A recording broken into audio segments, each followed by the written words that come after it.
People judge strictly off of looks instead of the content of a person's character. Like, say for instance, if you saw me out in public with a girl like this, you might say I have standards. But the thing that you don't know is I gotta wake up to this, nigga, god damn. But look, see, does that make my standards any lower? Now that what if I find this more attractive? What if this girl had the absolute best personality I've ever encountered in my life? Who are you to say that I have low standards just because of how she looks? Nigga, I know my girl be going through it, you know what I'm saying? Because I'm ugly as shit, nigga. I ain't going front. I know she lowered her standards just to be with me. Because, nigga, like, before she got with me, the niggas that she posted as her man crush Mondays were Usher and Trey Songz. And then she settled for this. Nigga, you know damn well she lowered her standards for me. Nigga, I'm ugly as a motherfucker. Nah, but in all seriousness though, this is the reason why a lot of content creators don't post their significant others, because they're going to be judged just like I'm Dante and his wife. We're not going to find the same things attractive. You know what I'm saying? Like, say for instance with me, I'm attracted to an ass like this. And I'm no less attracted to it knowing that this is a stomach. If anything, it makes me more attracted to it. You know why? Because I like big women. Who are you to tell me that I have low standards because I like fat bitches? That's why there's so many closet BBW lovers, just because niggas are scared to be judged by society for their love for big women. Look, what I want y'all to take from this video is to embrace your own standards. Don't let anyone else's opinion alter your personal standards.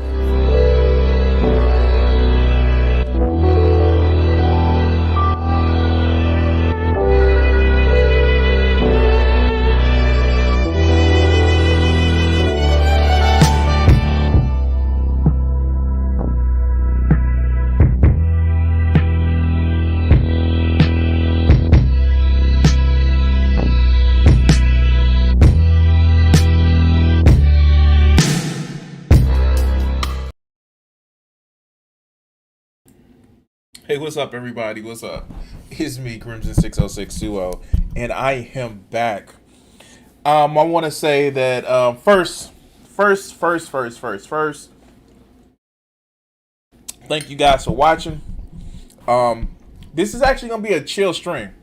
I'm actually not, unless I get bored, I'm not gonna do any video replies today.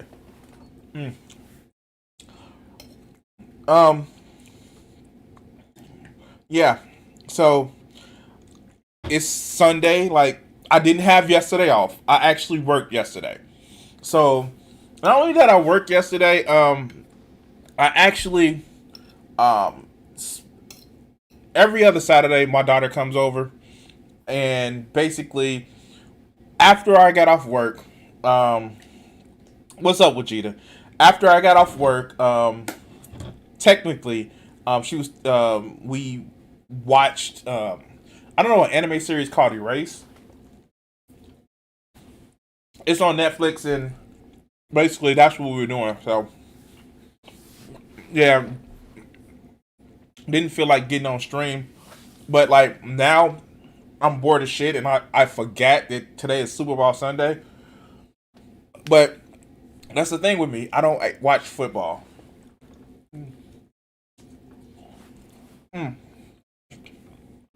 Sorry, guys. I'm trying to eat some lunch. I'm fucking hungry as hell.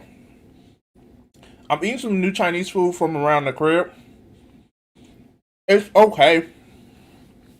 I'm trying to do this kind of like ask me anything. The reason why, and this is an interesting story. So the reason why I don't watch football, I don't watch football anymore because one, I'm a Chicago Bears fan, and one of my favorite teams, well, not my favorite teams, one of my favorite coaches was Lovie Smith. Do you know they fired a 10-3 coach because he didn't make it to the playoffs? No, he didn't make it to the Super Bowl. Versus getting an 8-8 coach and then a fucking he was, I think he was 10-6, made it to the playoffs, didn't make it to the Super Bowl, and then he was the coach after him was like 8-8 and then like 3-13. That, and I saw players like fucking get folded up so much that he broke his back that his heels touched his helmet, the back of his helmet. And I was like, yeah, I can't watch this sport no more. So, in other words, out of a 16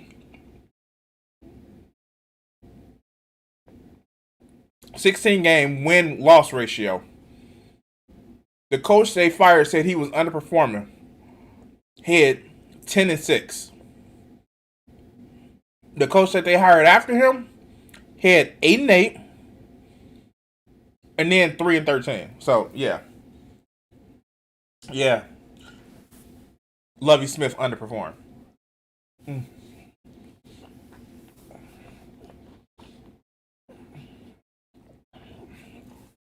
Anyway, guys, oh, since I'm not doing video segments of this, let's say it. Please like and subscribe or follow and share. I have to do that, you know.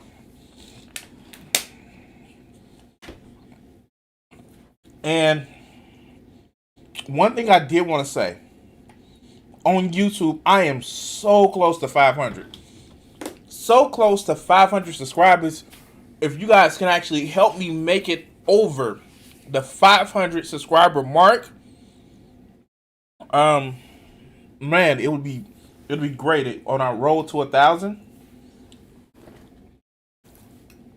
That is where I want to get to 1,000.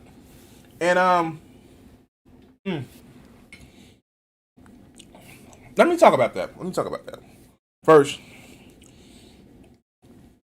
I want to show off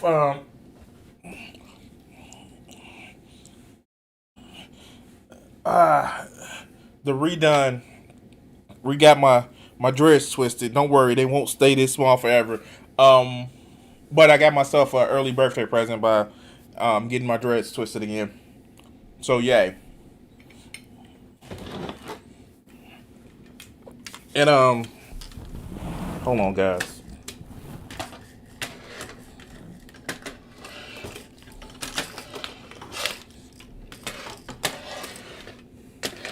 Give me a second.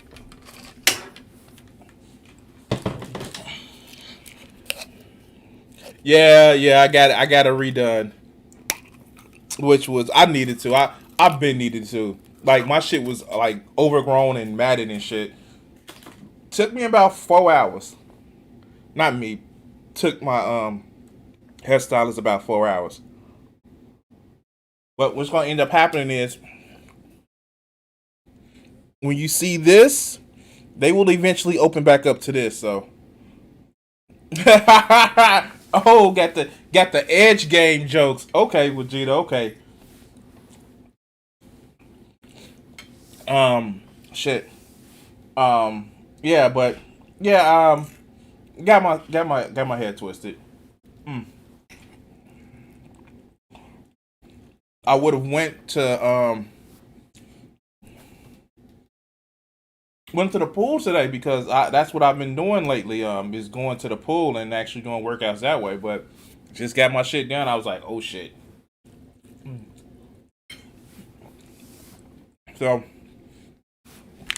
yeah, but I want to talk about what I want to get out of my channel and what I want to do. Now, I actually got and last week. Sorry, I missed the actual live stream, but last week an interesting point was brought up. So if you don't know, sometimes I go on Utah Outcast, and I fucking love those guys on that channel. And it was a point made up like, hey, you're not gonna get rich from this. It like, I think there's a misconception, and yeah, I get it. A lot of people think they're gonna make it rich from YouTube, but that's not what I want to do. I think my goal with YouTube, like with a lot of the things that I want to do, I want to spread a voice. I don't want to get fame and fortune, probably notoriety as somebody who is able to talk about shit on the internet. And this came up a couple times throughout the week. Like, how many people have had 100,000 subs? Because, like, literally, with 50, you can live okay. With 100,000, you can live very comfortably. And what do I want from my channel? First of all, what I want really from my channel is to replace the shitty job that I have. And I'm not making a lie. That's the fucked up part about it. I still qualify for the fucking stimulus checks, even if they drop it down to 50 grand. So fame isn't part of it. And again, if you're looking for fame after doing YouTube, fortune is after doing YouTube, I can't knock you, but that's not what I want. And then I actually started thinking about what did I want just in general. And I think I want to be more of an advocate. Right now, I'm advocating like direct opposition to the people that I'm fucking talking about. The video responses and the shit like that. Right now, I'm advocating for direct, response. Like, hey, this shit doesn't sound right. And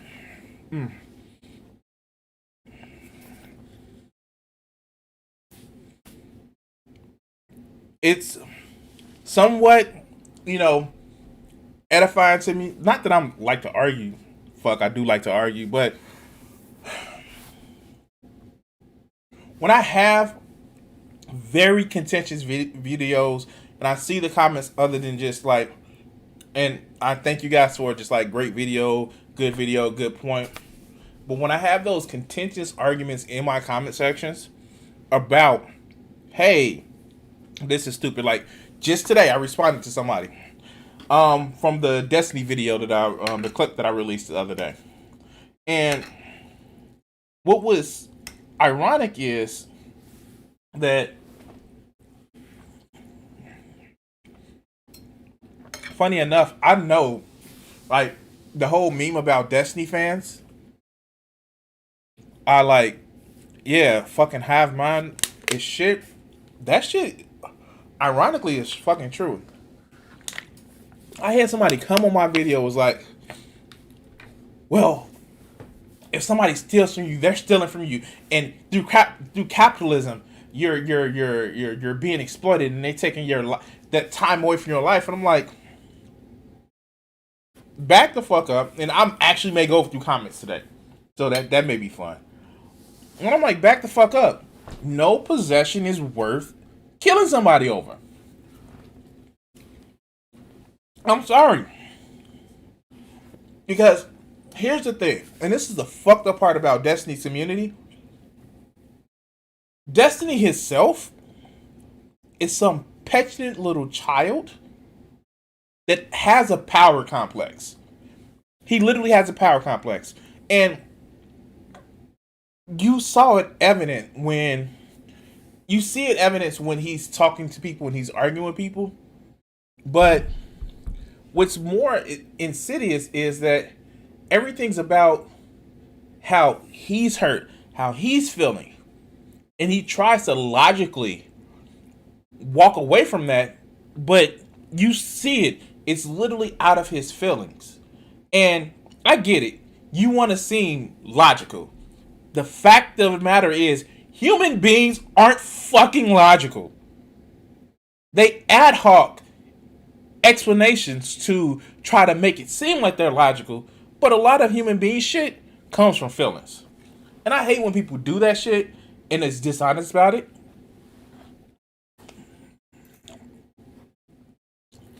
Or don't acknowledge it as part of it. So that's my thing. That's my biggest problem with like that. And you see those people like, well, capitalism is exploitation, and if you're exploited, somebody takes the value of your work. And it's like the one guy that tried to argue with me about being exploited through capitalism still didn't realize that, hey, if you want to have a conversation about the trolley problem, if you really want to have a conversation about a trolley problem, that's a different subject. That is something, you know, that's something where, you know, it's a moral quandary for me because I like minimizing human pain, but I still don't want to have I still don't want to cause the end of human life. So that's a moral quandary for me. And you know what? Hey, I'm big enough to admit that not everything is a one-size-fit-all plan. And that's one thing that I really struggle with. But to say, well, they're exploiting you and they taking some of your labor, like the fuck? How? The few hours or days of my labor isn't worth taking somebody's possible years for the rest of their life. But, you know, motherfuckers, right? Sorry, this shit is good. Or I'm just hungry. Anyway. So, that's the thing. And just going through some of my comments, like, oh, you know what's fun? The fun ones are the Jimmy Dore ones. Oh, God. The Jimmy Dore ones are fucking fun and hilarious because these motherfuckers, oh my God. They claim people won't access journalism and they're only being nice to certain people from the squad because they want to have access to them. But their petty demigod king, Jimmy Dore, is literally mad because certain people didn't come on his show. Never realizing that you're talking shit about them because they didn't give you access. That is literally access journalism. Literally. And I want to do a video. Oh, God. So, there was a video that he didn't put up on his channel that was fucking hilarious because the guy who he did the interview with totally busted his shit. And, like, it's fucking hilarious how he didn't put this shit up on his channel because it makes him look like the biggest fucking idiot there is. And it's delicious. I saw about 5-10 minutes of it.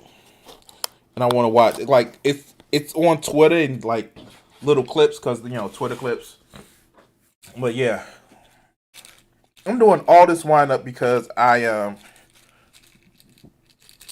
want to do some gaming today, guys. So, bear with me. I wanted to get my food going.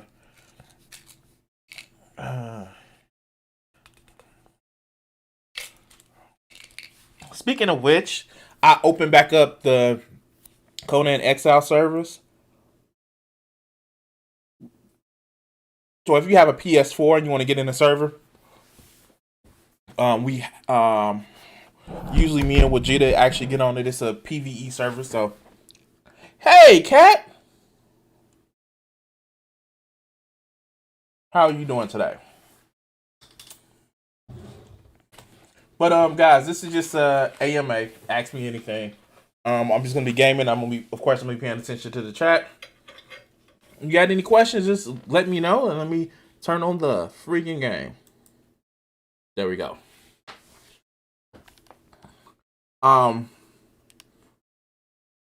If you haven't actually seen me play this, like, where the hell have you been? What happened was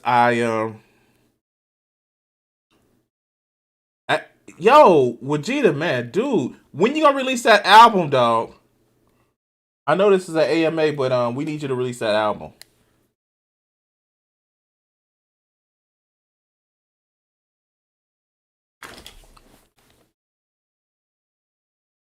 I found out that I was having some connectivity issues. The router that I have is actually a little bit too slow. Well, I guess the second router I have is a little bit too slow because I got two. I have a surfboard and I have another router, so.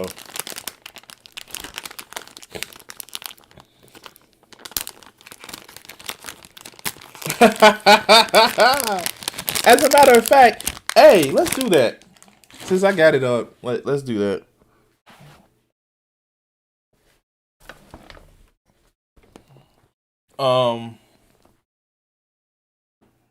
Discord should be open. Yeah. All right, let me open my Discord up.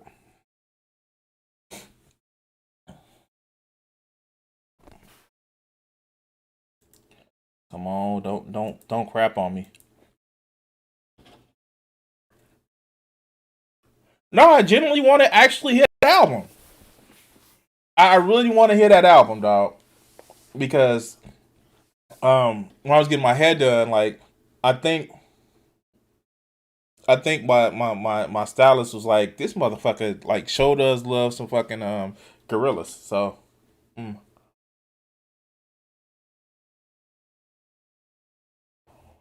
I wonder if you can actually multi-stream on Discord.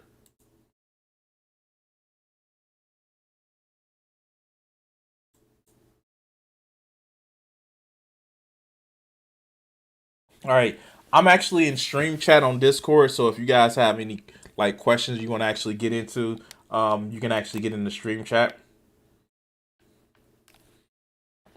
Let's make sure I bring this back up.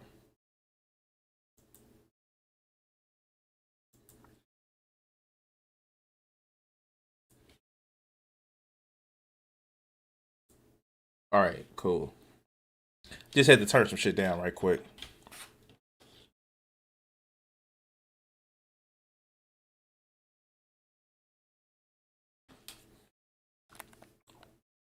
So this is the start of a new base. Like, I actually put a little bit more planning into the base now. Yeah. Okay. Cool.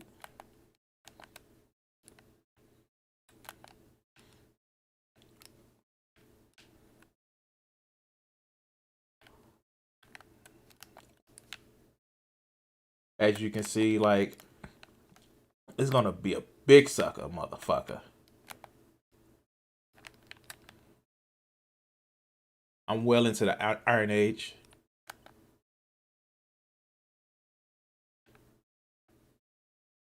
Oh, cool. Like, no, like, this is just a chill stream. AMA, if you will. I am just sitting back chilling, talking to you guys. Not and if you called it a little bit earlier, I'm actually not watching the Super Bowl, so I am just chilling. I want to actually build me a nice little place in here. Actually, I want to do some drawing on stream one day, but I don't think I'm gonna put it directly on YouTube first because it's just what I know. A lot of people don't come to my channel for drawing. It may be some commentary over it, so I may actually do some commentary response videos and shit like that. But yeah, okay, I need some fucking cold. How's everybody week has been?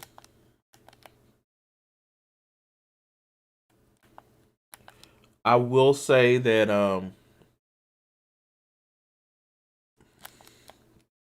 God, okay. So let's actually talk about something. I don't know if I've told you guys, shocker, but I fucking hate my job. I hate my job. I hate my job. I hate my job. And what I hate is not that there's any malice into what people do or say about my job. It's the fact that you don't get people that actively they you know when somebody parrots a line and you know that's just a thought terminating cliche. Like one of the favorite ones that the people in my company use is business needs. Well, we have to worry about business needs. And it's just so fucking frustrating because these motherfuckers have taken one situation and like copied and pasted in their brain to like other shit, like everything. And when you actively tell them like, yo, what you told me is different from the shit that you told me the other day, it's like that part in their brain just clicks and like, oh no, we can't say anything different from what we may have said earlier. So let's turn that part off our brain off. And it's fucking it's like you see it in real time when people do it, and it's just like, are you fucking kidding me? Like, I can see like this shit. It's right there. I fucking see the problem. No, that's not a problem. That's not a problem. That's not a problem. It's like, no, I literally see it. I literally see the clogs or the stopping of the cogs running in your motherfucking brain. I can see that shit. You don't see a problem? No, what problem? Problem? No. That's like, and the shit, like, it's even worse than platitudes. It's like, you ever seen somebody getting beaten down by a situation so much that they just stop questioning the shit? And maybe just people just are not, you know, maybe I'm the insane one because like I always question shit. Fuck, I gotta go get some water. Alright, so I need to go get some water before my motherfucker die of thirst. Mm. But yeah, it's just like, god damn, like at least like, and then they always try to play it like, well, I did bring it up to my leadership, and it's just like, it's like I brought it up to my leadership, and you know they heard me out. Shit, bring it up again.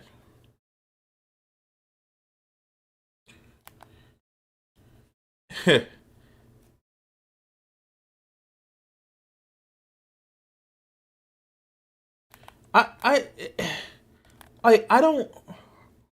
It's this forced thing about like, oh, you don't sound like you're happy about your job. I literally had somebody say, I started work at 6 o'clock in the morning, and I literally had someone say like, well, you sound like you're a little under the weather. Like, no, I'm just not.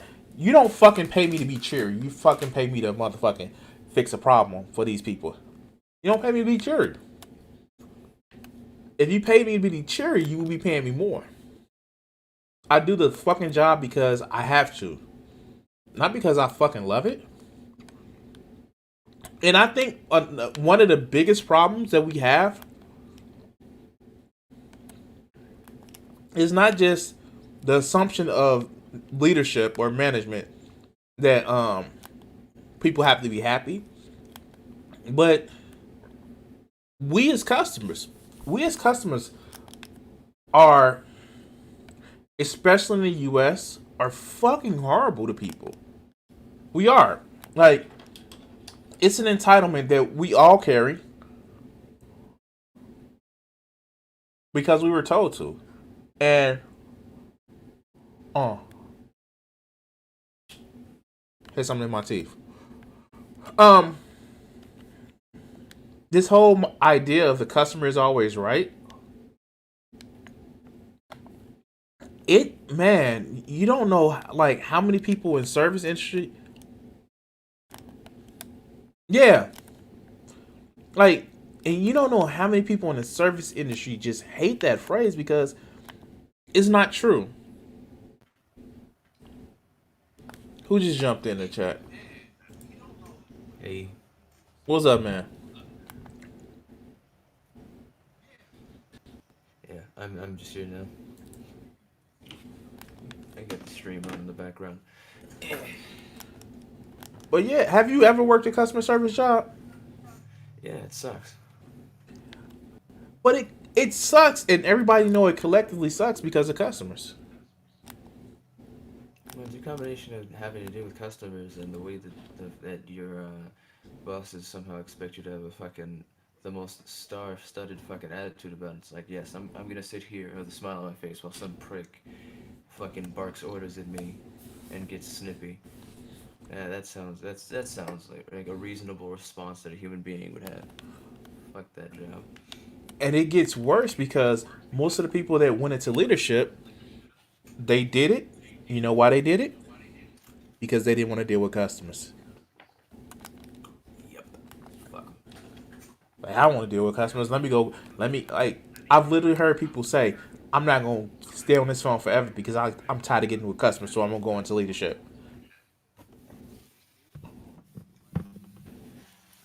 I always find it funny that what all managers do is just tell other people to do shit, and then bitch and whine when things don't go their way seems to be the manager MO. What kills me is this, right? So, I'm for socialism, right? Like a democratic workplace. Oh yeah. So, you know what a lot of people, it's an unspoken thing about it. And I'm gonna say it. A lot of people don't like that idea because they think people are too stupid to make those decisions as a group. They do. And I understand that. Fuck. As it stands right now, people aren't investing into bettering themselves. They're invested to survival. But the people that's already in leadership, there are no special leadership classes. They're not. Yeah, and like Kat is bringing out in the chat, like, do you know the one of the things that fucking kills me, and Jim Sterling says it better. Says it best. If you don't work, you don't fucking eat. You may not have a physical gun to somebody's head, but starvation will still kill you. That's the fucked up part about it. That's the shit that people don't fucking realize. It's just like, if you don't work, you don't eat. You don't have a home over. You don't have a roof over your head. You don't have a home. That shit is still fucking fatal. Yes, there are people who live off the grid, but they like in the society that we have. Is it really possible right now? Can you live off the grid and still connect with people to the internet or shit like that? Or do these people want to go back to an agrarian society? I don't know what weird fucking delusions people live under. Honestly, I've heard too many times from people things along those lines of, just live off the grid, or just grow your own food, or just do that. It's like, are you fucking stupid?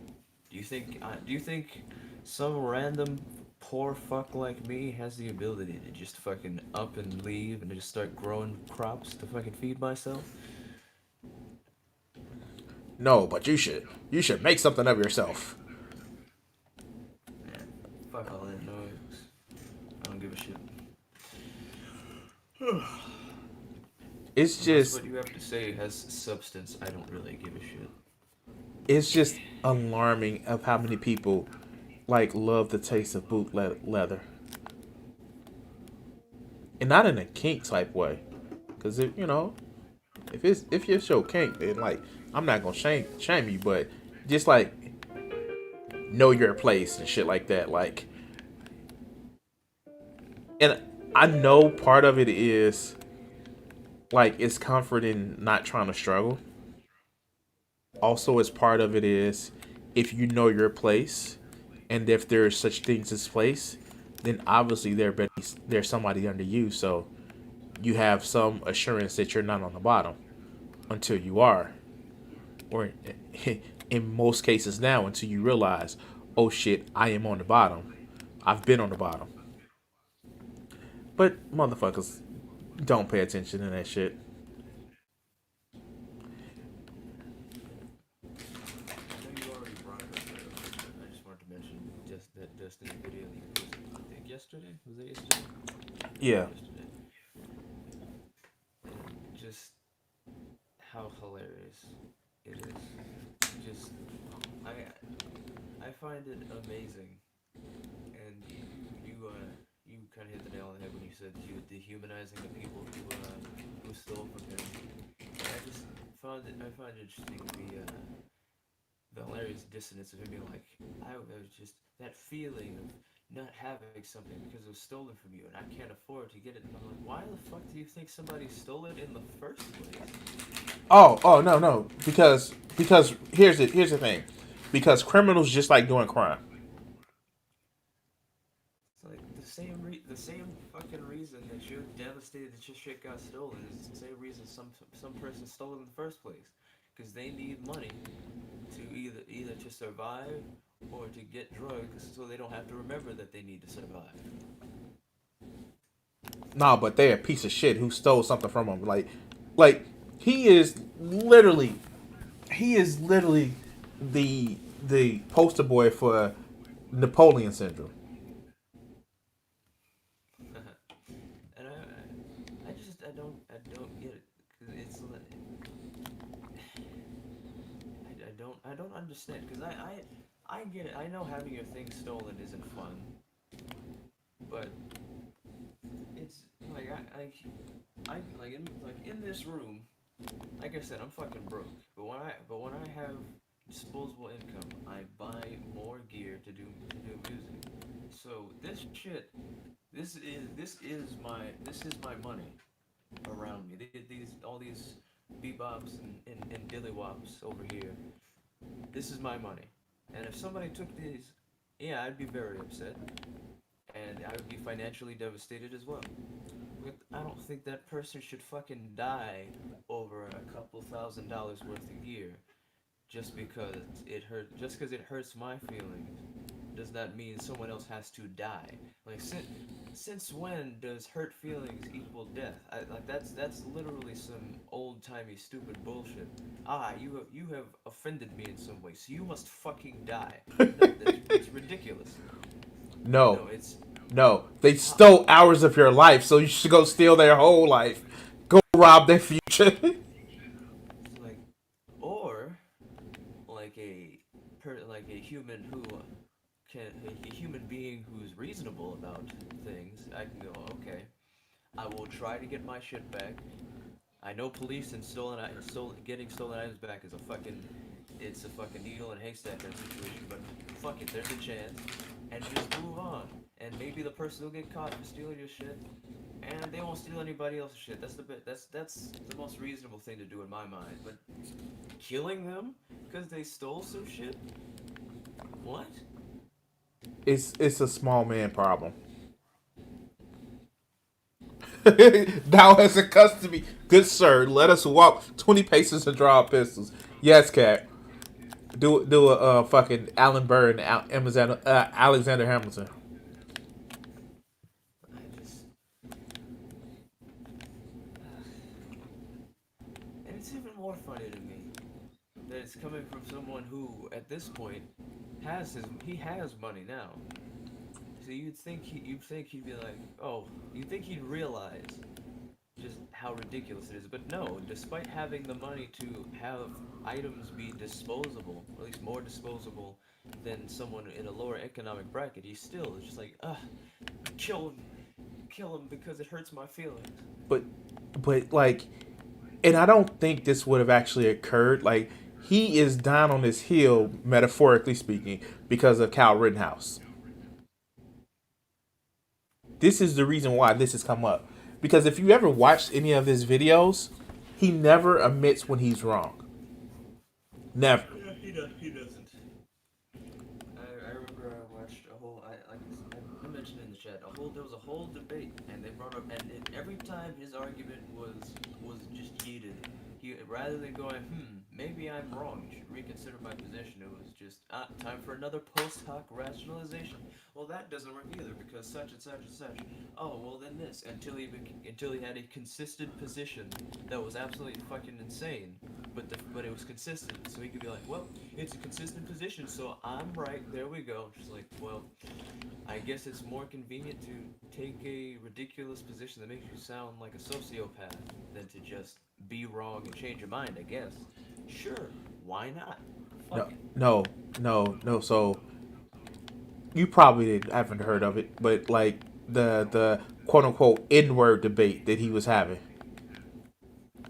That shit was insane. Like, he literally went through and created a fucking Google Doc of the people who is said or implied some shit that was wrong. All because he wanted to be able to use the N-word in private. It's like, you can, but you will pay a price for it. No, I should be able to say it, and even if I'm joking with friends and not even mean any harm to it. What the fuck now? Like, That seems very strange. Like, first of all, do what you fucking want. I don't give a shit. You wanna fucking use racial epithets in your fucking personal time? I don't give a shit. And the problem, the thing is just if people don't want to fuck with you afterwards, that's all. That's their choice too. I mean, what you like the same way you have the freedom to do what the fuck you want. People can see what you're doing and go, nah, I'm good. That's you don't. That's just how it is. You don't get to be free of consequence, social consequences when you do things that people don't like. Sorry. and like, it's just like, that's some shit that I see a lot of fucking conservatives argue. And I'm not gonna say he's a conservative, but it's a mindset of just like, no, I should be able to do it without any consequences. And maybe because I share a skin affliction with you that, like, we've always had to think about consequences, even though we didn't do shit wrong.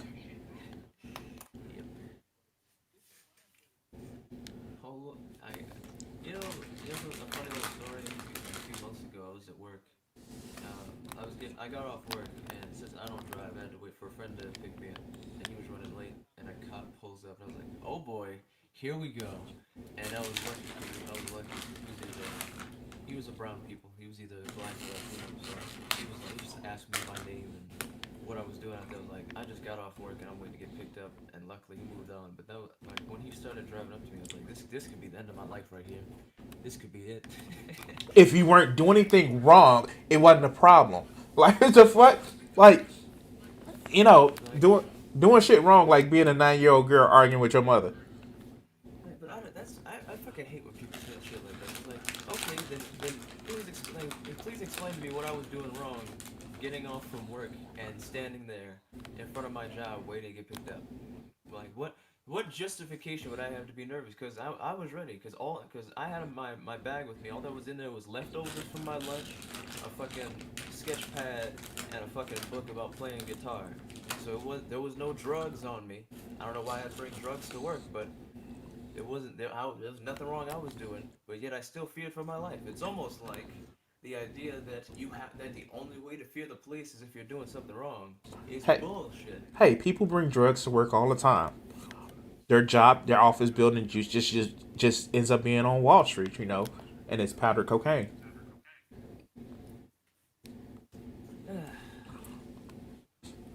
But yeah, like no, like fuck, like this shit, like I don't get, like, and it's just like, especially with, like, I get it, a useful tool. And I'm not even gonna say useful idiot, but a useful tool like Destiny who can like take down other people, but it comes from a place where it's just like, you know, that he's not like that because he has a serious commitment to the ideals. He just likes to fight. Yeah, pretty much. He likes. I would say not even that he likes to fight. I think he likes to think that he's hot shit and that he's the biggest wrinkliest brain. Because every like sometimes you'll watch something and he's actually making a good point. You're like, yeah, whatever. But you notice when you but you'll usually notice you'll notice when you see him saying some really dumb shit, and you just see because he'll argue his asshole off just to prove that he's got the biggest drink of his brain, but he'll be the same person to say, I don't care about being right. I care about the truth and knowing what's correct. And I'm like, then why do you fight so hard when someone comes up to you with something new? And be like, nope, you're wrong. And then when you're proven, and then if and when he finally is proven wrong, it's not like, oh, well, it seems you have proven me wrong, and I will now change my position. It's kind of a, yeah, I changed my position. So what? I mean, like, and I know it's brought up like a lot, and I know people accuse me of the shit, but like the shit with Vosh, the shit with um Hassan Piker, like he will get into fights over some of the pettiest shit, and just like, you really gonna act like that, dog? You really gonna act like that to prove your position is awesome? Like, it's no, it's not worth all that. Like, but then again, too, who am I? Like, I literally talk about my position, but it doesn't come from a place where it's just like I'm being contrarian.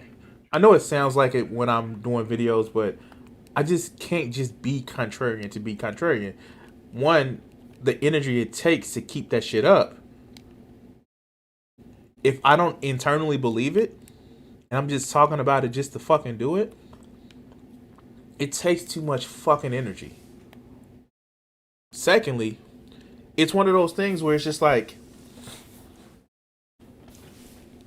people would point out your hypocrisy in a minute's notice. And I don't know why people don't actually see that shit.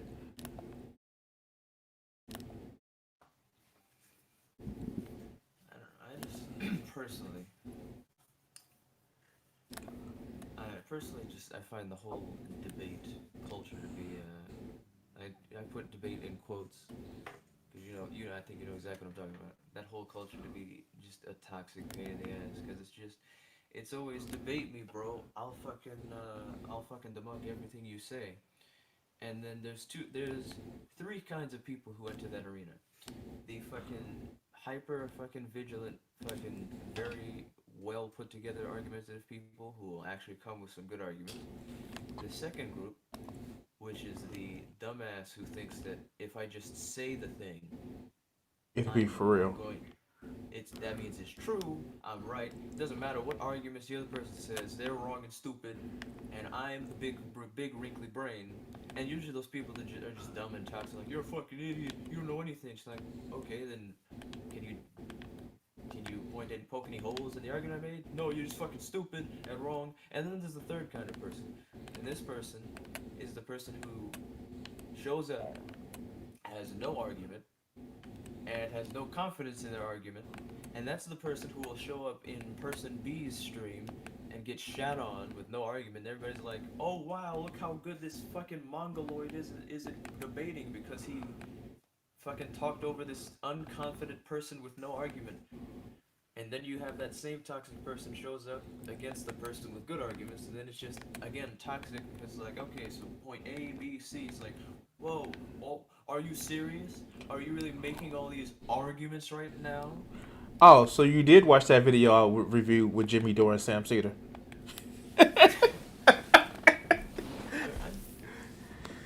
And then well, I guess there's also the fourth kind, which is fucking meme debaters who just fucking show up to just fuck with stupid people. Like, you know, a certain overweight coward we all know of. Oh, You know, people like them who just enjoy dunking on people who are too stupid to engage in the conversation because lols, and it's a little fucked up, but I can't complain personally. I'm. Not my cup of tea anymore, but The, it's kind of funny. I know what you mean, and the fact is that if you actually watch the stream, it's like, no, I don't fucking have any real decent arguments. I have petty arguments, and I still beat the shit out of their stupid ass points. Like, I mean, well, I don't know if it is petty, but at the same time, in the context of specifically the overweight coward, those petty arguments are completely relevant to those discussions, though. oh yeah, of course. And it's one of those things where it's just like, like I was watching a recent video. He was like, "Hey, if they stop, I stop. If they stop with fucking with people, I will stop." But they never take up the art. Oh well, I'm gonna stop just being petty to other people. I just find it fucking hilarious that that man, he's already got his own shit. I think at this point he's probably finished his degree. I don't know. Like I said, I don't watch him, so I don't know if he's still working on it or if he finished it. Yeah. He's either working on a degree or finished it.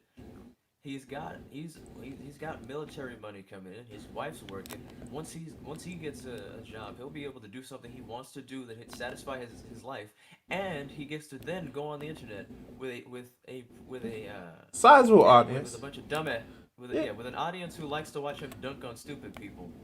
And these same stupid people give him content where he can just sit there, laugh, have a good time, and then people just throw money at him. And it's funny to me that these people don't get that it even if somehow they got a point on him, it doesn't fucking matter. Because he's just there having a good ass time, and people are just throwing money at him to have a good fucking time, on top of the fact that he's already got his life together. Exactly. There's, you can't do anything to hurt that man. Even if somehow you hurt his feelings, you know what he's gonna do? He's gonna hop off the internet for 5 minutes, jerk off, fuck his wife, fucking cry into the piles of money that's been donated to him, and then cry into the pile of money that he makes doing other shit, and then what? No, no, you forgot one other thing. Actually, play and interact with his kid. Oh yeah, then have what I perceive to be a healthy relationship with his kid, because the way he talks about parenting, or at least the way I've heard him talk about parenting, because like I said, I don't watch him. Tenses are weird. But anyway, the point is, when I've heard him talk about parenting, especially when he brought a study to my attention that I enjoy bringing to people who think beating kids is okay, is that he seems to enjoy the healthy parenting techniques of treating your child like a human being. So, like honestly, like Dragnet, fucking that I find him to be a hilarious fucking situation. Just already doing well, already seems to be a pretty decent human being to me. And now then he's just got stupid fucking dumbasses on the internet, basically just throwing other people's money at him, and it's funny. It's like You know, overweight coward. It get mad when he ignores him. Like, I fuck. G-Man. G-Man, oh my god. Like, oh, you're gonna go to jail. Like, it was, oh god, okay. what I just love, and what I always love is that people like him already identify their own physical and mental flaws and mock them on their own. So some dipshit whose opinion already doesn't matter, pointing out something they already make fun of themselves, like, it doesn't do anything. Like, overweight coward, he already talks about his own titties. What is that doing? Oh, man. Like, oh my god. You're telling me that I get on the internet and I don't know how I look? like The man comes on stream, shirtless, titties out, and you think he doesn't know he's fat? no. The Of thing course about he it is, knows. like, I get that shit too in my fucking chat. Like, you fucking simp. You simping for um for one, dude. I know I know I'm fat. I go to the gym to make sure that I don't get any bigger. Like motherfucker, I know like that. Come up with a better insult. Come up with a better insult. I don't even get it, man. Like I understand, like with your friends, like being like you fat piece of shit or something, because you know you dog on your friends. But going to random people on the internet, be like you're fat.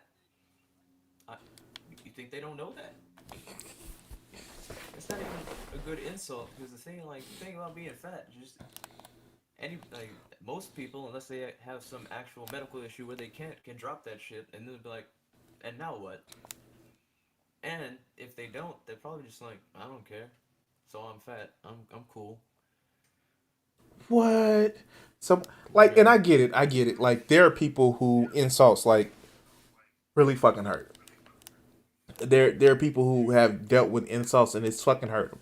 I don't want to like take that away from people.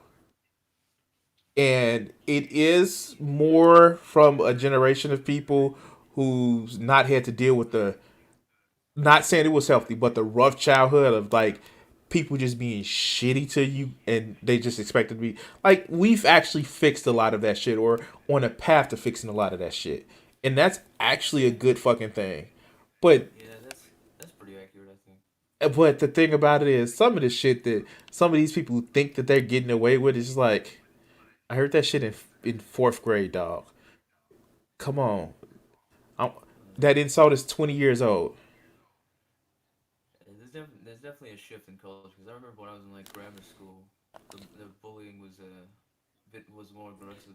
Then in high school, the shit shifted, and whenever somebody would try to pick on somebody, either that person would tell them to fuck off, or other people would be like fuck off. It's not as tolerated, but you know these days it's like, oh, you're picking on somebody, shut your dumb ass up, fuck out of here, or they'll just fight you. And I fucking get it. Like, I fucking get like insults actually hurt. I do like, but like some of these insults that some people be trying to do is just like, be a little bit more creative. Like, one of the most creative ways I heard somebody tell somebody to suck a penis is Richard M. Daley, not Richard, not no Richard J. Daley, the old mayor of Chicago, once told somebody, "Please notate the mistletoe at the bottom of my shirt." I don't even know how many ways I've told people to eat a dick in my lifetime.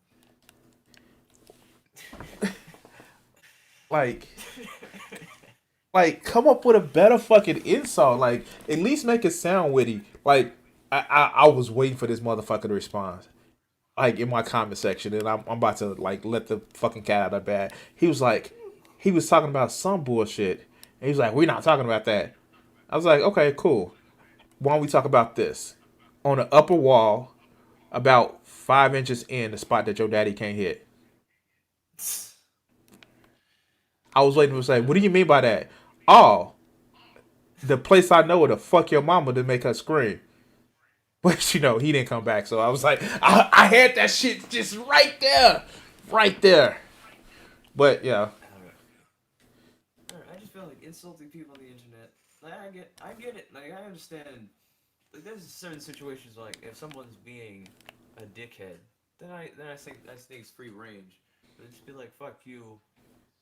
You know, like my favorite is I've commented something on a YouTube channel, and you know you can see my YouTube name has changed to the Vegan Vegeta now. And just some random who's like, "You're vegan, so you're gay," and I'm just like, "Okay, whatever. Yeah, it doesn't make any sense, but sure, what the fuck ever." And I'm just wondering, because there are that is actually a thing that's propagated. You know, similar to the whole soy titties thing. Is like, yep, the phytoestrogens in the soy make you gay apparently, or some people just eating plants makes you gay. And I'm just sitting here going, Wait, what? what? I'm just sitting here going, the fuck? I'm sure. Go ahead. Wait, And what? I'm sorry. I don't. How? I don't fucking know. Because people just, it's like, first of all, the fuck, and second, if it did, okay. Oh no, like, I get, like, I'm sure the thing was like, haha, I called him gay. Now that'll get him, and I'm just like, that's not an insult. Like, okay. Oh no, being gay, it's bad, I It's guess. bad. Ooh, like first off, and this is one of those things where just like I don't fucking get it. Like I don't get the whole argument that you can do whatever you want in your own bedroom. Like I don't get that. Like no, you can do whatever the fuck you want, just without not just as long as you have permission to whatever you're doing to fuck with that they can consent. I don't like the whole fucking thing about not just in my view. Like that's still kind of bigoted, dog. If you like, that's like telling somebody that they can be black, but you just don't want to see them. I, like, Like, like you know what I mean? Like no, somebody can be trans, but I just don't want to see it. Like, why does your pants start fitting funny if you saw somebody that you thought was a woman that may have a different set of genitalia than what you thought it was? Does your pants fit funny? Like, and you know, I I, get like I the don't, whole I want to have a simple explanation, but like this person said this is who they are. Why does it bother you? I don't get it either. Because I've been in situations at work, at an older job where I actually had to deal with people. I don't have to deal with people. I don't have to deal with people who aren't coworkers now. And I've had multiple situations where where a trans woman, in some cases very obvious, in other cases not so. I grew up around LGBT people, so even, yeah, not so obvious ones I can figure out. But um, I've had them flirt with me on the job, and you know what my reaction was? Hmm, neat. Guess I'm attractive. Woohoo. Wait, exactly my point. Like, well, I guess, and it's like I fuck like it's like if it's not your taste, just to say it's not your taste. You can like leave it at that. That that's it. I don't get the discomfort with, like, with having people you're not attracted to find you attractive. It's like, what wrong have they done to me by thinking I'm sexy? That's a compliment. Even if I don't want to fuck them, they want to fuck me. That means I'm sexy. Uh, How is that a problem? That sounds like they're telling me just how great I am. what? To be fair, as long as they're like not doing shit that doesn't take consent away from you. Well, yeah, but Well, that's anybody. You know, but somebody who I know I have to put it out there because you know how motherfuckers and not anybody that are really a follower of mine, but it's like, well, women should be happy that a man find them sexy. Like, no, like, yeah, it's finding somebody attractive and it's being a fucking creep. Uh, there's no, I definitely understand that, because when I was I was a teenager at the time, and a lot of people who flirted with me when I was in my teens were grown ass people, and it was a little creepy. But my problem started when people would get handsy, yeah, and that was when I had a problem. Like, one of those trans women who flirted with me, because I was like 16, 17, I was at work. Felt a little uncomfortable saying anything about it, but when she wrapped her arm around me around my arm, while I was just trying to show them where they wanted to go, and I was a little uncomfortable, like, because this is a stranger who's got their arm wrapped around mine, and I'm just over here like, I don't know you. well, It's like, I know I have an if issue I with people in my personal space, so I fucking understand. it's like, if I knew you, it'd be fine. But like, you're just some person who I'm helping at work. So this is very uncomfortable. And pretty, that was a line that was crossed that I was unhappy with. But it's not the worst. Because before that, I'd had people. Now, these people were my age, but I had been sexually assaulted several times in high school. That wasn't fun. Uh, I can't say actually, that I have in a way because again, like I'm somebody who is very particular about personal space. So am I, and that didn't stop them.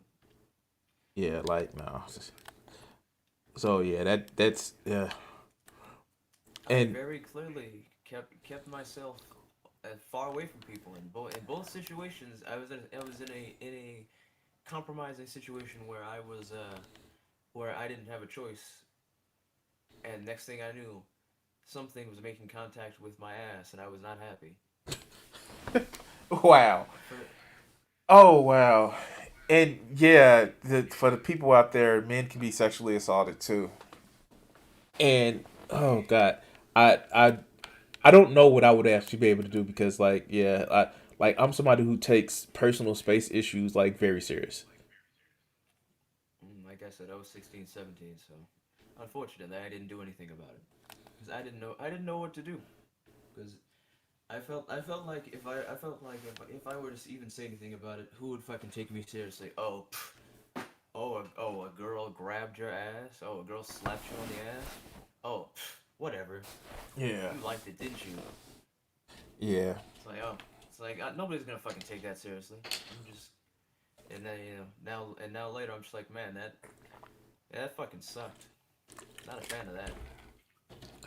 Yeah, no, that's it's not. Yeah. Interesting enough, I actually saw a post in a group that I follow, and it was like, when is consent ever no longer needed? And I'm like, is this a question?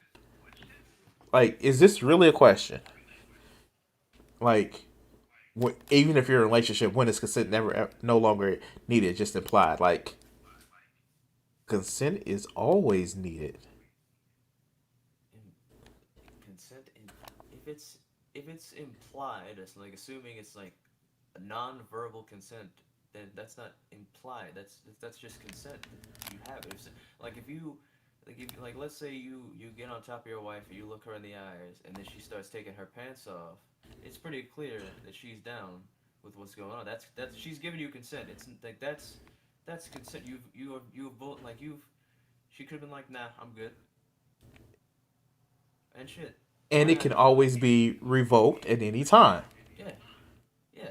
So I think what people like I know a lot of people are afraid of that where it's like, well, what if I didn't give verbal consent? And it's like I can understand why that'd be a fear, but the thing is, if you like, everybody knows human interaction is nuanced. So if both parties are clearly engaging in the action, then obviously both people are interested in doing it, and as far as I'm concerned, that seems to be consent if both people participate. Now, if one person is like, "Let's do this," the other one's like, "I don't know," like, "Nope, we're doing this now." That's rapey. That sounds like a bit of a rape going on. Some coercion going on. I'm not a fan of that. That's Or, bad. or one person is asleep and then all of a sudden just like, I don't know. Yep. I Oh, we're having sex now. I know, how do I put it? How do I put this? I know this is a big thing in like, for people to be like, well, I'm going to wake certain person up, like, maybe performing like, different sexual acts, but it's just like, that's, how do I put it? You don't want to just say like, oh yeah, yeah, I always like. You don't even want to take that as a given that somebody's gonna wake up and just be happy about that shit. I think. See, the way I see it with the sleeping thing is that if you get, I know some people be like, nope, no matter what it's wrong. I'd say if the person's into it and gives consent beforehand, and this is something you've agreed upon, you guys do you. But I don't. But if you just decide to start putting your mouth or your penis on people or your vagina on people and they're sleeping and they didn't want this, you're doing a rape. It's not a good. You can't do that. Yeah, I think just a lot of people have this hang up about sex and thinking that asking for it is weakness or some shit.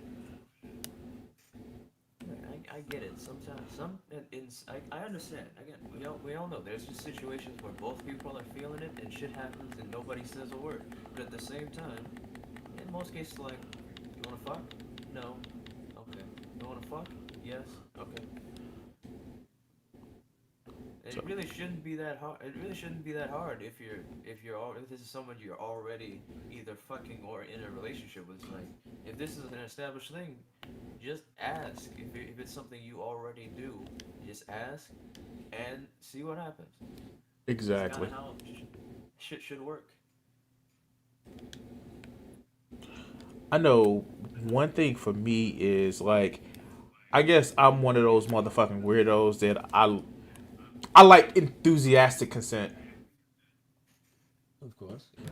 And I told somebody that once, and she's like, "Wait, what do you mean by that?" It's like, "Oh, you'll know." And they, she got to a point where she was like, "Oh, I see what you mean. Oh, that shit is like, yeah, no. When somebody is not saying begging, but it's just like enthusiastic about giving consent, Because if they're just like fine, it's like oh well, that's not for me. like, oh, like it's just like, oh, that's what you mean by enthusiastic consent. Like they want you to like, in lack of a better words, come and take it. Like, oh yeah, please, like yes. Like you ask them and they say yes to the point where they just like are like yes, please. Like that does a totally different feeling. And I get it. Some of that is also because I've had relationships or friendships with women who have been assaulted before. And when somebody tells them that, like, yo, it makes me feel better when you truly want it and I don't have to coerce you in any type of way. That it makes people feel like a person instead of just a, you know, animated sex toy. I don't even get it. I don't understand why you would want to have sex with someone who's not into it at all. It's just like, fine. And like if somebody had that kind of reaction, I'd be like, never mind. I'm not into this. Clearly, you're not into it, so I'm not gonna have a good time because you're not gonna have a good time. So fucking just watch TV or something. Watch TV. What am I fucking 50? Watch YouTube or something.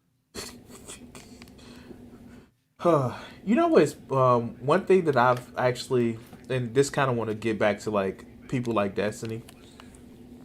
You ever seen those people that are only on the quote unquote only on one political side because, and mainly it's like people on the left Mm-hmm. because their feelings got hurt about something, and you, Hey, it's Cat. Hi. hey, cat, what's up? Not much. Just a Sunday. It's Super Bowl Sunday, yay! Oh, that's Fuck right. sports. Sports. Yeah, sport ball. Put the circle peg in the square hole. Hey, how did you know about my sex toys that I have? Anyway, oh god. Square peg. Hey, Uh-oh. I think you need to see about your butthole. Actually, wombats take square shits for some reason. Just a fun biology fact. Yeah. Wow. The worst part is that's not the first time I've heard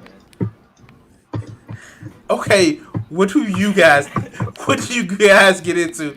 Like, I've heard some crazy shit. Like, it's a channel that I watch called Fact Fiend, and it's like a sheep eating plant.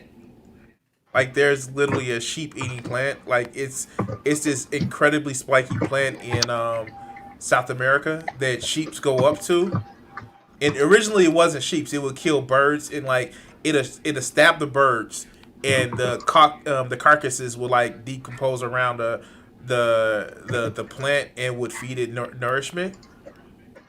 Like that's some of the weird shit I heard. But like a square shit, like that. It keeps it from rolling downhill for some reason. How do you Like, evolve that's a square shit though? Evolve a square butthole. yeah. That's who they're making those square pegs for. Oh, Wombat sex toys.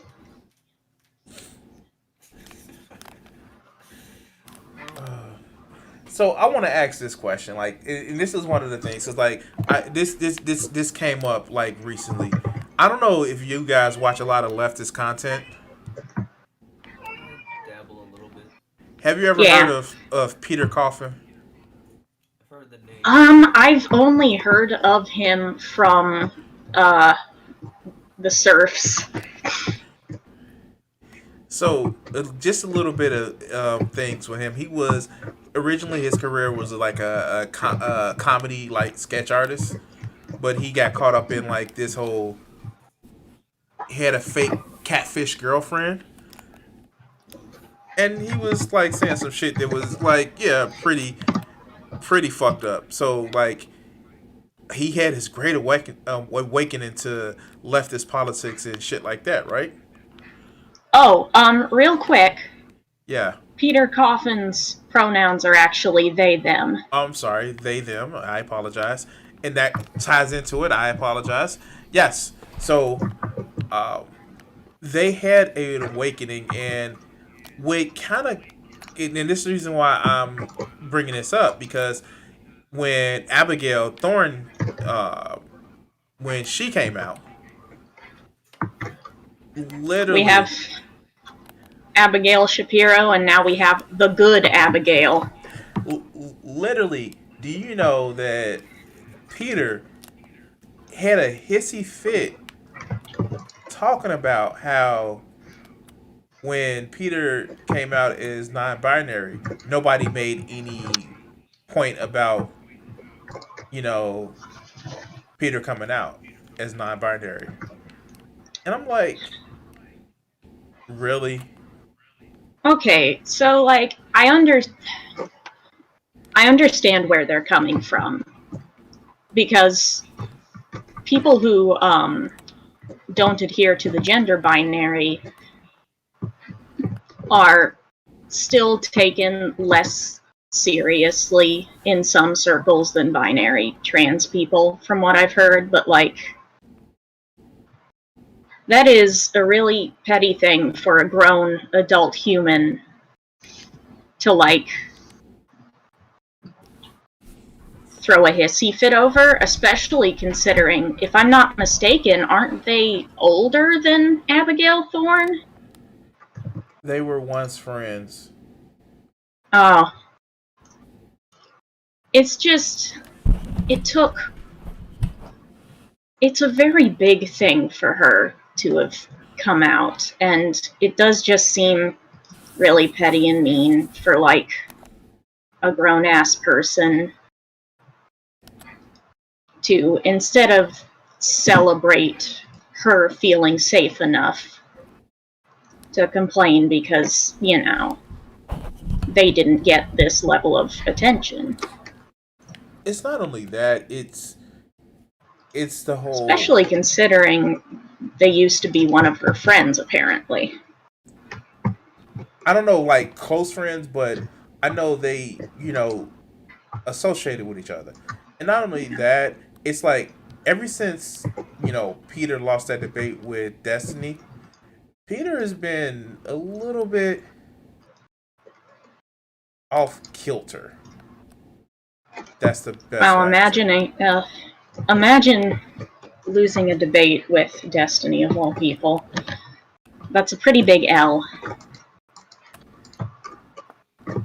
And it's just like, and non-compete, like American Johnson has gone through like kind of the same thing. It's like, wait, what? Like, is Destiny really that much of a fucking?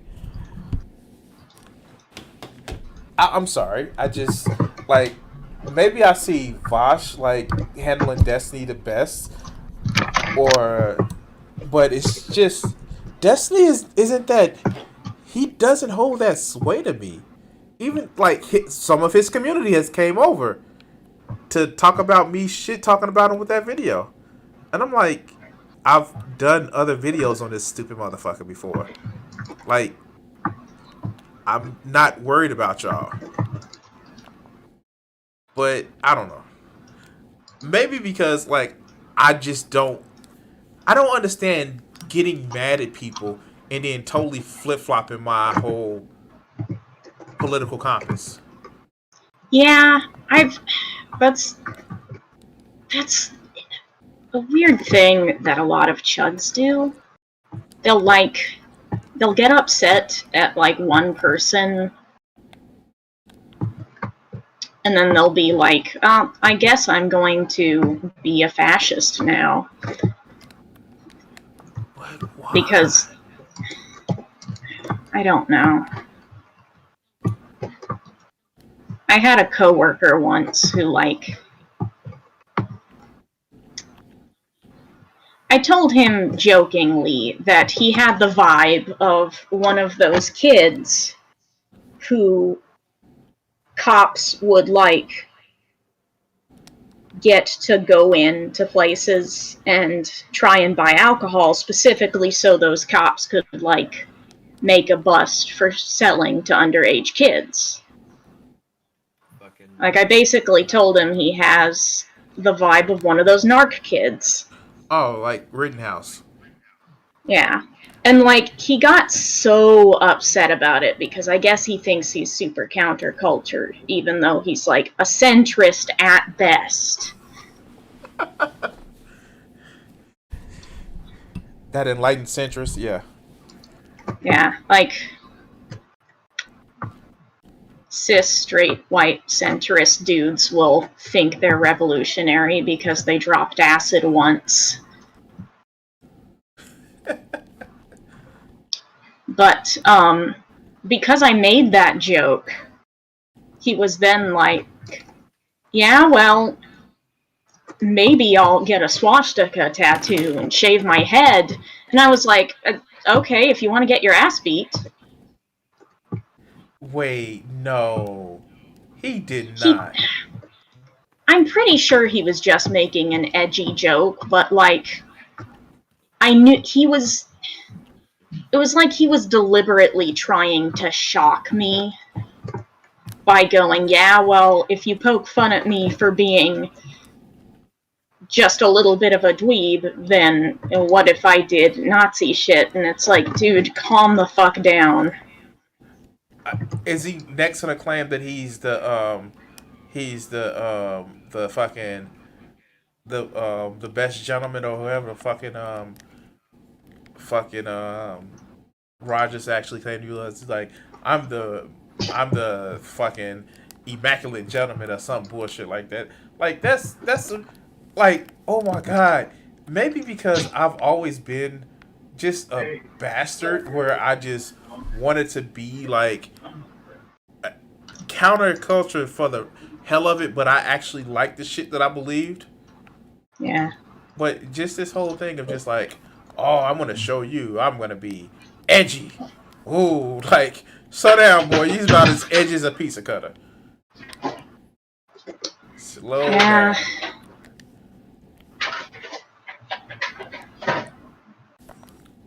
I stopped talking to him at one point because he was my lamest coworker.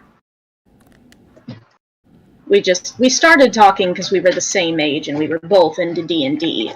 Also, he might have thought I was hot. He definitely thought I was hot. But that's besides the point. That's just the thing a lot of people think. Wait. A lot of people think that he talked to you because he was hot, or because he thought you was hot, or just because a lot of people think I'm hot. Oh, look at you! Look at you! Oh shit! Oh, you almost have as much pride in the way you look as I do. That's fucking lovely. I think everyone should. I mean, here's the thing: beauty doesn't actually exist. It's a social construct. And if we all decided that painting your entire self purple was the height of sex appeal tomorrow, then it would become the height of sex appeal, because in reality, beauty standards aren't based in any objectivity, but simply community preference. So, like, if beauty isn't really a thing, then people can just kind of decide they're hot. And I think everyone should.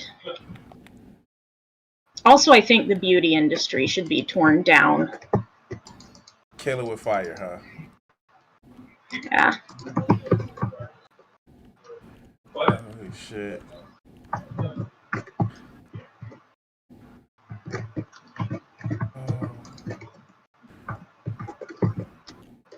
No, I understand. I definitely understand.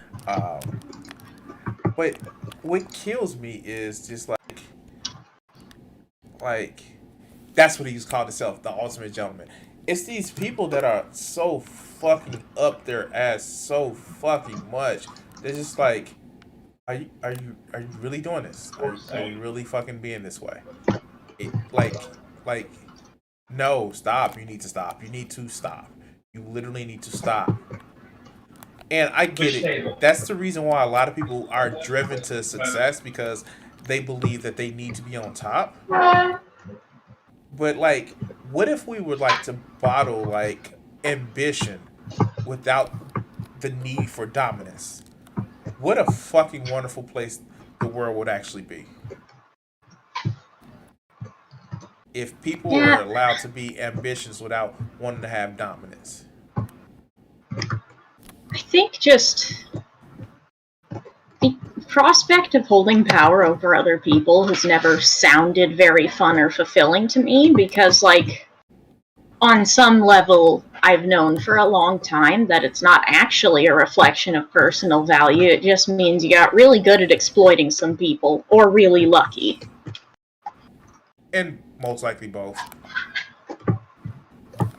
I want people to like me a lot, but I don't want that to be driven by some like bizarre need for my adulation because I've like established myself as top lobster. More like crabs in a bucket, but yeah, I get it. Yeah. The top lobster thing is a reference to some stupid Jordan Peterson shit. Yeah. But it really is. It should be that he's advocating for basically crabs in a barrel in a bucket because they will claw the shit out of each other to bring each other down. And yeah, I'm sorry, like I don't see the whole idea of just wanting it to just like be the top for just for no reason other than just wanting to be at the top. Like I don't get that whole thing. But some people need to have that. Well, no, it was on the escape card. I don't. I would rather. When I say I would rather be a thought leader, is just because I just would like to put out a thought and be the first one putting out the more like thought leader. And not controller, just like, hey, let's think this way. And it's just like, yeah, cool.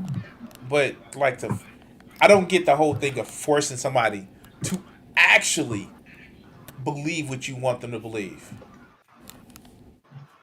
Convincing is as strong as I really ever want to go. I don't even like coercion.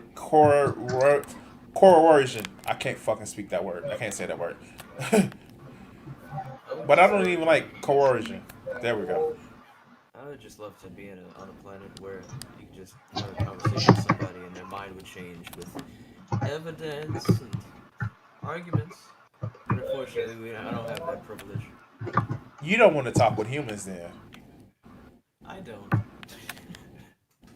I'm not really bothered by the fact that people are emotionally swayed. I think that might be because I'm a very emotional person, or I think of myself as an emotional person. I've gotten like mixed responses from other people. I'm an inwardly emotional person, but because I'm like on the autism spectrum, some people perceive me as stoic. I don't know, the way I see it, it's like emotions are what give you what you want, or like basic understanding of things you like, things you enjoy, things you want to do, and then your reasoning should be used to then should be then fueled by your emotion in the sense that you actually do stuff, and then and then you use your wrinkles in your brain to make things optimal and make things make sense. But instead, humans are just kind of like, fuck it. It's time to just bang my head against the wall.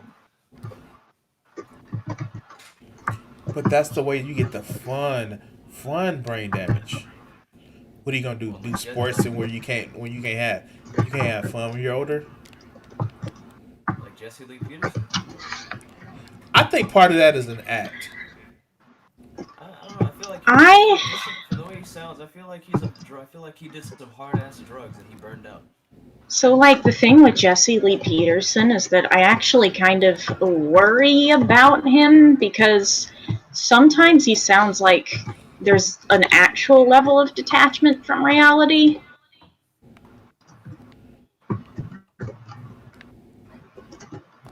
Like, I really I think think that he part may of that be is deluded in, like, a very genuine clinical way, and so I feel kind of bad for him. Also, I feel like he's way too easy of a target in general. you know I what? don't even. I I don't like will to look at him because he makes me sad just how dumb he is. I will never forget that he said he hadn't masturbated in like 27 years. uh, Maybe that's where it comes from. he's got Maybe he's that's got like yeah, all that frustration just goes to your head. he's got level 300 cum brain. That's why he loves everybody. I think it's like I always think it's hilarious when I see like a really angry right-wing dude and then find out he's one of those guys who thinks it's terrible to jerk it because it explains so fucking much. I love people who are just like you like they'll be like you need to work out, you need to meditate and stop jerking off. Why is that in there? Oh wait. So I've been thinking about this one guy that I'm gonna do videos on, but he's just so fucking boring. Boring. He's called the Golden One. He's Oh like, my god! He's that guy who looks like the fucking default Nord from Skyrim. Oof.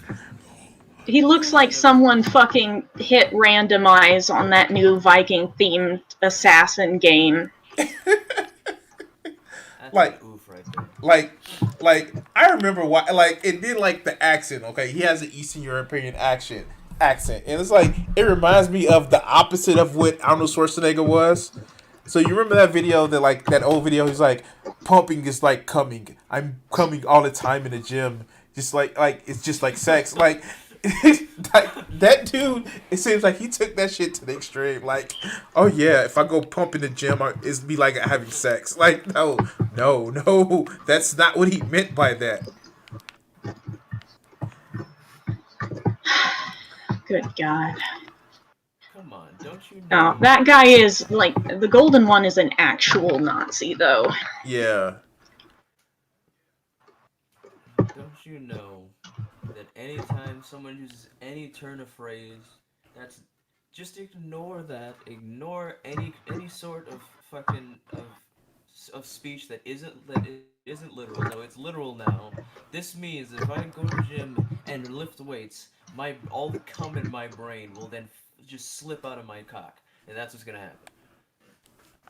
I just can't, man. Like, like some of these people, like, I really want to do videos on, but it's like,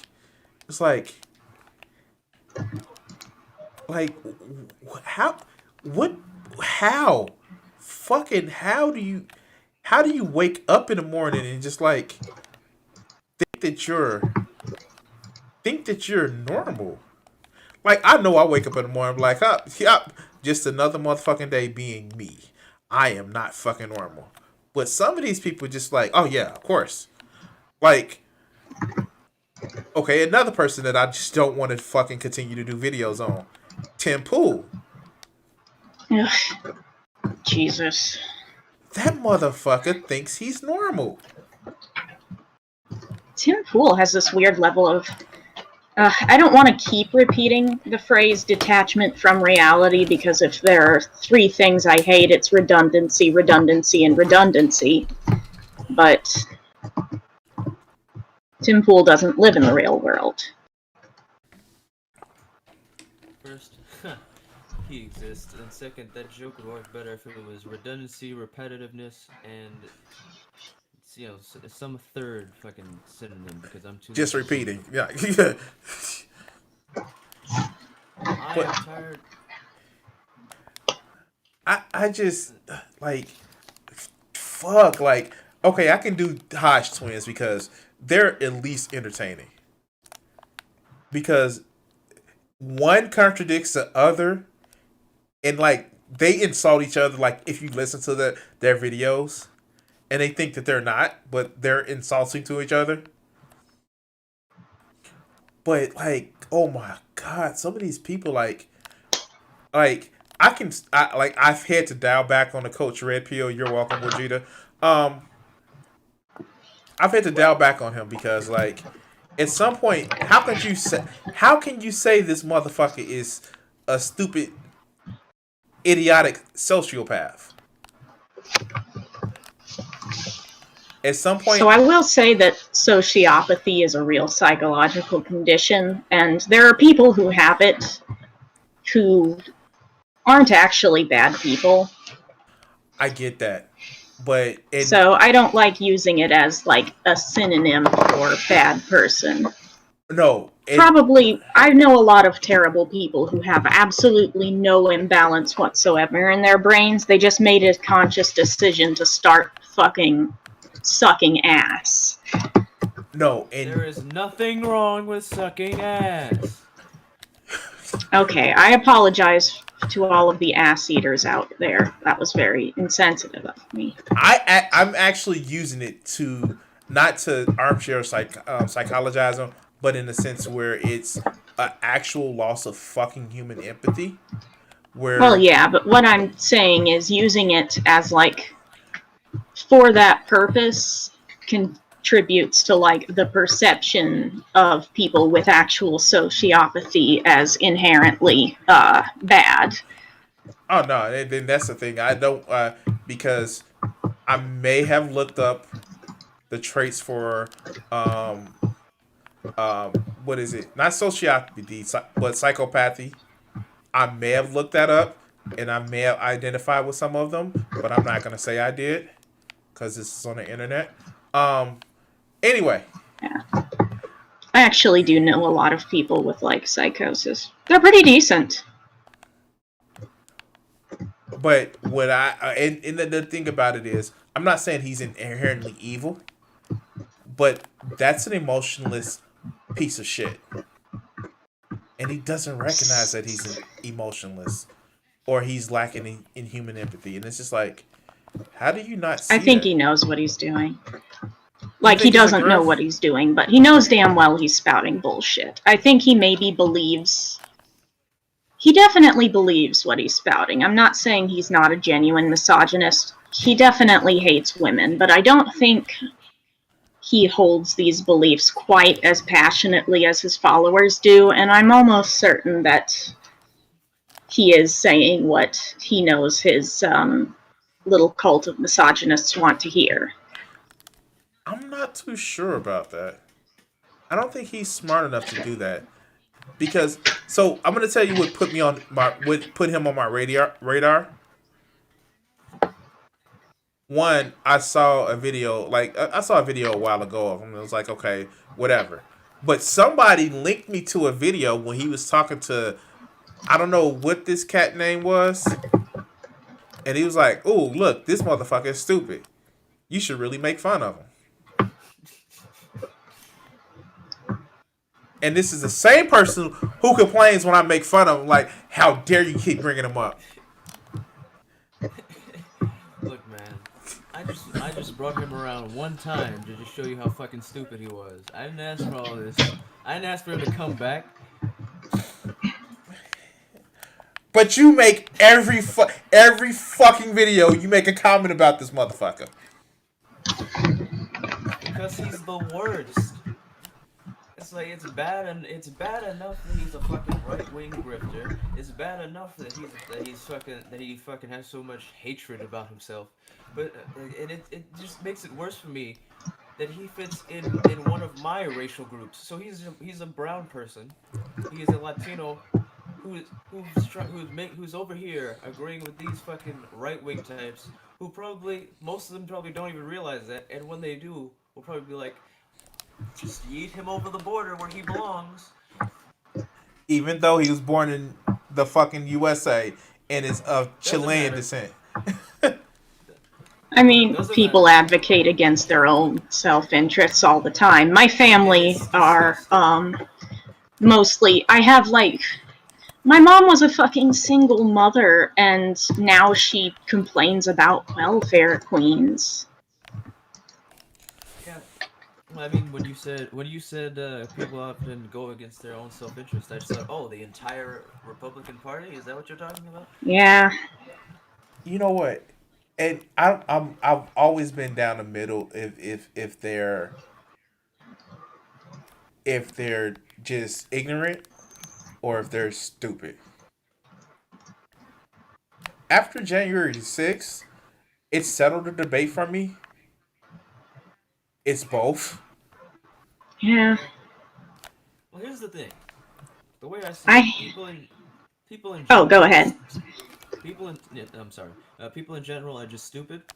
All of us, we're all dumb. We're all a bunch of smooth brain dum dums, walking around smacking our faces into poles. But the problem is when you add ignorance on top of the fact that we're just not a very intelligent species, things get a lot worse, and that dumbness, that smoothness becomes very apparent.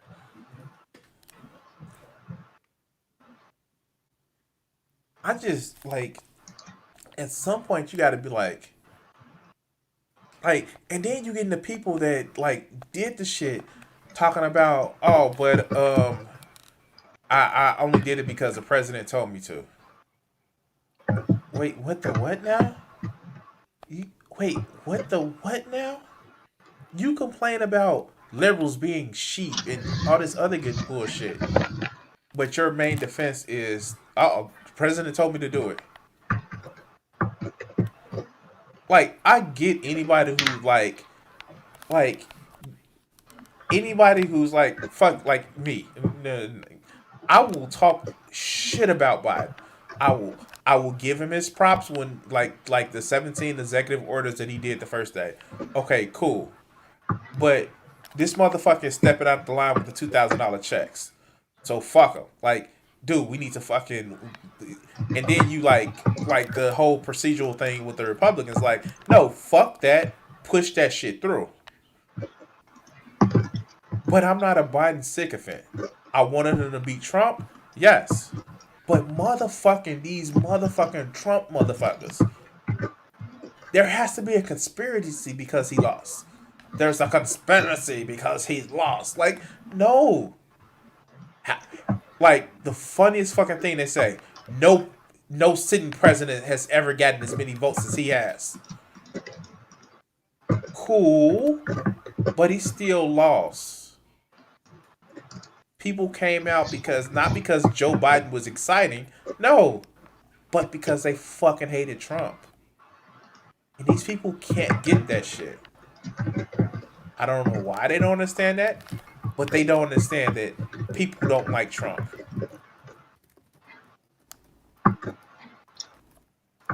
And I'm like, how? How could that not like fit in your mind that maybe people just don't like, your God King Emperor?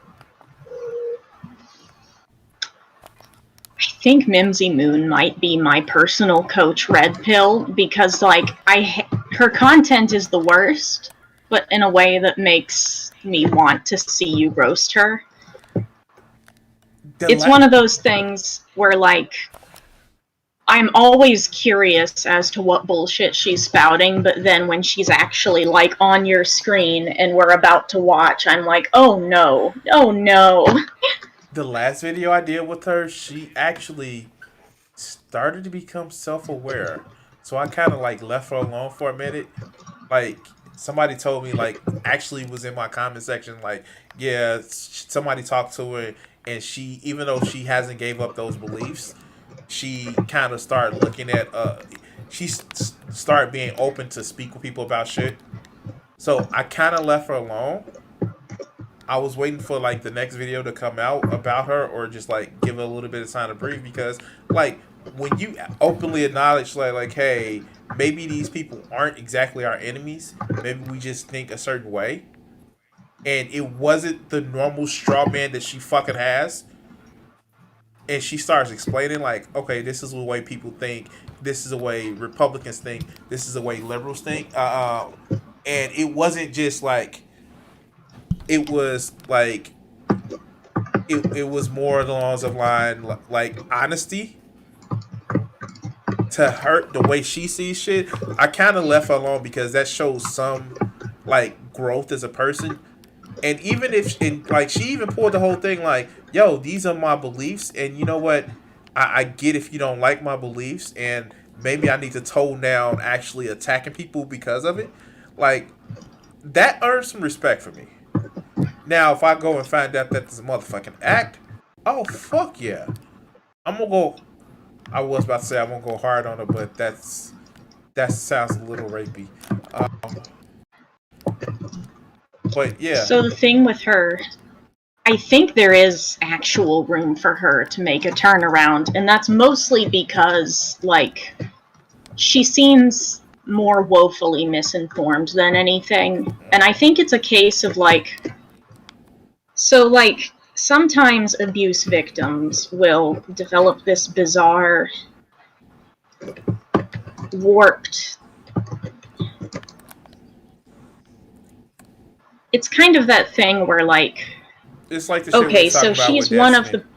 Like she's one of the people who are harmed by conservative policies and values. She was literally a survival sex worker and an addict, neither of which are people that the right wing has much sympathy for. And now she's espousing those beliefs. And I think she earnestly has been made to believe that the things she had to go through, the things she went through happened to her because she deserved it for not being, you know.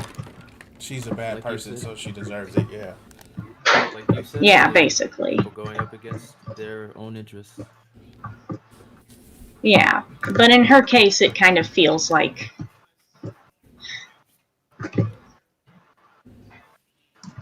I don't really know how to describe it. Yeah, I'm Essentially, it feels as if she's got this,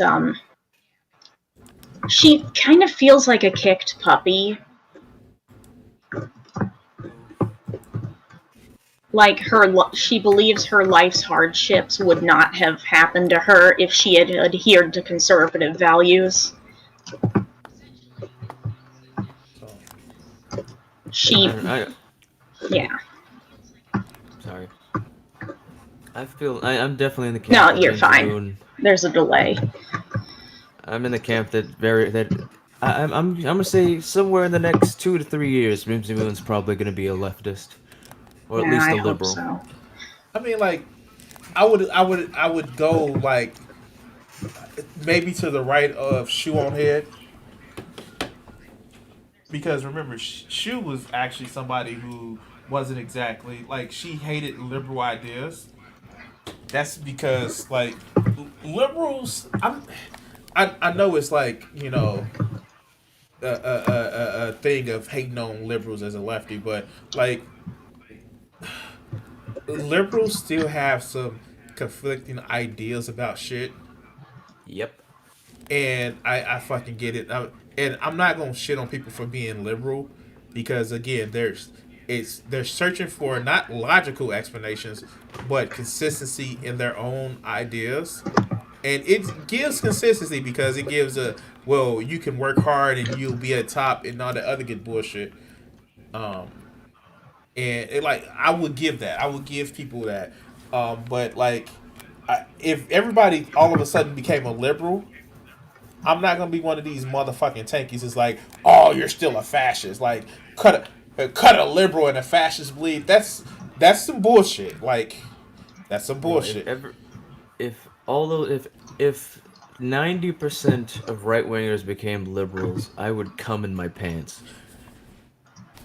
I don't like liberals, but Jesus Christ, do you know how much progress would be made if we didn't have to deal with what, like 40 something percent of the population being completely fucking backwards?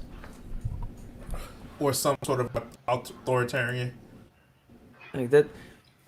Like because it'd be so much easier to make progress. Because yeah, the liberals aren't as apt to make progress, but it'll be a nice battle of let's move this much versus let's move a little bit instead of let's move this much. No, let's barely move. No, let's go backwards.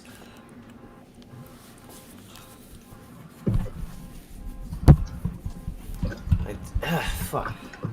I can't. Yeah, and honestly, like, oh, go ahead. No, go ahead. I was just gonna be redundant.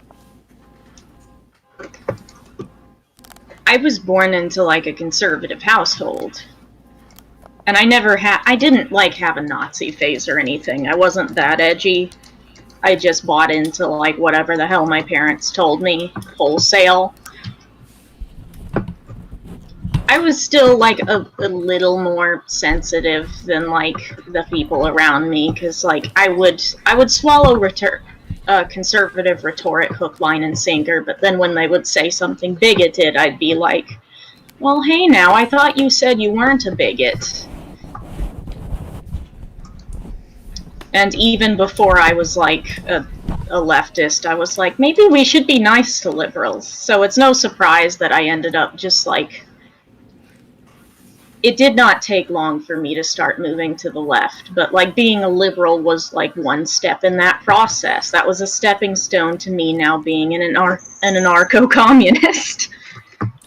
See, that's an interesting perspective, because for me, I grew up with two parents who both consider themselves independent and are difficult and are they're based upon what they say. I'd say my mother's like center left because she's got that whole weird religion thing making her want to do weird conservative things and make me want to vomit. But I would say that's more like a personal conservatism, not so much of but as far as policy, she thinks people should be able to do what the fuck they want. But then my father's just kind of he's similar but more left. Or it's like for the most part he's left. He doesn't give he's fucking like freedom all the way. Fuck all that fucking telling people what to do. But then he's also like he's personally against abortion, but on a legal front he's like, nah, people should be able to do what they want. And then over here I'm just like, So I don't exactly know where I started politically, because growing up I was just kind of given like a loose. I was pretty much told from a young age Republicans and Democrats are all dipshits, and we don't conform to that nonsense. And so I just kind of started outside of that and had to work my way in. And it was funny when I started to hear like the 2015 2016 era. I started to. That was when I started to, because I already knew Republicans were full of shit. That was when I started to see through the liberal bullshit. And then I was like, okay, so definitely don't like these sides. And I didn't realize it, but I was forming into a leftist in my formative years and didn't know yet, because I didn't know that was an option. Because I took political compass tests at that point, and I was just like bottom left corner, all the way libertarian, almost all the way fucking leftist, and I'm still there. I guess I've never been any different. Even when I questioned the liberals, it just made me go further left. I think for me, when I was always growing up, I was one of those people that's like, well, the government shouldn't get in the way of a lot of things. But I always had the caveat of, they should work as a referee. You know what I mean? Like, even when I was young, I was like, nah, corporations don't need that much power. They never need that much power because they will screw us. And so even now, I'm not a I'm not a planned economy socialist because one of the things is like when you give somebody that much power unjustified, then yeah, they will fucking abuse it. So I wouldn't say anarcho communist, more like an anarcho syndicalist. But if we land in market socialism in my lifetime, fuck yeah, like fuck yeah, like we get to a point where it's just like people are more in charge of their lives, and there's a weakened centralized power structure. Fuck yeah, of course, that's what I would want. But like, I I was like in my middle to late 20s. I My ex used to make a joke about you always watching the news. Like I hear Rachel Maddow in my sleep because you watching the news when you go to sleep. Because I was chronically on MSNBC until like I got on the internet and it's like, oh, it's something better than out this. Like, oh yeah, fuck this. Like, because I would still have issues with like the whole Iraq war shit. I'm old enough to remember that shit, and I was like, no, fuck no. Like I was not graduating, but I had I live in Chicago, so at the time I was trying to go to is college, which is now defunct, called Robert Morris College, and it was like the week before orientation that September 11th happened, and I was like, it's like, oh no. Yeah, I similarly am not a fan of killing innocent civilians for oil because brown people bad. Not a fan personally. So Not my favorite way of going about things.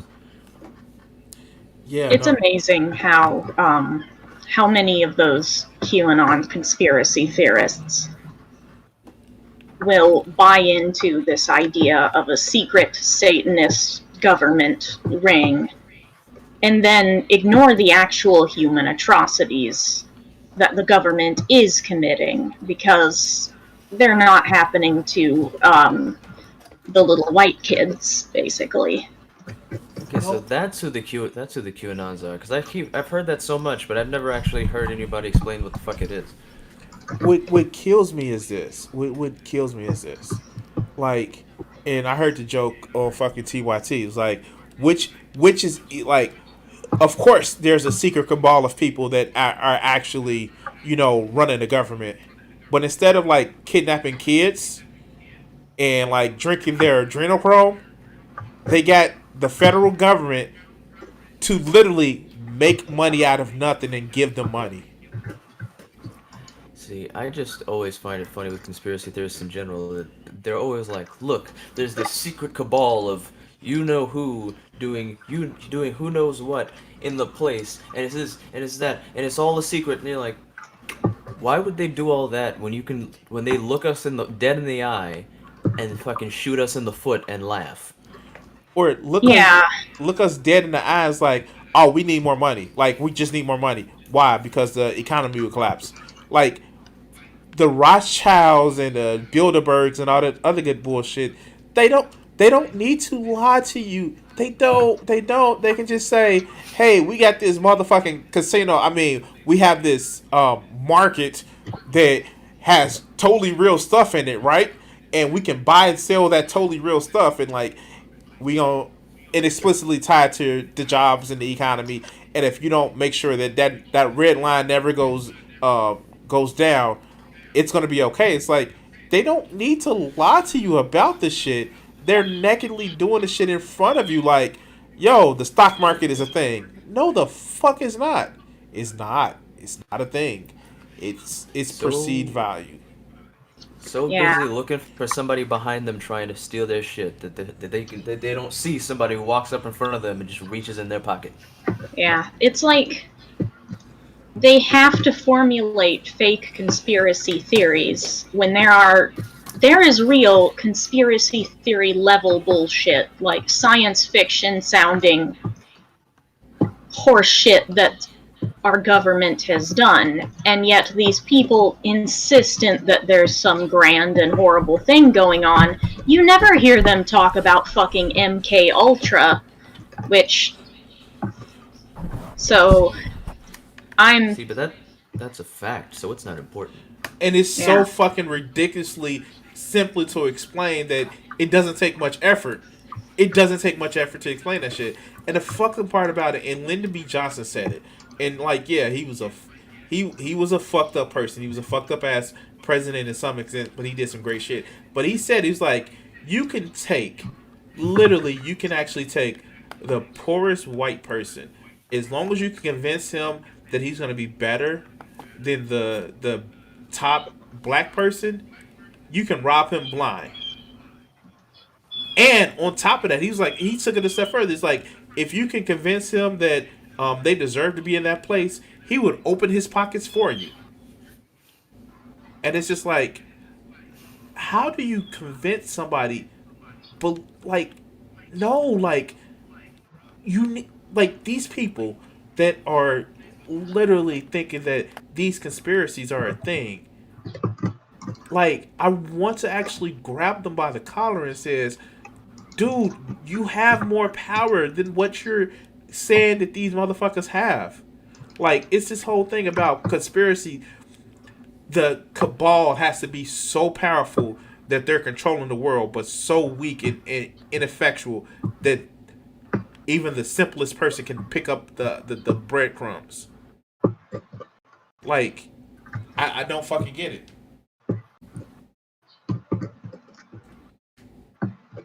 It's like, to quote some strange person who came up with this, but it's Schrodinger's leftist. Keep forgetting I'm muting myself. Oh yeah. Yep, the liberals, the leftists all just want the government to control everything, but they also want to destroy our government and implement a new socialist one. They're violent, evil thugs, but they're also a bunch of whiny pussy babies. They're all stupid and really dumb, but at the same time, they're these major strategists who are gonna tear the country apart.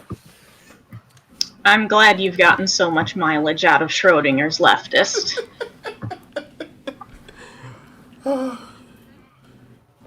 Shit, put that on a t-shirt.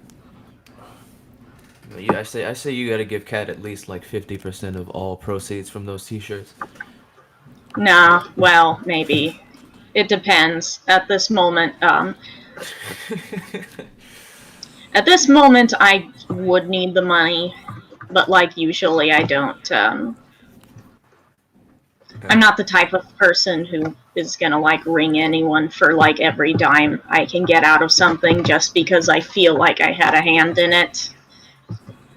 Alright, fine, you've convinced me. 75% of the proceeds go to Kat. You know what? Okay. So, fuck. I'm gonna be honest with you guys. I wish I could sell some t-shirts. Like, I actually have the fucking merchant store, but nobody has bought a t-shirt at all. And with the fact that most of my like, of course, when I do my art, I go to conventions and sell my shit. You know, we had this thing called 2020 that fucked up all of my conventions. So yeah. Oh, that sucks. I can't buy, like, I can't even pay for my own meds right now. My roommate's been springing for them because, you know, I need the meds to make my brain do the brain thing. You also call it doing the brain thing. Yeah. I need a combination of serotonin producing stuff and amphetamine salts to make my brain work tangentially similar to how it's supposed to. The amphetamine salts is prescribed Adderall. I'm not out here doing meth. Man. Isn't it funny how you have to spend your own hard-earned money on being able to function? Man, that sounds Yeah. fair, doesn't it? Yeah, and we have an economy where you have to like work for a living, but most of their jobs are tailored to be doable by neurotypical people. So if you want to be able to work and not starve, you already have to spend money just to hopefully kind of sort of be similar to the brain type that lets people not starve. But no, no, no, no, no. You have a choice in our system of capitalism. No one's holding a gun to your head to actually have to work. Yeah. You I have a gotta work to choice. be able to work because I need to pay money for the chemicals that make me not want to yeet myself from a high place and also enable me to like pay attention and have a concept of time and like other stuff. Um I've got the fucking cocktail of depression, anxiety, ADHD, and also being on the autism spectrum. So wait, wait, I wait, wait, feel wait, that. wait, Also, I wait, might I have feel that. wait, wait, wait, wait. PTSD. I'm I gonna say feel that. this. I'm gonna say this. What are you complaining about? Huh? Here goes some bootstraps. Huh? The bootstraps. Bootstraps. There you go. There See, goes some see, Cat. bootstraps. See, Cat. What you fail to realize is that you need to just keep. You need to just keep working until you are a brittle, feeble, broken husk of a human, and then there you go. Oh, Problem you want to solved. hear what kind of shit my so my dad's stance on ADHD was basically we're over medicating these kids. They don't need medication. You just need to hit them hard enough, and then they'll batten down and focus on their homework. The reason they can't focus is because they're not trying because they're bad, lazy kids. It's not like we can like create a system where it would need homework or hey, maybe the way we're asking people to fit inside of a fucking box, maybe that may be incorrect. Maybe we should tailor our society for a wider spectrum of people instead of like fucking teaching kids where they need to just sit down and be quiet and follow directions like some fucking 1930s factory worker. Oh God, I'm sorry. Uh, I'm I sorry. would. That's ooh. I would ask him how well he think you think he would function. How well does he think he would function if every time he stepped out of line, someone beat his fucking ass? Well, here's the thing. My family history is basically a lot of people who got their asses beat excessively who now just think it's normal. So there's a good chance that's literally what happened to him because I'm almost certain that ADHD runs through both sides of my family. It's more frequently diagnosed in the men of our family, though, because women are typically underdiagnosed for ADHD. That's why my brother got medicated and I didn't, so I had to struggle through school unmedicated. I think that isn't that doesn't have to do with the fact that they focus a lot on the more hyperactive symptoms that males tend to Exhibit. give out, and so yeah, No. tend to exhibit, so that the more quiet symptoms kind of get swept under the rug.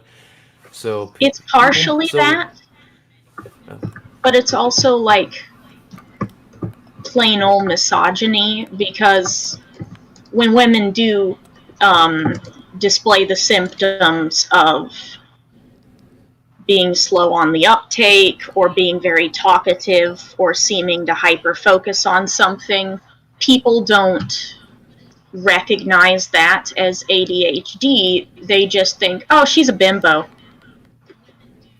see, I've learned that there's also that there's another way that ADHD tends to arise, which uh, unfortunately sounds a lot like my childhood, which is early on in school, like, oh, this kid's they're gifted. Look how well they're doing, Oh and then shit, suddenly, hell yeah. and then suddenly, hey, why aren't things going as well? What's going on here? Oh boy, I had the gifted kid syndrome. oh wow, he's so good at school. Oh God, everything's going wrong. What happened? You Yeah. used to be so smart. Or my favorite was that even when it was because I was in middle school and it was. I mean, I wasn't doing bad, but but at that point I was getting like A's in some classes and C's in others, and it was like the teachers would be like, "He's so smart, his brain is so big. What's going on?" Oh And I'm God. just over here like, man, I love that I've gone through my whole life and no one has taught me any skills to deal with my inability to focus. Oh, this is fun. I love this. Oh, now I am an adult who has to figure it out on his own. Yeah. I think we need Yeah. to stop having this conversation because this shit is sounding a little bit too familiar. Anyway,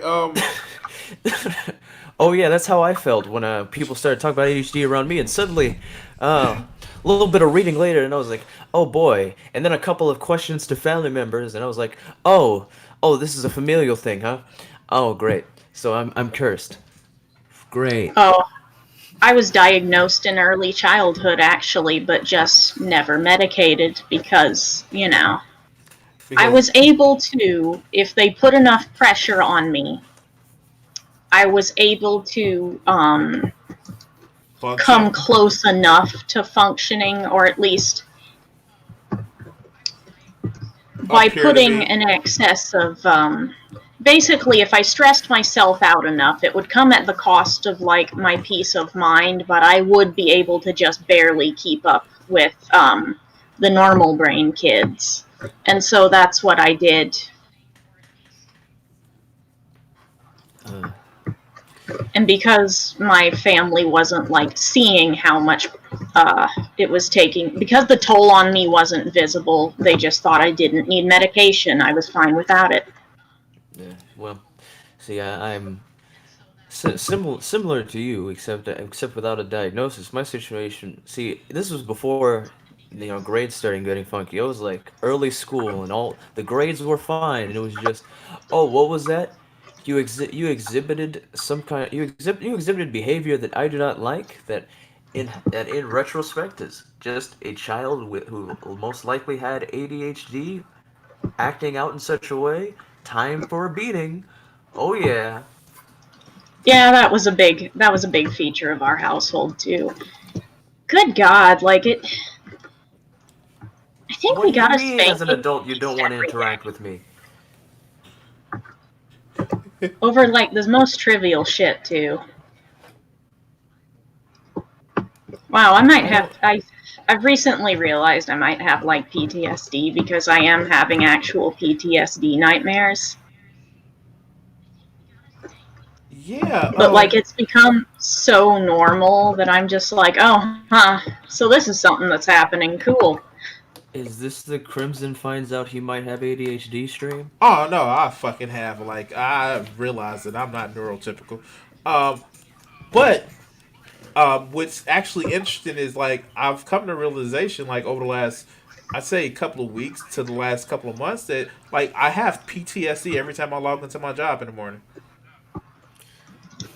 Actually, that's probably not impossible to have legitimate PTSD over a job. I think a job can traumatize you. Well, all it'll take is just enough anxiety and fear, and eventually it will traumatize you. Doesn't matter what it is. Oh no, Yeah, I and have like and I have like a trauma over all sorts of weird shit that like seems trivial in an individual instance, but like if it happens on a consistent enough basis, it can become traumatic instead of incidental. I literally mean like I would actually have physical discomfort logging in. The days that I have off, I am fucking fine. But like the days that I do have to just clock in, it's just like, yo, no. Yes. And It, probably a lot of it has to do with I haven't taken a vacation in the last 2 years. Yeah, 2 years.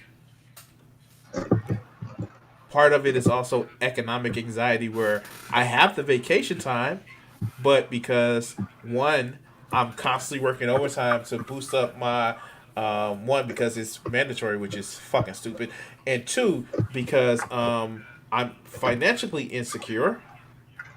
Yeah, I haven't taken a vacation in 2 years. Good God, oh boy. yeah. Like I've taken time off where I've taken extra like days because, but it was like it's also been I used a lot of my time last year for court procedures that I was going through with my divorce. It's but yeah, The, no, like I haven't the had like a crimson, vacation. crimson, crimson, crimson. You just gotta work harder, and then you'll have your $1 billion. Ha ha And there you go. ha! Ah. I literally actually Just did a thought experiment of what I would do with $1 billion, and I'd like probably I'd I probably just have a stroke. I legit have a thought experiment of what I would actually do with it. First, so here's the fun part about it.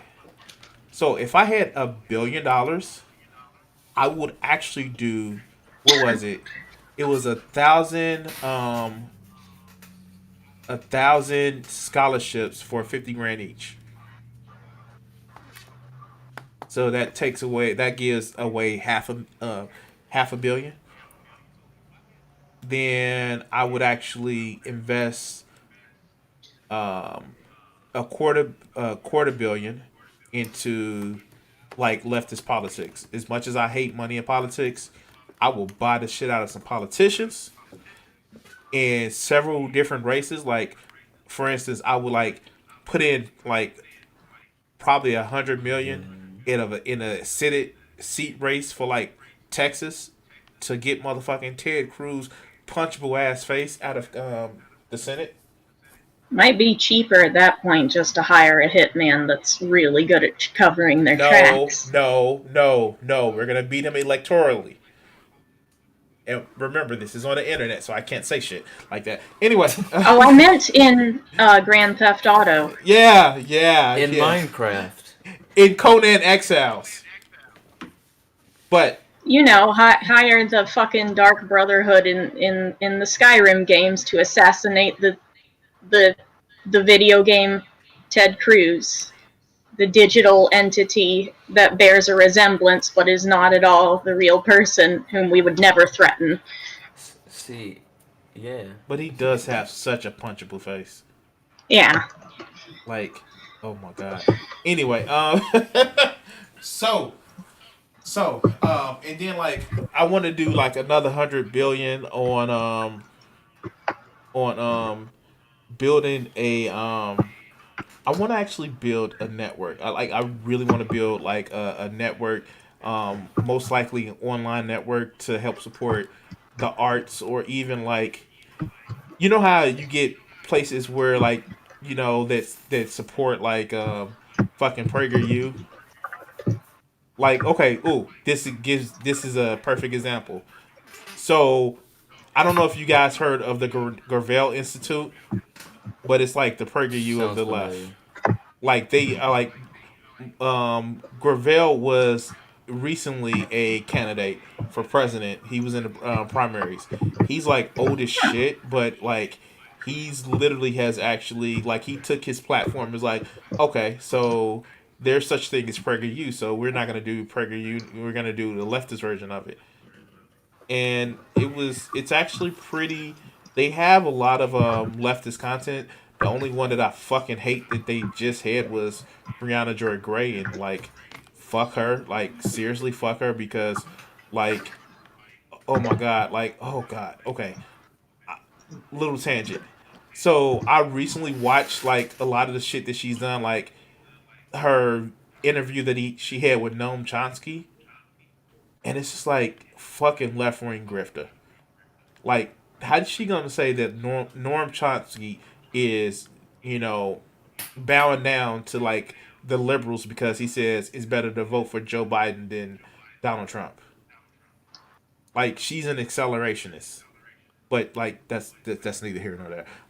But the Gravel Institute has like had some really great videos, and I know the right wing motherfuckers were throwing a fit because the guy who does Archer did a video for him, and like people were losing their shit. Like, how dare the guy who does Archer speak up about the left wing? Like, he does. He's like any other fucking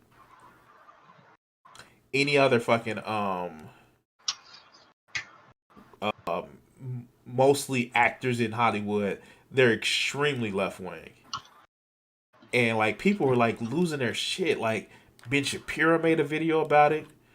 Like everybody was just they were losing their shit because how dare Archer actually make a video about a left wing place? And it's like you know most of the people are like left wing, like in Hollywood, like not the producers or the like the actual actors and directors. Most of them are left wing. Now when you talk about the money people, oh no, fuck, they right wings. Fuck. Like that's what I've never understood. Like the whole the Jews run Hollywood. Like no, that's not the case. Most of the people that run You'd think if it were, they'd have, like, much better representation. like Bob Iger is not Jewish. He's Caucasian. Like the motherfucker who heads these big studio companies. Yeah, they're Walt not Disney was a fucking anti-Semite. exactly. And apparently a violent homophobe. Like, he heard another guy was learning the piano or something, and he went up to him like, hey, what are you, some kind of gay? Because he was learning the fucking piano. He didn't say gay, though. He said the other thing. Wait, what? I'm trying to. What? How? What? Huh? Yeah, Walt Disney wasn't just passively homophobic, he, like, outwardly verbally hated the gays. I'm so confused on how did we get from piano to what are you gay? How, what? Huh?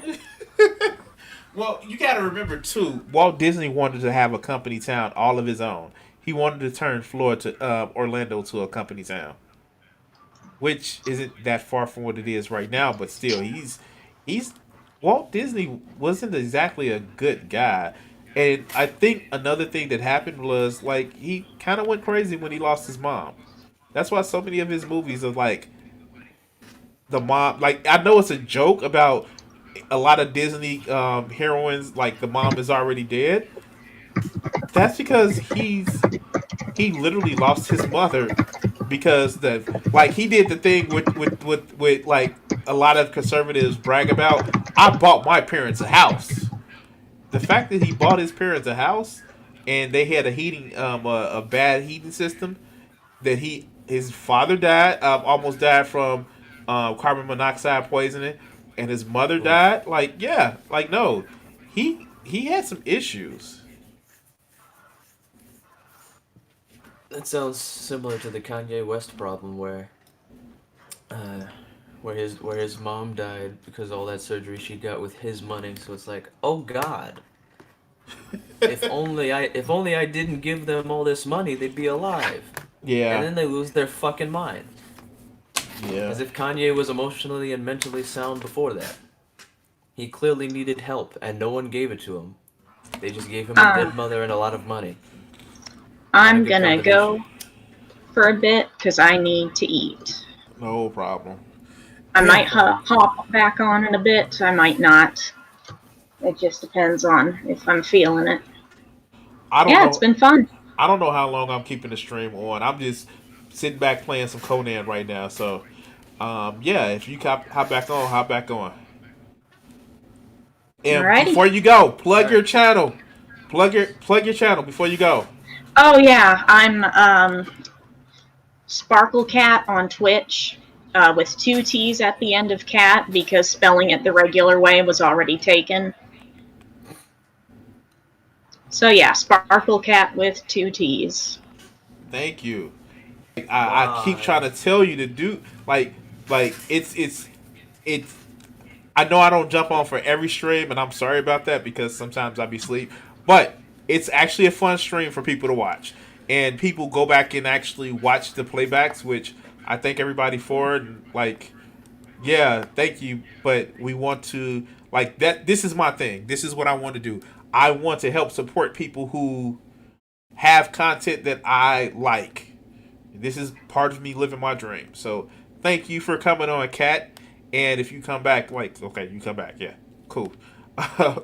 But go ahead. Alrighty. Well, you gentlemen have a good rest of your day. You too. Thanks. Well, that was nice. Like one day we all three are gonna get on to actually do a planned show. Maybe. I'm just saying, like, I like these Sunday streams because like people could come in, we can talk shit. Um, I was thinking about doing video reviews today, but it's just like I don't fucking feel like it. And I've had some fun ones come up, like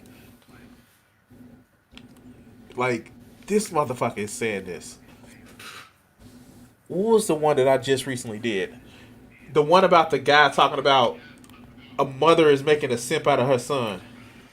Now, see, I was upset with that video, and not like I'm offended kind of way. Like when I watched it, because when I saw mothers are making simps out of something, like what is this gonna be about, like abusive mothers or something?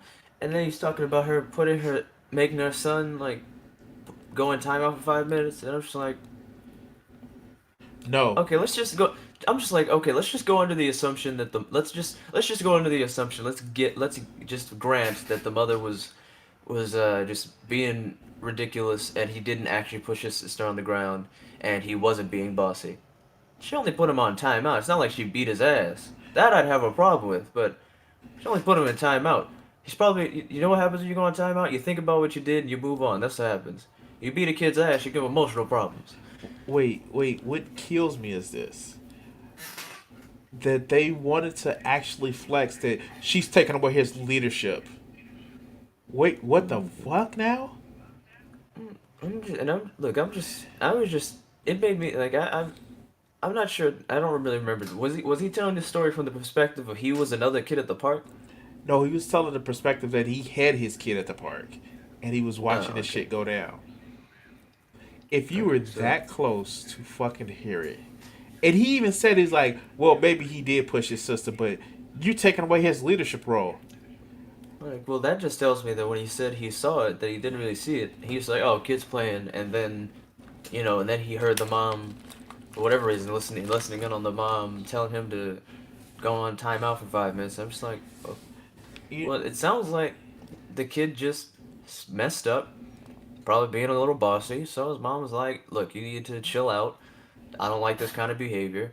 And in my opinion, putting him on timeout, making him think about what he did after explaining what he did, that sounds like healthy parenting to me.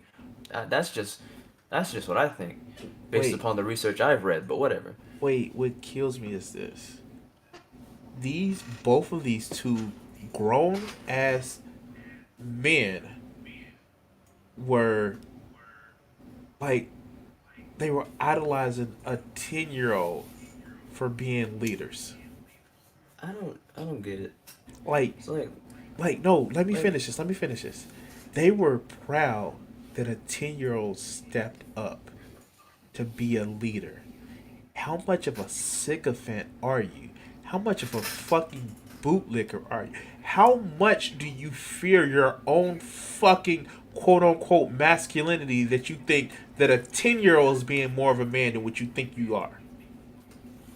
I don't get it either. Like, I understand that, with children in general, you want them to, when they exhibit healthy behaviors of independence and leadership, depending on context, it's like, okay, cool. But some kids being like, let's all just push the fucking merry-go-round at the playground. Okay, it's just a kid being like, did like there's two ways to look at this, right? So example A would be him just being like, fuck what if everybody else is having fun, I want this to be the thing. That kid's being bossy. But if all the kids, let's say all the kids, they want to go fast, someone's gonna get hurt because they're dumbass kids. But if the kids want to go fast, and then that one kid just goes, okay, everybody, let's do it, follow me, let's do it. That's just that kid is being a leader in that scenario. Fine, whatever. But the issue with this kid is seems like he was being bossy. He's like, fuck what everybody else wants to do. We're gonna do what I want to do. Shit, when I was a kid, I remember one time at the playground, it was a similar situation where I had to be no more than like 4 years old, 5 years old maybe, and I'm at the park with my dad, and there's this little girl. She older than me, but still little, and she just started bossing us around, and I'm a kid, I don't know any better. And then her mom shows up like, no, you're being bossy, you're not playing anymore. Let's go. You come. I don't know if she took her out of the park or had her sit on the bench or something. And that's the first day I thought it was just a kid being bossy and the parent being like, nah, I don't like that. Stop bossing other kids around. You take a break. Well, you know what And I originally thought when I went back to and actually like when I heard the shit. I don't know if you ever heard of a show called Recess. yeah, Like yeah, I remember that show. I was thinking like a shitty version of TJ. See, I think TJ is a great example because because he shows both the what I would say is a positive leadership traits in a child and not so positive because sometimes he'd be like, "Fuck what everybody else wants to do, let's do this," which is toxic and gross. And then there was other times like, "Oh, everybody wants to get together and do something. Well, I'm just going to help everybody cooperate and do something that we all want to accomplish, but clearly nobody's working together, so I'm going to try and bridge that gap." Non-toxic leadership. And yeah, like, and of course, like the lesson is like, and a lot of times he would actually do the toxic shit first, and he's like, "I fucked up. Let's do it. Let's do it how everybody else put it." And when they pull the plan together, like everybody played to their strengths. Like, yeah, fuck, this is actually fucking awesome. Like, I remember like what was a running theme of them always getting fucking more balls for shit. Like, Yep. yeah, like always getting more balls played. This is like, oh shit. Like motherfucking Spinelli in that motherfucking show was the shit. Like she was like awesome in that motherfucker. Her and Mikey. Whenever I hear Spinelli, all I can think is Bobby Hill. Wait, why? Why? Because they have the same voice actor. I understand that, but it's just like totally two different characteristics. But it's the same voice, so I just and because Bobby Hill is so burned into the back of my brain. Whenever I hear Spinelli talk, when I watch that show on Disney Plus, sometimes I'm just like Bobby Hill. That's the only thing I can think. So you have Disney Plus. I have to ask without giving any spoilers because like I don't give a fuck about spoilers. I haven't watched it, but I've been watching the people review of it. How was WandaVision to you? For me, Yes. it's really entertaining. I'm really enjoying it, and I'm enjoying the fact that it's something different.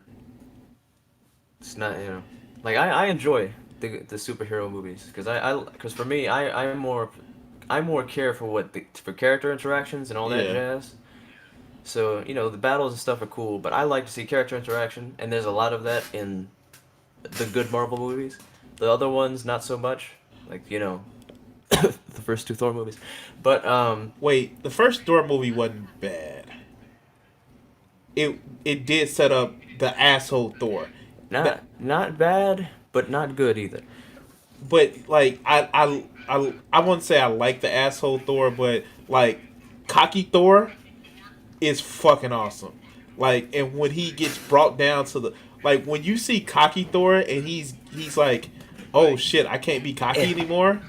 Like the most badass shit in the comics recently is when he reforged Mjolnir. Oh fuck, I can't even talk right now because my nose is coming. Mjolnir, where the hammer fell. You know what the fuck I mean.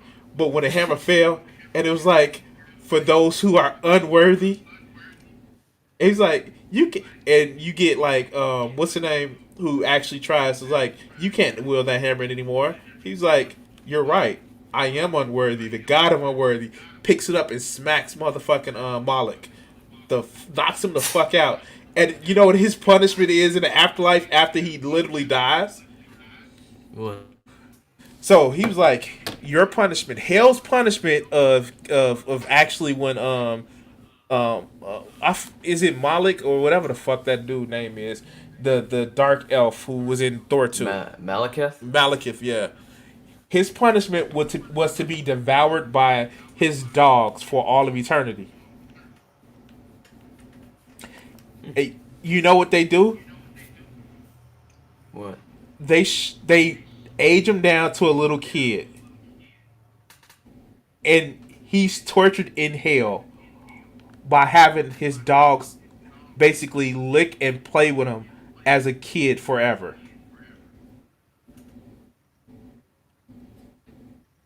So in other words, his punishment, instead of like evil, like bad shit that happens to him because that's what broke him out of hell in the first place, he gets to be a kid and has to play with his dogs forever. It's an interesting punishment. It's like Frieza's punishment in fucking Revival of F, where they had him just chained up with a bunch of like singing fairies and butterflies and fucking teddy bears and shit. And he was just trapped. Just sitting there mad. But no, in this one, he's actually okay because like torching this motherfucker didn't work. So he's gonna stay dead, but let's at least give him some kind of fucking peace. But yeah, So it's smart. He can't leave if he doesn't want to leave. exactly. But anyway, we were talking about WandaVision. Yeah. So Yeah, it's actually sure it's very very well done. I'm like I think it's probably better to wait until the whole thing comes out, because it's one of those shows where you will want to watch and see what's going next, because every waiting every week is just like, fuck this shit, I want to see it now. So I'm gonna ask this question, and that's one of the reasons why I never I wanted to get the Mandalorian, but I was never a big Mandalorian fan. Like Boba Fett to me wasn't a cool character. He just had a different helmet on. But I know people like Boba Fett for some reason. But which Pietro do you think it is?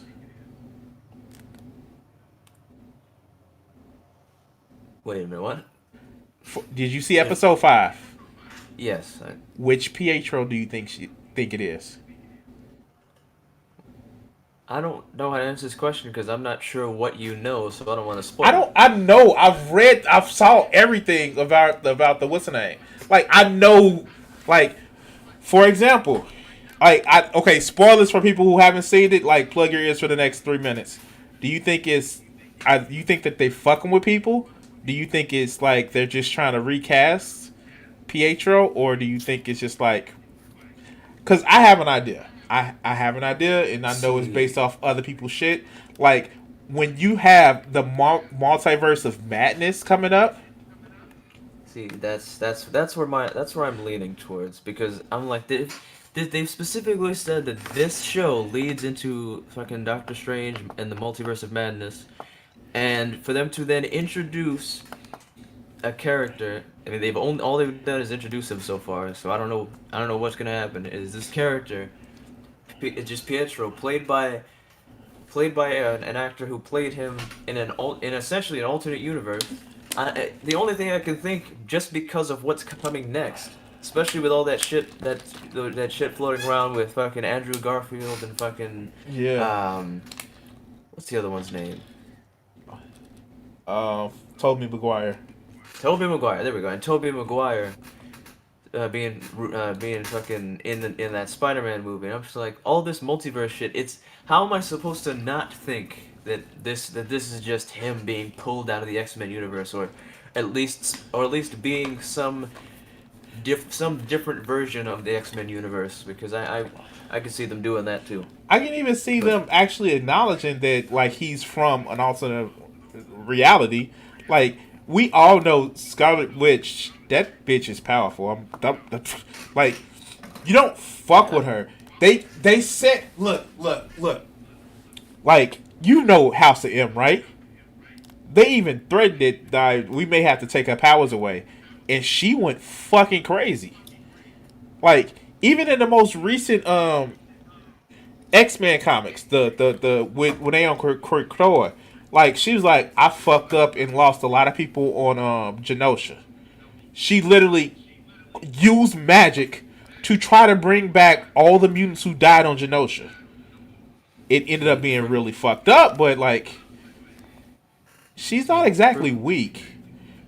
See, for me, I enjoy that they're finally showing her to be powerful, specifically because of Captain Marvel. And the reason I say that is because when they introduced Captain Marvel, I'm like, what the fuck? She just shows up at the last minute, strong as fuck. Just that's it. Like Thor had to go through whole arcs to get as strong as he is. Captain America just isn't strong. You know, and then it's like, and then then Wanda's been here for a while. I like this character. Fucking Scarlet Witch is pretty fucking cool.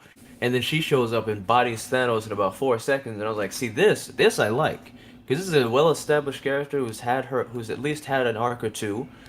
She's got a specific reason to want to destroy Thanos, and they're showing that she's clearly incredibly powerful. I like this. Like, this is somebody who took Hulk punches. Well, I guess technically the future him took Hulk punches like they weren't shit, and she was just ripping him apart with her magic-y fucking weird powers.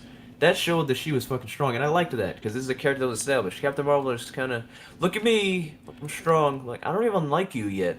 You're boring. I wouldn't Away. say that.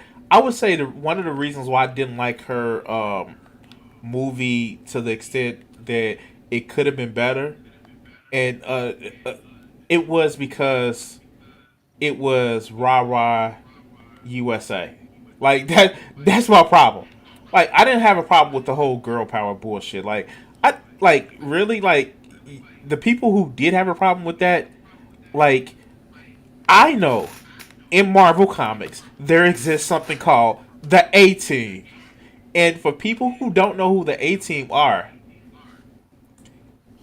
like literally, Sue Storm has her own team where she calls fucking heroes and villains. It's like, yo, we need to do a thing. And those motherfuckers, like the scene at the end of Endgame, where it was like all the women standing together, like that's like a team cover.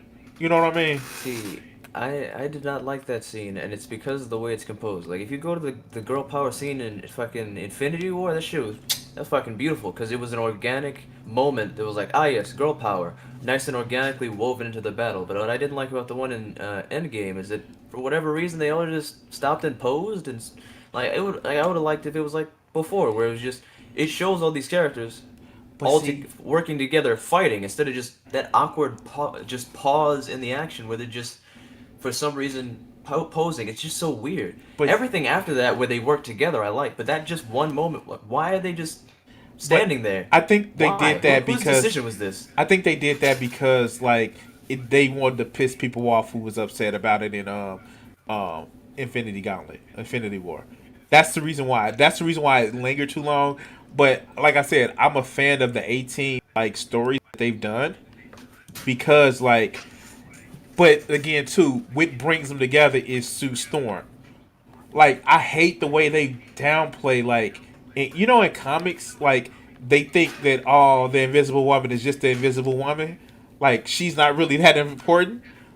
I don't know. I don't read comics very often, so I don't But know much about the Fantastic Four. But like, okay, so when you think of Fantastic Four, who do you really think is like the powerhouse in the Fantastic Four, or like the reason why they Um, so important? well, I don't fucking know, because I It's mean the thing Reed. is strong, but the thing is he's pretty much just strong, so he can be replaced by pretty much anybody. He has been replaced by Bit, She-Hulk. Yeah, exactly. the Mr. Flame Boy, pretty much useless also. I mean, so many characters can fly and have fire powers. Reed Richards, he's smart, I guess, but his stretchy powers really don't mean shit. And she has the ability to create force fields and fucking turn invisible. And I think she has other powers I don't know about. Like, as far as power, she definitely has probably the most applicable one for most scenarios. So So, I think, yeah, probably be her. but see, that's the thing. Like, most people don't think about that. They just think, oh, she can go invisible. But there is like one of my favorite moments in like Jonathan Hickman's comic books is like the whole interaction that and I even got a picture of it where I drew Franklin Richards actually using Galactus as his herald. Hmm. So basically, it was like Franklin Richards had like lost his power, and then like one time, like in the middle of the Baxter Building, um, fuck, what was it? Um, Somebody broke into the Baxter building and went into Franklin Richards' rooms. This man, like you didn't know who the fuck it was, and like he said something to Franklin, and then pieced the fuck out. You come to find out it was adult Franklin Richards because he needed Franklin to have like to save up his power. What ended up happening is Valeria, as an adult, came back and told him like, "Hey, mom, I need you to be strong when the time comes." So you know who the Celestials are, right? Yep. This chick held back an attack from three Celestials. So does she have powers other than the force fields and invisibility, or is No, it just she can control the force fields and stuff? she can control the force fields. Like she's like on like How do, how does that work? Is it like magnetic fields or something? it's just spatial What? distortion, I guess. Oh, so so she's just gravity powers then. She's just distorting space. Okay, that's pretty cool. And Yeah, that's definitely more applicable than anybody else in the Fantastic Four's powers are. it's like and they kind of like they gave like the Jessica Alba version was actually like how not that she was a bimbo, but she was a little bit more forceful than what they usually try to depict her in the cartoons. Like Sue Storm is not somebody that you fuck with. Like there's also always been rumors that like she fucked Namor because Reed was an asshole. You know how like in comics they try to make Jenna Van Dyne like actually seem like she has some sort of agency. Who is that? The original Wasp, not her daughter, but the original Wasp. Ah, Like yeah, okay, the yeah. one that like Hank Pym gets shit on because he like slapped her once, Yeah. but Reed was like constantly slapping Susan because it was the '60s and they thought that shit was acceptable. Damn. Oh, damn. But Reed gets away with it because he's just he's seen as just like um I I don't know like Bill Isn't he like Nye a look like motherfucker like isn't he like a narcissistic prick? narcissistic no but can he be emotionless? Yes. Absent-minded? Yes. But like what you're thinking more is Hank Pym. He's a narcissistic prick. Well, then that's probably part of it. You know something I that about the Marvel movies that hurt me though What? was Age of Ultron because this is a this is a Thanos level threat from what I understand. Like he's the kind of enemy that shows up and everybody fucking dies, and they just kind of dealt away with him in a single movie. I That get you. kind of I hurt me. give you that. It shouldn't have been called Age of Ultron. It shouldn't. It should have been called the. It should have been Yeah. like the birth of Ultron because, like, you're right. Even though I was swayed on it. I was swayed on the idea that Age of Ultron is a better movie than the original Avengers movie. Yeah, yeah, I can accept that. After I watched, because I went through most of the movies a few months ago because I was stuck inside. The only ones I didn't watch were the Spider-Man movies because they're not on Disney Plus I've because they heard don't that. technically own those movies. I've heard that. Yeah. Yeah, and I went through them all again, and it's fun. First thing I learned was the earlier movies they deserve more credit. Oh, I also didn't watch Hulk because that wasn't on there, and honestly, why would I want to watch that movie anyway? It But was okay. It was okay. it's not on par with any of the other ones. Like that's like lowest tier kind of shit. Like, but anyway, first the I realized that although the first Thor movies, the first two are not that good, with the context throwing them in with the context of Thor's whole character arc does make them better because I get to enjoy him moving forward. And like I said, that's what I like is character interactions and Yeah. things, seeing how characters adjust and react to situations. So I enjoyed that, and I also really enjoyed the fact that that when you go back and look at these things, you can see, oh, there's actually a plan to all this bullshit Well, that I was in wouldn't say it place. was a most. It wasn't a plan altogether at first, but they had an outline and then they built back on shit. So like Yeah, as you and saw the movies go progressively get better, they was like, okay, we can tie this in. We can tie this in. It's basically it's the joke about how Marvel does its comics. Like certain shit just did not fit until they made it fit in the end. Like they introduced retcons in the movies, just like they did in the comics, and I'm not mad at them for it. Right, but I just like it's just a beautiful difference between this and unfortunately what happened to Star Wars. You can see they were like, we're going to we have a plan. It's not fully fleshed out yet, but we have a plan. We're going to put in hints to what's going to come later as we develop this in more detail, and we're going to actually go through with this. We're not going to just be like, oh, we're teasing this, and never mind. Unlike Star Wars, they're like, all right, look, we got this movie. Look, we're teasing all this stuff. We got all these open ends. Nah, fuck all that shit. It's in the trash. None of that. Fuck you. But that's Yeah. because they fucking listen to the audience instead of telling the audience this is what we're gonna do and sticking with it. I think Like it was a I think it was a combination of Kathleen Kennedy not being good at her job and fucking just a lack of a plan. Which, given that she's in charge, I'm putting that on her shoulders. Because if it's your job to make the thing work, you gotta make sure if you don't make the plan yourself, you gotta make sure somebody else makes a fucking plan. but That's your job. You're in charge. But that's the thing. It's like they listen to the fucking fans. Like instead of like what Marvel did, like if the first like you said, the first Thor movie wasn't all that good, but if they left it at just that and just like, oh well, we're gonna just fuck Thor, like stuff like that. Like, let's be honest, who was the fucking person in it? Like Marcy was fucking irritant in the Darcy. Darcy. She was a fucking irritant in the first Thor movie. In the second, it was like, oh my god, I don't believe you fucking like really keeping her like this. But like, look at her now in WandaVision. Like, she's like, I've been at I this didn't for a long time, and like, oh yeah, no, I was like, Tuesday, but expect this shit. Like, you know what I mean?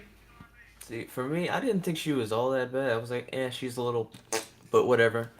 I didn't, and then she showed up in WandaVision. I was like, oh, I like you better now. You Because actually you feel like a fleshed out character and not just a exactly. caricature of a college student. Exactly, and that's my thing with it. It's just like you see some of the shit, and it's just like they like the whole thing about fuck who was that um Clark Gregg Agent Coulson. Yep. Like he was just like when you look at him, he's like, oh my god, this fucking like this is like this typical bureaucrat. And then like you see him in Agents of Shield, which let's be honest, like they could have made that a lot better if they did tie it in more with the MCU. Well, unfortunately, that didn't happen, and I'm not sure it's canon anymore because they Oh, broke up it with Netflix. no Agents of Shield, yeah, it's canon. Okay, well, now I know. I see. I never watched it, so I don't. I don't. No, I, no, you're well, thinking of the Marvel Netflix shows, but Agents of Shield is canon. was that not on Netflix? No, that was on ABC. Oh, my bad. Okay. They did reruns on fucking Netflix, but that was on ABC. But Okay. yeah, Well, now I know. and Yeah, even that I've is still heard. canon because it's like even though like they reference it, like they reference everything that happened in the MCU, but they don't reference. You know what I mean? Everything I ended don't. before the snap, and also they referenced the New York incident, and Cox is gonna be Daredevil in Spider-Man 3. Yeah, I heard about that, and I was like, oh, good. Because from I've never seen it. I didn't watch any of the Netflix shows. I didn't watch Agents of Shield, but I've heard that the guy who played Daredevil went, like, he put in the extra effort to like study how blind people act in conversation to make sure that every way he acted was correct and actually tried. Oh God! If you haven't watched it, you need to watch at least all 3 seasons of Daredevil, and I'll tell you why. Vincent D'Onofrio, What about him? fuck, the Wilson Fisk that he does. So I don't know if you've seen the scene, like what sells him and who how just like spoilers if you haven't seen it. Um, somebody made you so mad that you take their head off with a car door. Damn. That tells you something about how this character may have some anger issues. But you know the story of the Good Samaritan, right? Very vaguely. So what do you know about it? Like, just tell me what you know about it. There's a guy who does stuff. All right. So the way the Good Samaritan is told, parable by Jesus, was it was a guy. He was on his way down to a town, and he was accosted by people on the road. A priest walked by him, and he was beat like almost to death. Priest walked by and was like, I see him on the side of the road, but I'm not gonna help him because like I'm a priest and I don't want to touch dead things. Levite, which is also like a priestly class in um, the Hebrew faith, saw him said the same thing. But a Samaritan who was basically mixed breed, like by race, they didn't have races in, but like somebody whose family was part Jewish and Gentile walked by, was like, we're gonna like dress his wounds and shit like that, and took him to a inn and paid for him like to stay there to get better, and did it without his way. So that's the story of the Good Samaritan. So Wilson Fisk, he's been arrested because like people exposed his shit, and he's going to jail, right? Hmm. So this is how badass this motherfucker is. So he's talking, and he was like, I really want to tell you the story of the Good Samaritan. And one of the guys, the cops that's transporting, was like, shut the fuck up, you big fat motherfucker. And then another cop was like, no, let him talk. He's like, I used to think of myself as a good. He was like, there was a story about a Good Samaritan. A priest saw a guy. A guy was going down the street, and he was set on by men of ill intent. And a priest walked by. A Levite walked by. Didn't help him, but there was a Good Samaritan that stopped and helped him. And I used to think maybe I'm that Good Samaritan. In my city was the person that needed help. And he was like, but I realized I wasn't the priest. I wasn't the Levi. I was the ill intent that set upon the man that had no business being in the street. And it's like the music just ominously drops, and he shakes his head, and the guy who's like, let him talk, pulls out a pistol and kills everybody else in the van with him. And he's just like, yeah, Tuesday. And like that fucking scene sends chills down. Like as good as Brian Cox is. Yeah, he's good. But Wilson Fisk in that fucking show is just like, you've seen D'Onofrio act, right? Hold on, I'm looking the guy up. Full Metal Jacket. Did you ever watch that movie? I've watched parts of it. You know the fat motherfucker who blew the brains out of the Yep. Commando accident? Yes. Oh yeah. Yeah, I see him. Like when I say you need to watch that shit, I mean like yes. Like even if you just watch him, and I think Jessica Jones was actually a better written one. Like the stories that she had was a better written one. But the acting in Daredevil was just like fucking awesome. Even when the guy who played the Punisher was in there, Like the acting was actually fucking awesome, but like the stories weren't as strong, but the acting was just like that shit. Like man, yeah.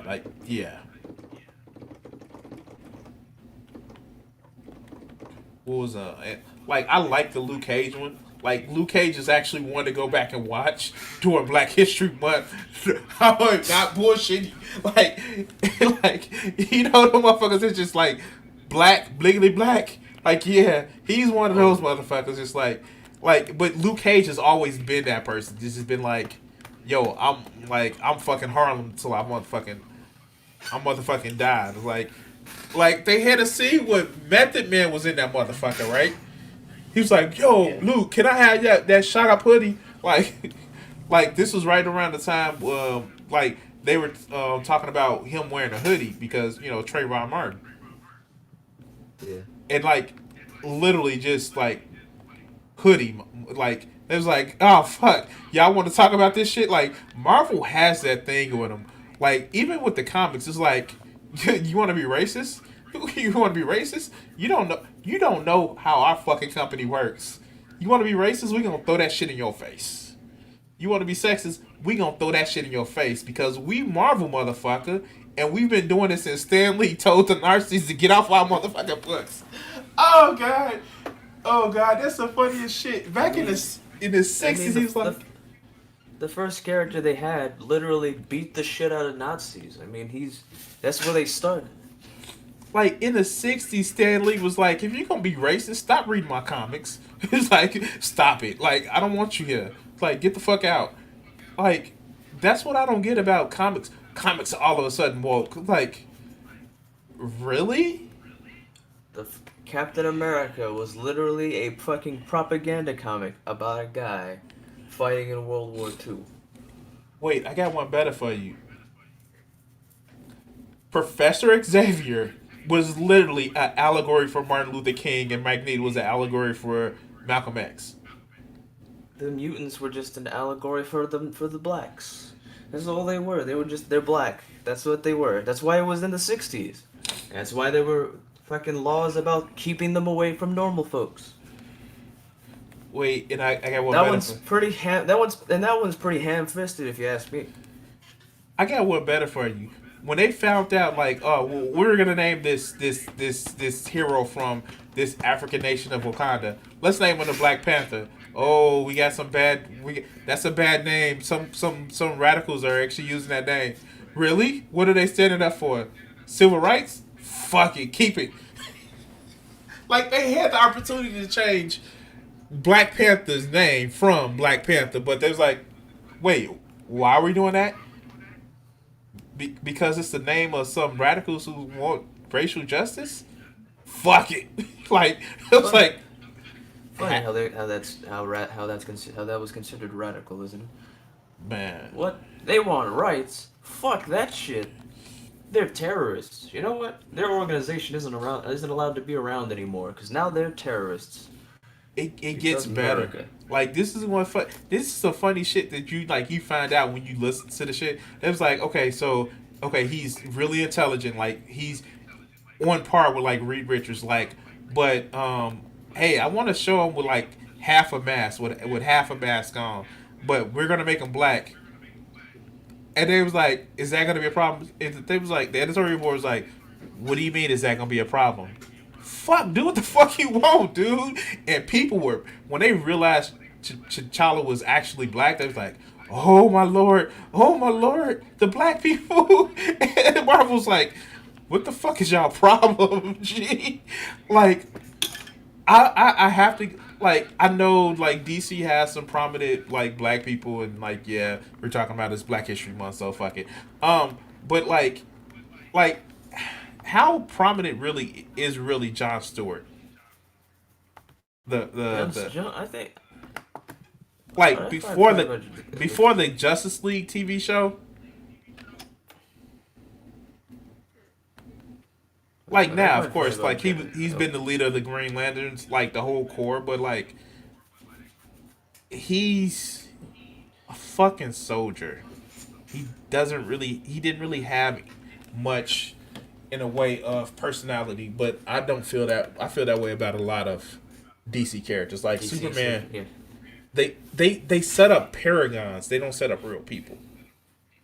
Yeah, that's why DC fucking bores me to death. Like, and like even the one of the most interesting characters that they have, Batman, is still just uh I am completely perfect, and I am so good at what I do that I brutalize people very violently, but I never kill anybody. And for some reason, in my mind, it is life comes first. But I don't consider the repercussions of fucking crippling somebody on the sidewalk. like, to be fair, I heard somebody say, well, he can end all the poverty in Gotham if he put that money into like crime fighting that he does like with social service. And like I think I've always Yes. thought that was a weak, but it's a weak argument because he does spend a lot on social services. He does. It's just that like him beating up people is part of his psychosis. Yes, he has some sort of psychosis, and it's been recognized even in the comics that like yeah, what he does isn't healthy, and everybody around him tells him like Bruce, you need to stop. Bruce, you need to retire. Bruce, like Isn't that funny though? You gotta think about the fucking three leaders of the Justice League are a fucking alien with superpowers, a literal goddess, and a man with mental health issues. oh god. That is all. That is their three superheroes. And the only reason he's able to keep up with the other two is because his mind is so fucked up that he has come up with hyper detailed plans on how to kill a fucking god and a fucking superpowered alien just in case they step out of line because he's fucking nuts. Wait, and then he justifies it. He justifies it because I got a plan for myself too. That's not good either. The fact that you think that you'll snap and start and do some fucked up shit, Like you need some fucking help. And this isn't just like, and I know they made a joke about it in like the whole the movie, the animated movie that they did. But if you actually like, he says, well, my plan is the Justice League. But if you actually listen to the shit, like when he like, because they did an audio release of it, it's like, well, the actual plan is like the plan for like Batman is like you take hostages for people he cared about, or you use his parents like as leverage. It's like literally he has it where he's like he is doing self-destructive shit. Like he is literally doing self-destruct. And I get it. Most of his rogues galleries aren't superpowered people either. Like they're just as human as he is. With some would have abilities, but like at some point you got to be like. I mean, like even like Damian Wayne has actually said, "Yo, I need to take a break." And I would say that he's more scarred than Bruce is. You know what would be nice?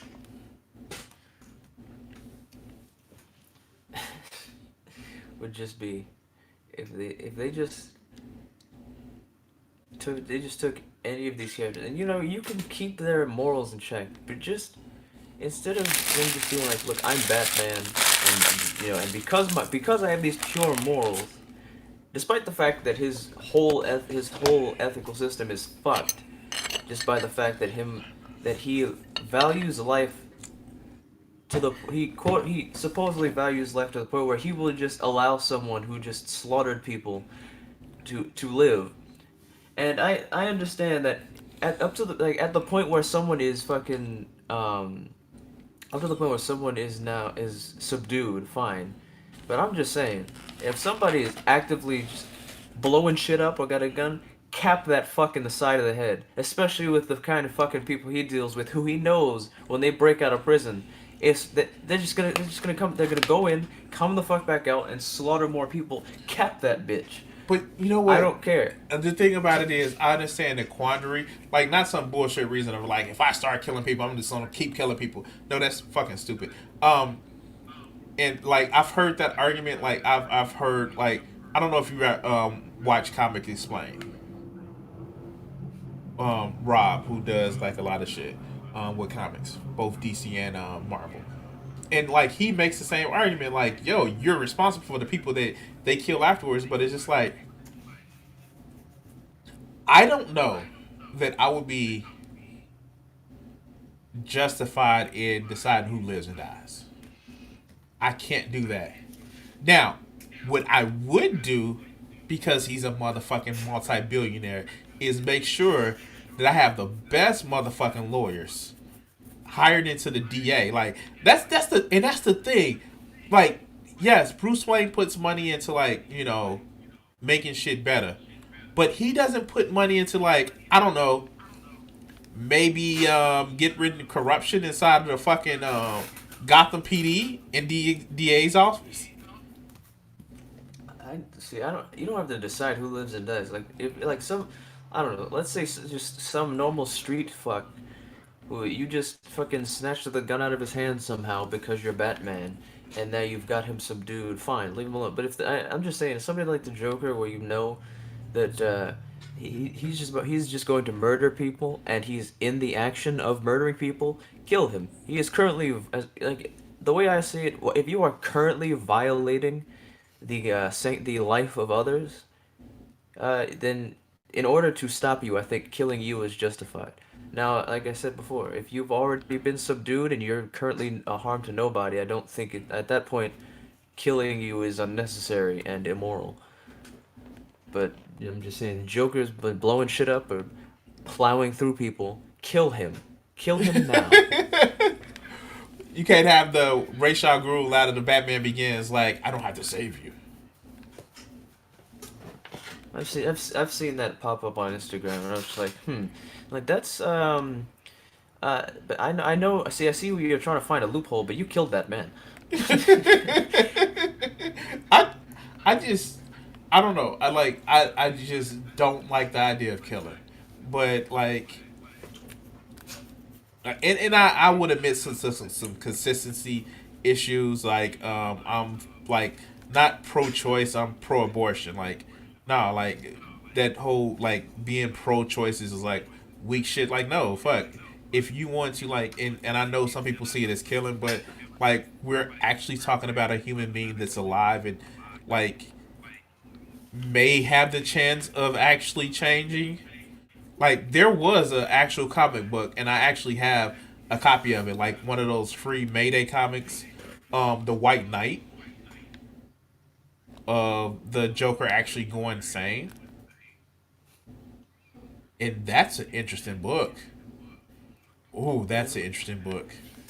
You know something that just popped into my mind because when you said White Knight, I thought about Moon Knight, and I thought about this video where by an artist called James Reyes, and he was drawing something that had to do with Batman and it had to do with Moon Knight and maybe Batman. And I remember he was talking. He was like, so basically, Moon Knight is he's just like Batman for Marvel, except he's Yeah. mentally ill. And I immediately posted in the comments. I'm like, you mean I'm pretty sure the guy who runs around in the Bat costume beating people to half to death might be mentally ill as well. I'm just saying. Um, I but Moon mean, Knight actually has he has actual powers. no, not well, kind of, because like Khonshu, like he's basically he's Khonshu's versions of Bass. Like, you know what I hate, and I fucking hate this, and I'm sorry, this is me being pedantic. Like, they try to set Bass in Marvel Comics as something different from her etymology from Egypt. Like, I get it. Like, she's supposed to be like this big badass goddess, but like, even if you use the Egyptian mythology, like she was a badass. Like she was a badass. Like fuck. Like, but I get it. I get what they're trying to do. Like, but they have Ra in Marvel. They have fucking Zeus in Marvel. Like these are seen as the quote unquote Skyfathers. But like I just like I don't like that. But I guess it's because I know the etymology of who Bast is. You know what I mean? I guess. And it all started with them just talking about WandaVision. Yeah, fuck. We like went off to a whole different thing. Like I don't know. I think it's Pietro from another universe, but like she knows who he is because like Wanda does have multiversal level powers. The fact that you actually remembered where we were in that conversation is impressive. I had no fucking idea where we were in that part. Like okay, so here's my thing with this. Like I think he isn't Pietro. He may be like either like they said that they're not going to use Mephisto because of Chinese censorship, but he may either be Lame. Mephisto or Nightmare, or he may be a Pietro from another universe. As long as it's not What? the Pietro from like the Ultimate Universe, then it should be weird Why did the Chinese not like Mephisto? because of the devil. That sounds like some stupid shit that Americans would bitch about. Oh, yes, but still because of the devil. Even though he's never actually said to be the devil, he's just a demon lord in hell, well, his version of hell. Because they're like in Marvel, like okay, so Like who's 70 different hells in Marvel? right? So who is actually Death in Marvel? Is it You Lady got- Death you got or the- is it Hela? you got Hela, Lady Death, you got Mephisto, Dormammu, all these different fucks who Well, all no, Dormammu isn't exactly. You don't go into the afterlife with Dormammu. He's in his own pocket dimension. Like Okay, it's fair not. enough. It's not nothing to do with that. But like, Then there's whatever hell Ghost Rider got his powers in. Mephisto? He did. He got his from That's Mephisto. Mephisto. That's Mephisto. Yeah. Yeah. So have you ever thought about it? Is death really death in Marvel Comics, or is hell death? Like, or because it was a time when Thanos was like buddying up with Hela because you know. I have no idea, because apparently Hela takes souls to her realm, but also Lady Death can just take souls when people die.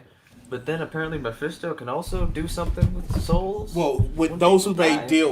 made deals with him, he can take their soul. Oh, okay, so he's very specific. You got to sign a contract. Right. And then now there's the one below all.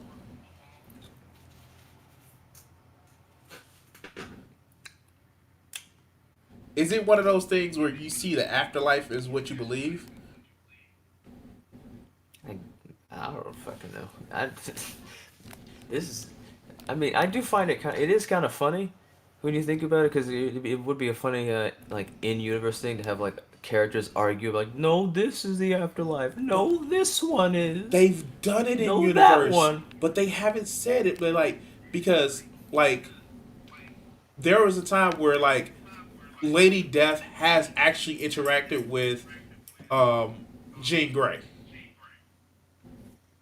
Like, legit, like she's interacted with Jean Grey. She's like, "Yo, this is the realm of the dead." Like, it, basically the Phoenix Force. This is when she had the Phoenix Force, and it's basically like, "Yo, when you were the Phoenix, you killed like 2 billion people. You need to fucking fix this in the afterlife. Like, build them a place. Like Lady Death has been like the primary source of where the dead goes. Like, she's the concept of death. Like, it's different in DC. So you have Necron, which is like, you know how you have Ion, you know how you have the you know how you have the White Lanterns and shit like that, and the Black Lanterns. Yep. Necron is Life. the first entity Life. that died. Yeah, and Life and unalive. right, and then you have like the Death Racer, like basically Death of the End. What happens is she is the final death. Like, they have a hierarchy set up. Like, she is the final death. When time comes and the end of the universe happens, she would embrace Necron, the physical being that embodies death from like the Black Lightners, and she would do the same for the speed, like the Black Racer. Like she is the death of death. But in Marvel, they don't have that. They just have, oh, death over here, death over there, death everywhere. And like I want to see a time where Lady Death interacts with Hela. Are they like just two aspects of the same thing? What happens if Thanos kills an Asgardian? Who gets him? Hela. Happened. Hela. Hela gets him. Mm.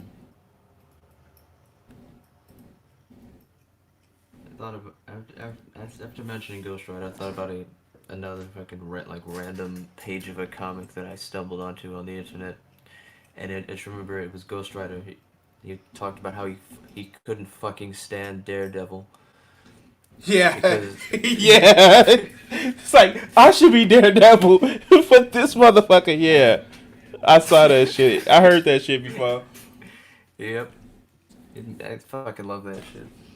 It's like that's such a petty thing that I enjoy that a character can actually have.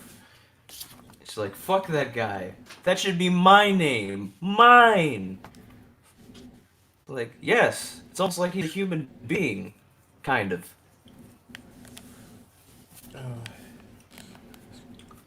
I mean, like, how do you think they're gonna introduce mutants into the MCU? Though I'm gonna say that it's gonna have to go they're either gonna have to use the multiverse to get them in there, which would be a little awkward. They're going to have to they can go the route of they've been here the whole time, but it's been a secret, or they won't do it at all. And given that given that I'm leaning more towards that Pietro being from an alternate universe, maybe they'll do the multiverse shit, but maybe not because that would be a whole bunch of fuckery. But then they also have Deadpool, who they confirmed is in the MCU now. Why do I keep hearing that shit? Why am I keep hearing that shit? And clearly, if he's interacted with the mutants for the other universe, but he's gonna be in the MCU now, which really fucks with everything. But at the same time, it is Deadpool, so they could just be like, "It's Deadpool. Who cares?" Wait. So the theory, like I've heard this shit before. Like Rob said this shit. Like, what if like Deadpool just comes in with a big ass zeppelin and drops everybody off? It's like up here. You at least you have a better. It's not out of character. I mean, they literally, despite the fact that Deadpool is shown as being in modern times, he gives a rant about the X-Men, and then in the room behind him is the X-Men from the 60s. Clearly, he has no rules. Oh God, this is like I've heard also like one time the Avengers is gonna be walking around. It's like, hey, you, the guy that looks like Spider-Man, come here, and Deadpool's like, what, me? See, what made me happy was I was like, okay, cool, Deadpool's in the MCU. That's cool, I guess. And they're like, rated R, and I went, excuse me, Disney's gonna let it be rated R, and not just ship it off to some film house that they own, but they don't want to like, yeah, no. And they're still gonna let Ryan Reynolds be in the writing room. Oh, that's nice. I like that. What was another joke? The only thing that scares me is that they said the other two writers are confirmed. They're the writers for Bob's Burgers, and I'm like, I hear that's a well done show, but everything that they've done has all been shows, and there's a kind of a thing where just because you can do a show doesn't mean you can do a movie, and vice versa. So I'm a little scared, but we'll see what happens. Wait, I got one better for you. This motherfucker also made a joke saying that, what if the plot of Deadpool 3 is Deadpool actually doing a heist movie to get a shit ton of money, and then the last clip is him standing in front of Hugh Jackson's house talking about, is this enough money for you to come back and play Wolverine? Oh shit. It does hurt that Hugh Jackman quit when we finally got Deadpool, because that's something everybody wanted, was to finally see those two interact, and not in X-Men Origins. And then the second we get a proper Deadpool, he's dead. What? Come Well, on. you know he did say he will come back if Marvel ever, the X Men ever join the MCU. He did say that. So you're so you're telling me there's a chance? Wait, Well, if that's the case, then I completely agree with his decision. Then it was like, I'm tired of these fucking movies where they're a mixed bag that's either dog shit or fantastic. I'm tired. I'll come back when Marvel's fucking making these movies, and I'll know I'll be in at least a decent movie. Fuck this shit. I can't blame him for that. and want to know something fucking crazy. The only problem that I will have is because Tom Holland is so apparent to be young, and he is effectively in his early 20s. How fucking awesome would it be to have a Deadpool Spider-Man movie? I would love that, and I could definitely see, because Tom Holland's I'm hoping as they evolve, Tom Holland gets more of that smarmy shit talking Spider-Man as he goes forward. And I would love to just see this young Spider-Man deal with Deadpool. I want to see it, and I want it to be rated R too, because fuck you, I want to see Deadpool have to interact with Spider-Man, and Deadpool's fucking buck wild, and Spider-Man just has to deal with it. Oh And I god. would love to. I'd be happy with a joke from Deadpool about Spider-Man's first rated R movie. That'd be great. I'd love that. Wait. So, you know Miles Morales is in the MCU already, right? Yeah, because the character that what's his name? Um, Danny Glover. there we go. Donald Glover. No, yeah, Danny. Wait. Which one is it? One of them was in Lethal Weapon, and the other one's a rapper. I I know, think right? Danny Glover was Okay, in Lethal Weapon. Danny Glover's the guy from Lethal Weapon. Yeah. All right. So yeah. Donald Glover. Yeah. Yeah. So Donald Glover played his Aaron uncle. Davis, yeah. Aaron What's his Davis. fucking what's his superhero name? The Prowler. There we go, Prowler. And what I found to be a hilarious, I really liked that scene because it showed Peter in a very compromising position that had to make you question Spider-Man. It's like so I was getting groceries, like, why the fuck did you do this? Like, you're a bad guy, so it's like, I didn't do shit. She's like, is Spider-Man doing a racist right now? Is that what just happened? It's like, whoa, I saw you, dude. Like, and the thing about it is, fuck, it's just like I don't like the whole idea, like, that Prowler is some, like, yeah, okay, I get it. In the Ultimate Universe, he flipped the fuck out and, like, went, like, full kill mode for some, I know what it was. In the Ultimate Universe, like, they were trying to be real, which they thought meant asshole in a lot of places. But, like, the Prowler was never just bloodthirsty. He was like, no, fuck. Like, even in the main Marvel Universe, the Prowler in the main Marvel Universe was like, no, I'm just a fucking thief. But it's just Yeah, like something I'm curious about. Go ahead, go ahead. no, even in the Marvel game, like the Miles Morales game, he's not bloodthirsty. He's just like crooked as shit. But like that, they just like took his character one time in the fucking comic books and just made him just like evil for no implicit reason but to show that being Spider-Man has a cost to it. I think that it'll be interesting, because though I just with the whole fucking snap shit, I would like to think of how Miles Morales fits into this. Like, is he like, I wonder what would be a more interesting scenario, that he also got snapped, and seeing how that fucked with his family when he came back, or if he was like a little ass kid when the snap happened, so him and Peter were actually further in age, and after those 5 years they're a bit closer now. That'd be pretty interesting. Just having just this person who is 5 years older than you, but is 5 years behind, and seeing how this person who's adjusting to a fucked up world has to interact with someone who's more adjusted and also younger than them, but didn't miss 5 years of life. That'd be fun. That'd be an interesting concept. I Plus, think the gap was supposed to be that, like, and you know how Marvel comic books is, like they pay attention to time, but very loosely. But in the original like continuity, there's a difference of about 10 years. And it's a suspicion that he was talking about a very young child in Spider-Man: Homecoming. So yeah, it could have been like what, a 10 year gap now is a 5 year gap. yeah, that's what I'm thinking. That'd be interesting. Like I mean, like I in like I know people like reference Spider Verse a lot, but in every other instance, Miles is like in every other instance, even the Ultimate Spider Man TV shows, he's more competent than in Spider Verse. Like he's more competent.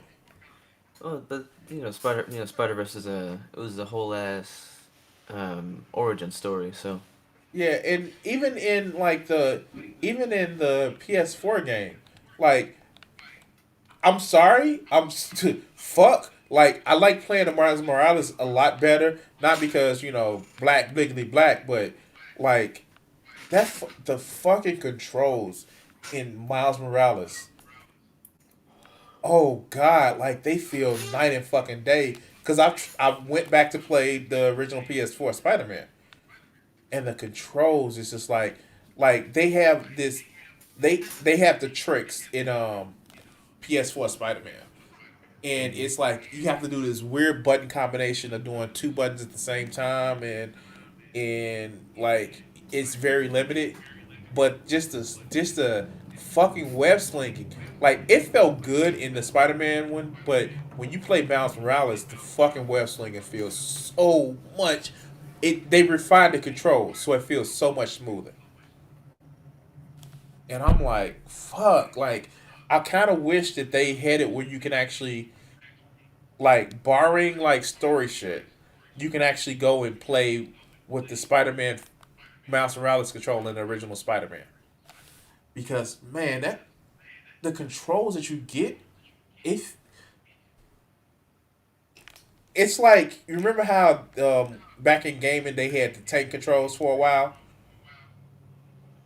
the tank control. So you would turn the character. So if you're looking at the stream, instead of moving the character around with the joystick like this, you would turn the character and push up. You turn the character and push up. You turn the Oh character yeah, and push up. Like yeah, like no, like that. yeah. That was Yeah, awful. but it was them trying to get used to a dual joystick, and I feel like that's the difference between the Miles Morales game and the original Spider-Man game. It's just like you'll get the controls just feel so much more smooth. It just feels buttery fucking smooth.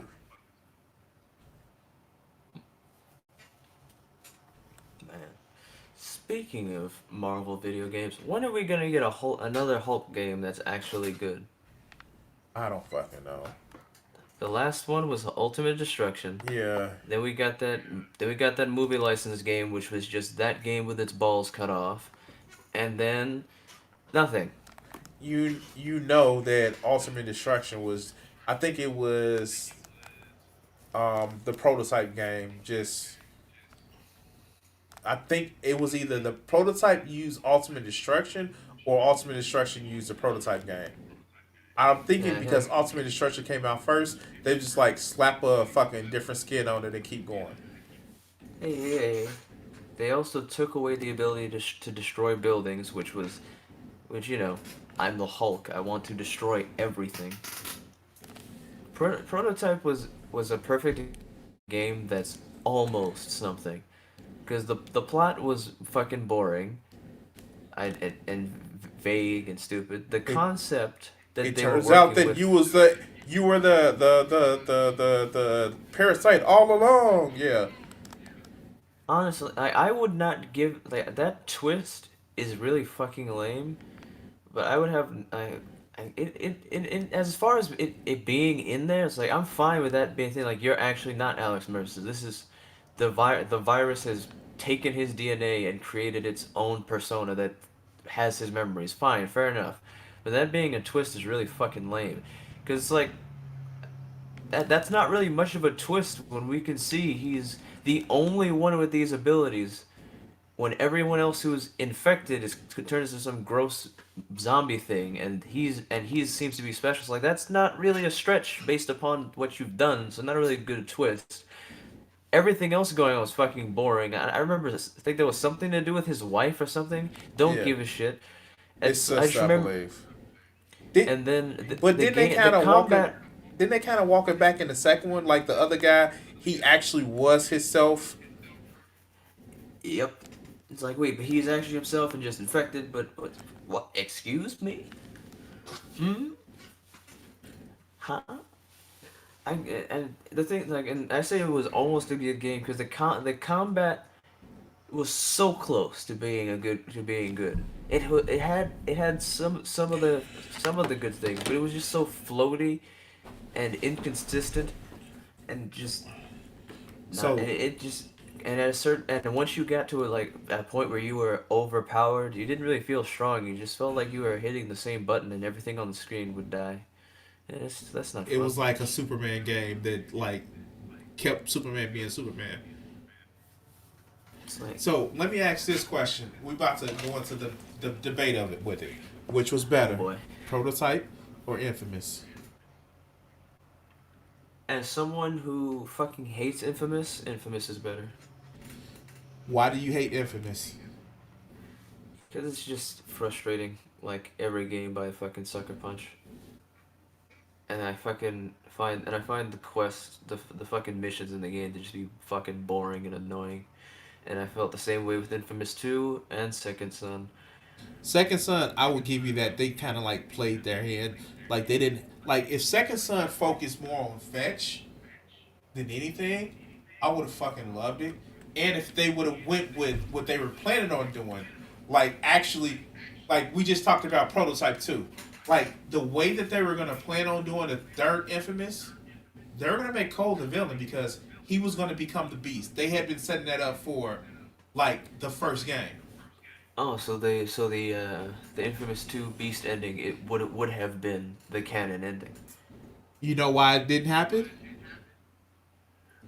Why? I give you a hint.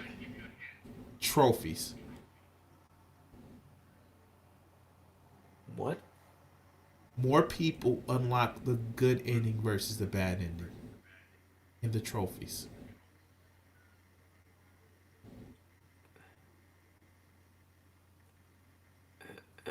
Yes, they threw away 2 games of build up because more people unlock the good ending in Infamous 2 than the bad ending.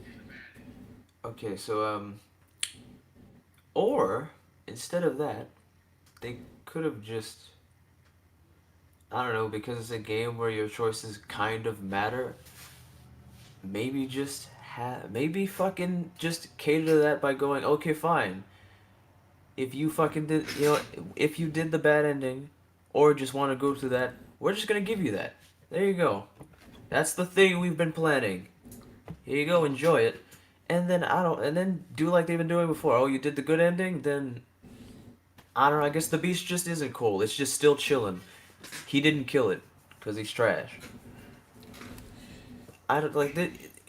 It's a game. It's a game where like did they and when they No, were they were thinking about actually this, going to did make they, it where did they Cole was walking across the country, actually doing beast shit. But did they not consider that when they made a game where you have the option to either become the beast or kill it? Did they not consider that maybe a lot of people were just gonna go with the good ending? Did they not consider that contingency?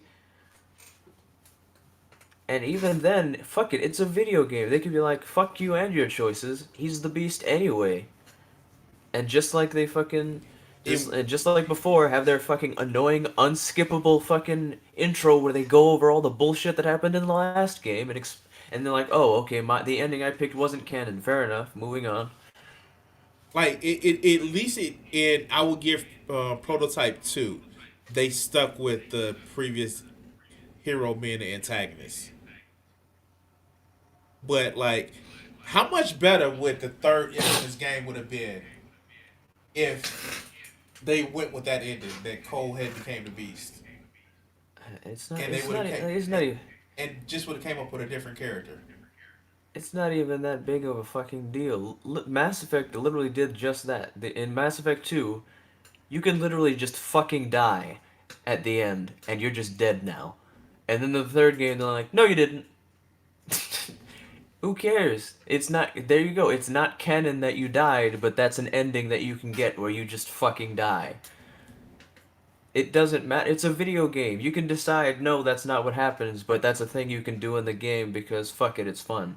But what kills me is like it would have been like I know people say Cole isn't a character because he's all gravelly and shit and he talks all low and they think like no, Cole is actually even with the bland character decisions, he's still a fucking character. You know what I mean? Like they used to thought he was cool because he was hoarse and gravelly and shit like that. But when you look at the decisions that you make in both games, he's a complete character. Who isn't a character? Desmond. Desmond is his name Desmond or am Who? I confusing him with I'm pretty sure when I was playing that game, I was playing as Block of Wood Man. I've never heard of this Desmond. Am I confusing him with Reggie, Assassin's Creed? no! Yeah, yeah, exactly. That's how he sounded. Ooh, I'm gonna be mad at you. Ooh, like It is me, Reggie. I am your brother. Fuck you, Reggie. I'm gonna go on an adventure. No, don't do it. No, Reggie, you're dead. At the end. like at least when Kessler killed Cole's girlfriend in the first one, like be it if you chose the fucked up choice of letting the doctors die or letting the doctors die, like you felt him getting upset about the shit. Like you know what I mean? It's like if it was the bad playthrough and he tried to save her over the rest of the doctors, like she wakes up, he revives her just long enough to just like bitch, you should have saved the doctors. Like, why the fuck would you save me? Save the fucking doctors. Like, like she curses him out with with her dying breath, and like, yeah, that's like, and then the doctors still die. But in the one where he saves the doctors, he wakes up like, yo, I'm proud of you, and I know you couldn't save me, but you made the right choice. Either way, it's a deserved death. But when Reggie died, he's like mad for like 3 minutes. Like, Oh no! Reggie's dead! Well, moving on. They didn't even kill him in a ceremonious way at all. It's just like, oh no, he's hanging over a cliff. Let go of me. He falls. And then they don't. That's it. He just falls. They don't do any. He doesn't have a reaction really. He's like, I'm mad. Grrr! Time to go do what I was gonna do anyway. like, But I'm a little peeved. like Finch has a better reaction to her brother dying in that game. In First Light and in that game than he has.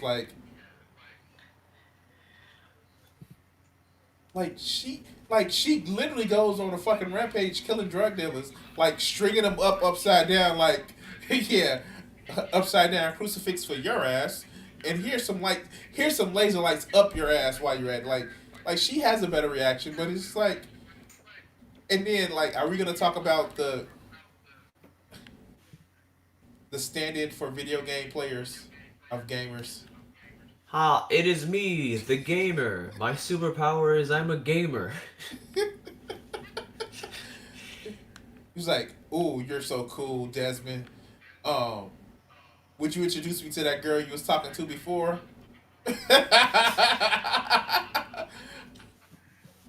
Like, fuck this guy.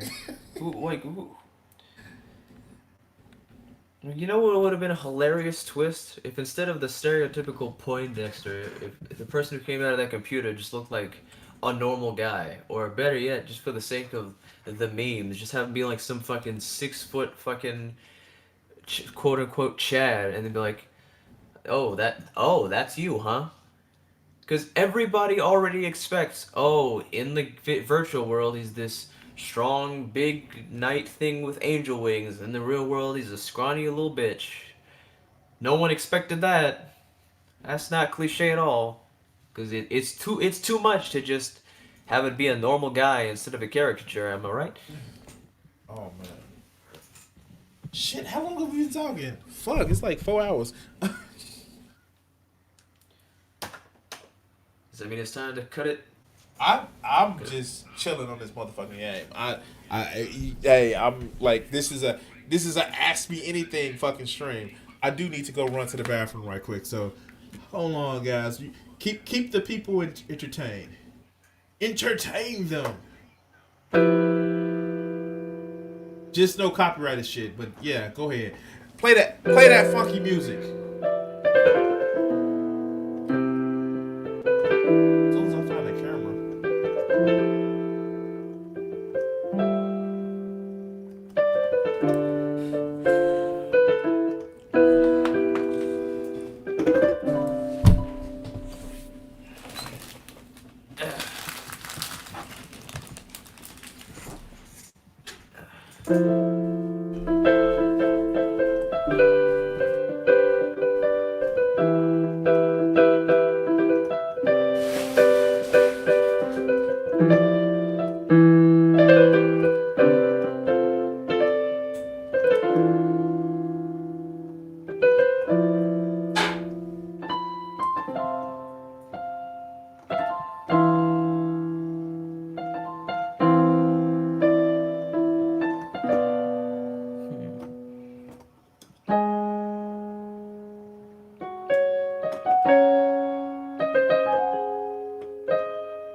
Fucking light.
Oh shit.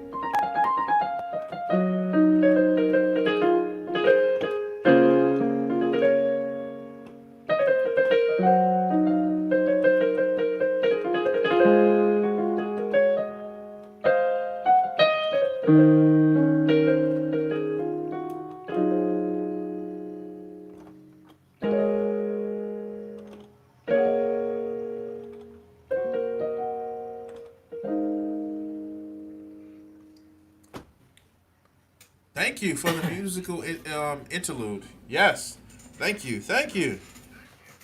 Yay. When are you gonna put out that motherfucking album, man? It's gonna be a minute.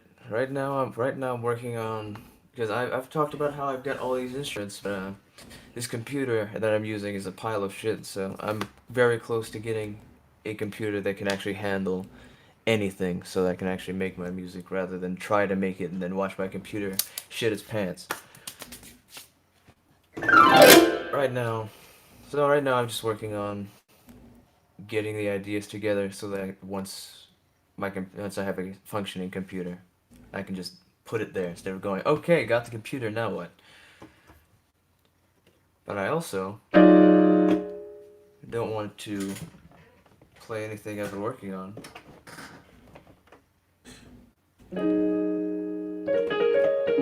So I just improvise.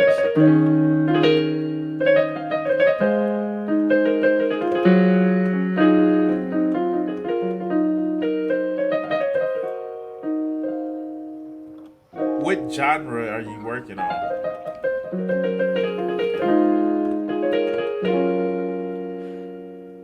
My brain likes jazz, so jazz I'd be doing.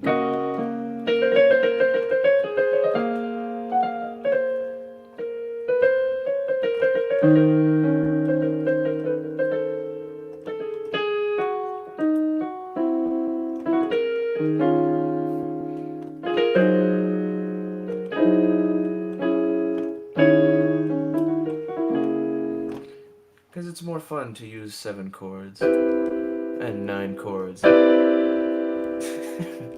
11 chords, than just basic chords. So much more character, so much more fun. So much more life.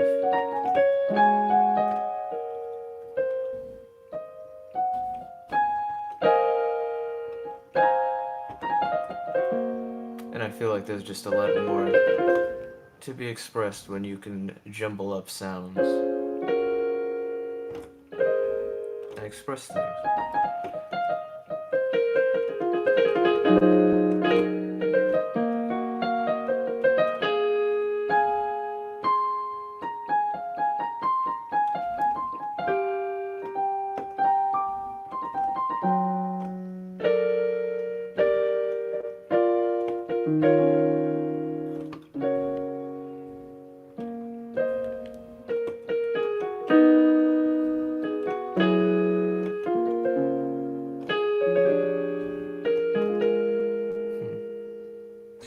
Yeah, see, I was never a music person, a music making person.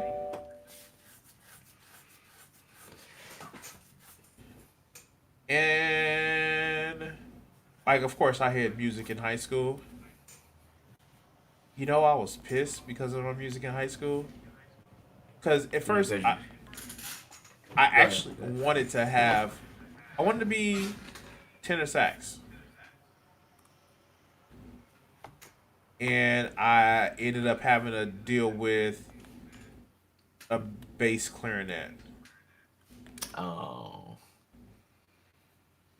So when the other person that left, that did the sax, left, you know what I got stuck with? Guess what I got stuck with? Sadness. And having to pick up where someone else left off. No, no, no, no, no. You didn't ask the right question. What sax did they leave? Was it a bass sax? Baritone sax. Yep, sadness. I got stuck with the baritone sax. Damn. So yeah. Yeah, I can definitely understand that being forced to play an instrument you don't want to is going to make you stop. So, Because you're just like, I don't want to do this. This sucks. Fuck this thing. so yeah. I was at it. It wasn't. I think one of the other things too was I can't naturally keep beats. So yeah, like Yeah. I Yeah, can go off of somebody else's beat, but like when you start doing forte time and you know, I know standard music time is 4/4, and then when they start talking about ooh, instead of doing 4/4, you got to do 3/4, and I'm like, wait, what? No, 3/4, it's a waltz, and I'm like, what the fuck? So yeah,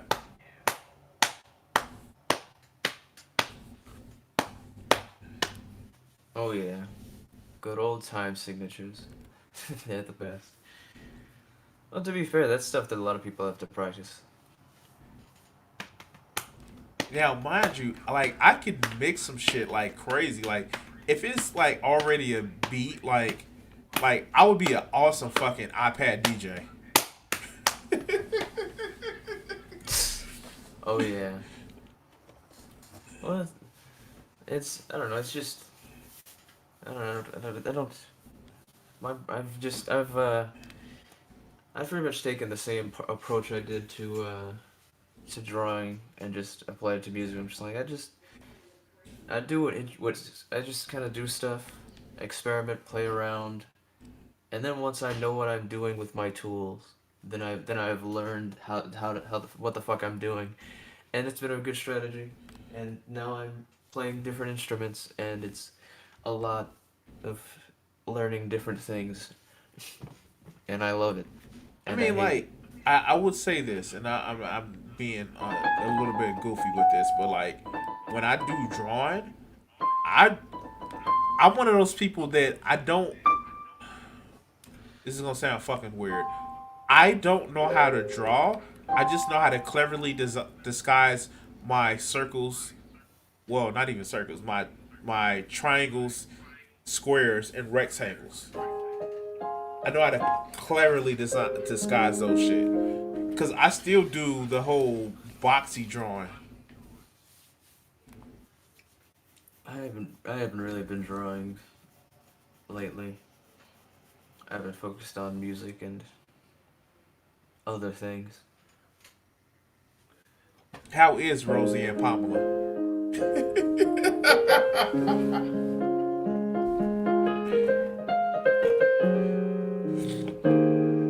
I don't know.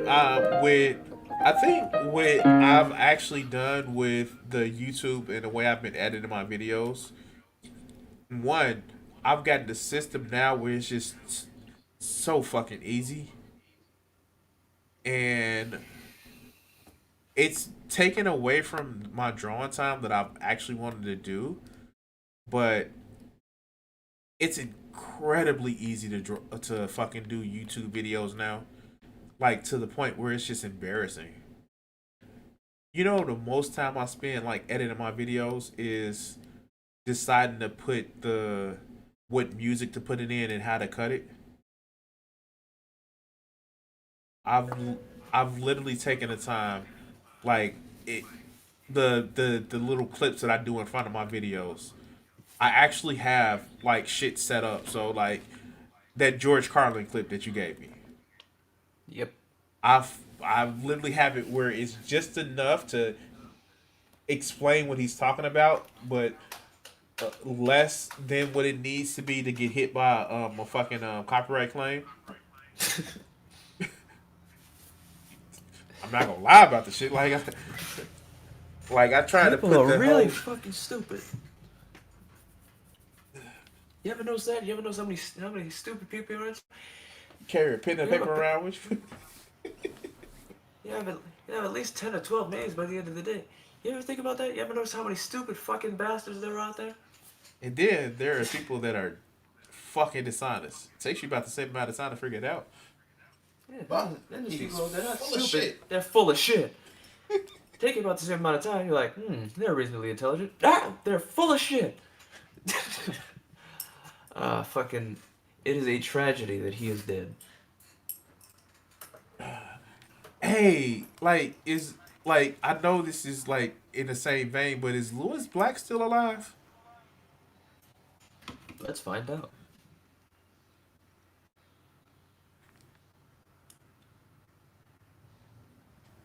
Lewis Black. Yes. Yes, he is. Shoot. 72 years old. You know, you get worried. You ain't heard from the motherfucker. I know he's like semi-retired because he was like, He doesn't look 72. Looks more like he's in his 60s.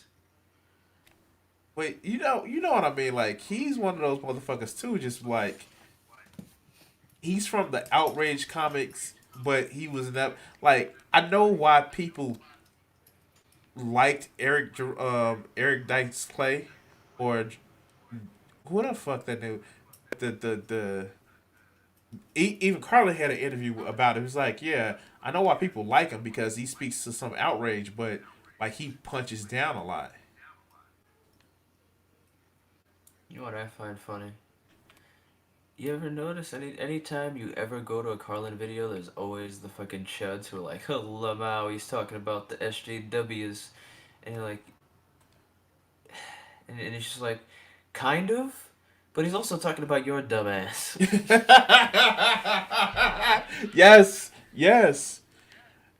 God, like It's like when he's talking about whiny fucking bitches who want to censor language, he's not just talking about the fucking woke skulls. He's also talking about those hypersensitive fucking man children and whiny bitches who are like, wah, wah, this is bad because the children, wah, wah, this offends my religious sensibilities, it should go away. Like this, why is it so difficult for you to see that he's not just talking about the other guy, he's talking about you too.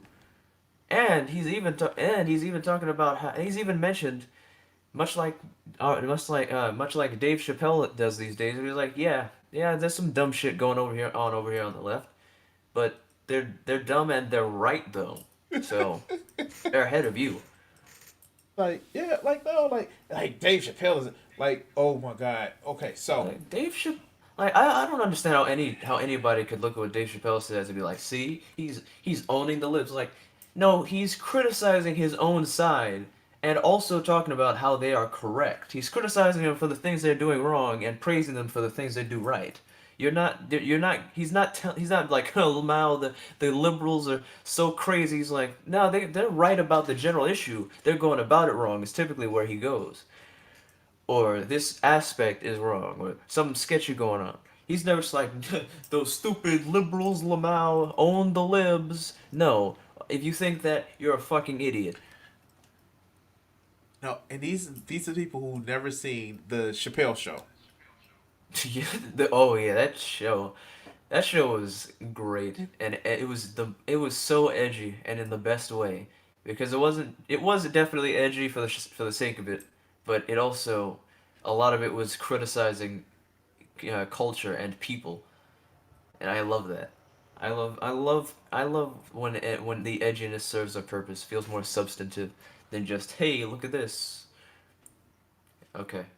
I I don't think like a lot of these people, and then like, but oh, this is a shit that kind of pisses me off. So a comment that I got multiple times on like the Jimmy Dore videos. Well, you know, Cornel West like Jimmy Dore. He says he's like the new George Carlin. I'm like, you motherfuckers. Like, First of all, second, who the fuck cares what he has to say? Why is his opinion important? I don't give a fuck. I was like, dude, You know, you know that sounds like I have this black friend, right? That's right. exactly what it sounds like. And another fun thing about people in the comments of YouTube videos is that unless they have a citation or a link, 9 times out of 10 they're fucking lying. Or one better yet. It's like, okay, when did he say it?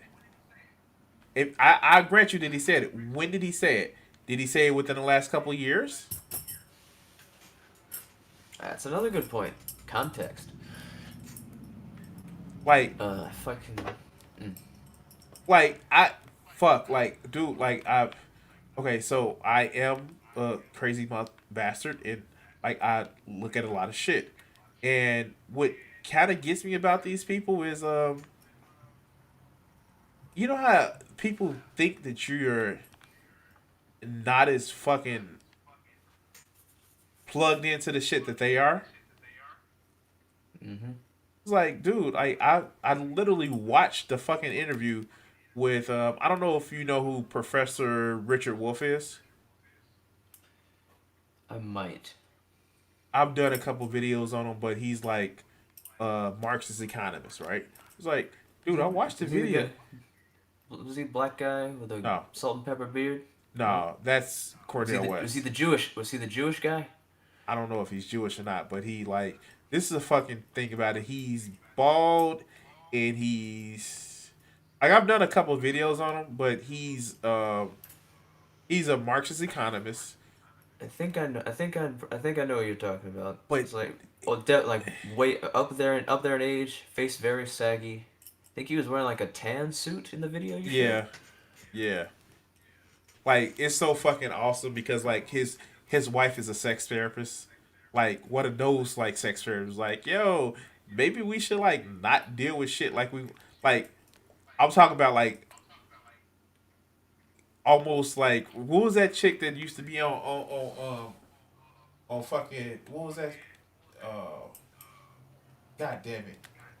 The one that was always giving like couples freaky shit to talk about. Like what was that old I chick? Like it was this don't old know. white lady talking about like freaky shit like yeah, you'll get the whole like, oh yeah, this is probably bad, but like this chick was just like talking about shit that should sound really sexy in a clinical way, and it didn't, but it did the way she described the shit. Like, like, like maybe I'm showing my age, but this chick was literally on TV. Like, the fuck? Like, why is this white chick like this?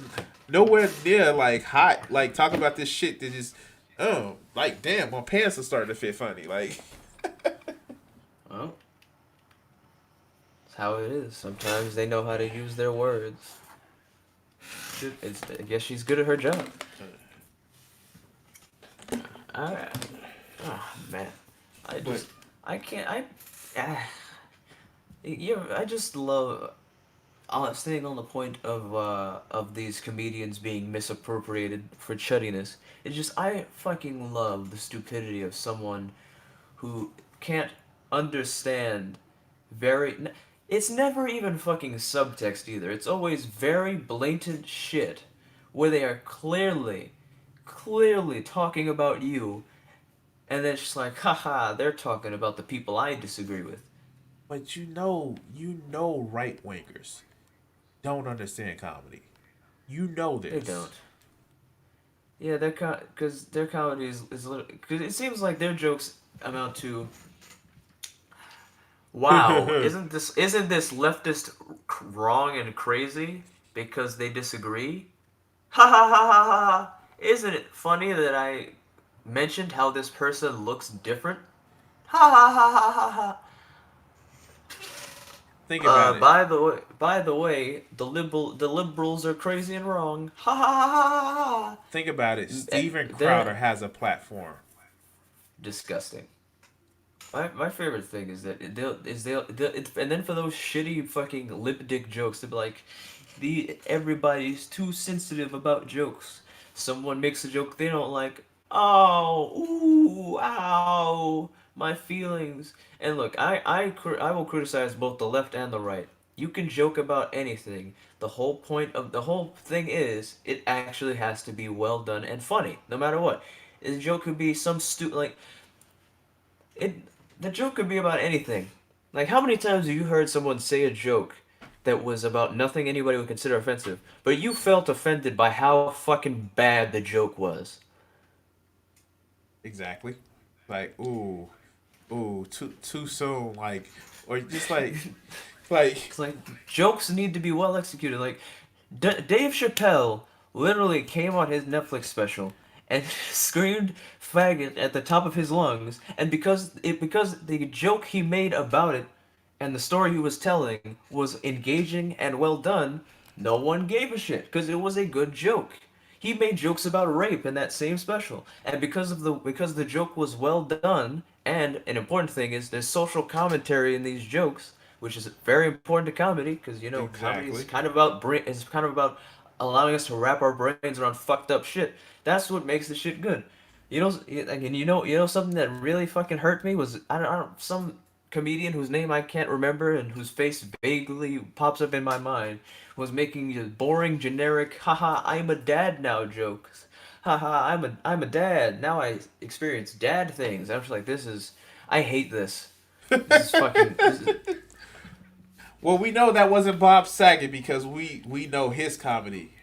Oh God. isn't he edgy as fuck? Oh, it's like edgy is not the word. Like, yeah, no, like yeah. Anytime in your set you make docking jokes. Uh, but like and then anyway, the point I was getting, I was like, jokes. Like you can joke about anything, and anybody who says otherwise is a bitch. They're a little bitch, and they need to shut the fuck up. So, but because you take someone on the left, and and you know who I'm talking about. Usually the woke skulls. Yeah. Oh no, they made a joke about the group I'm in, or they made a joke about a group that I'm particularly sensitive about. How dare they? It's like, nope, it's like, oh, he made a gay joke. This hurts my feelings. I'm mad. Well, what about all the jokes he made about other LGBT people that were equally inoffensive? It doesn't matter, I'm in that group. Or my brother's gay, so it's bad. Oh, he made a joke about trans. Oh, I hate it. Girl, I'm mad.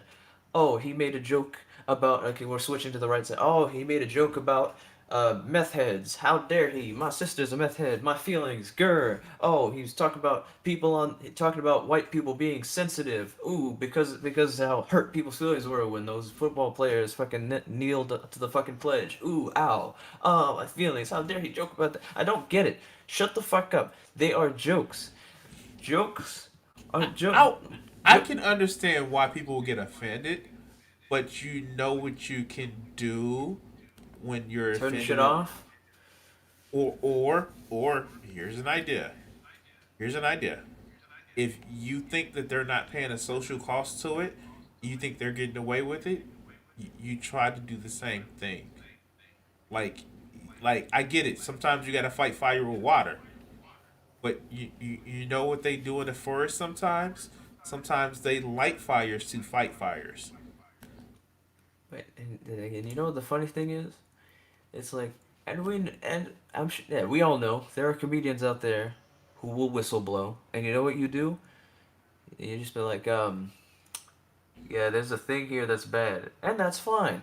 I'm fine. I'm fine with you fucking calling people out for just doing blatant fucked up shit, but do not be like, this joke is about a topic that hurts my feelings, so it's bad.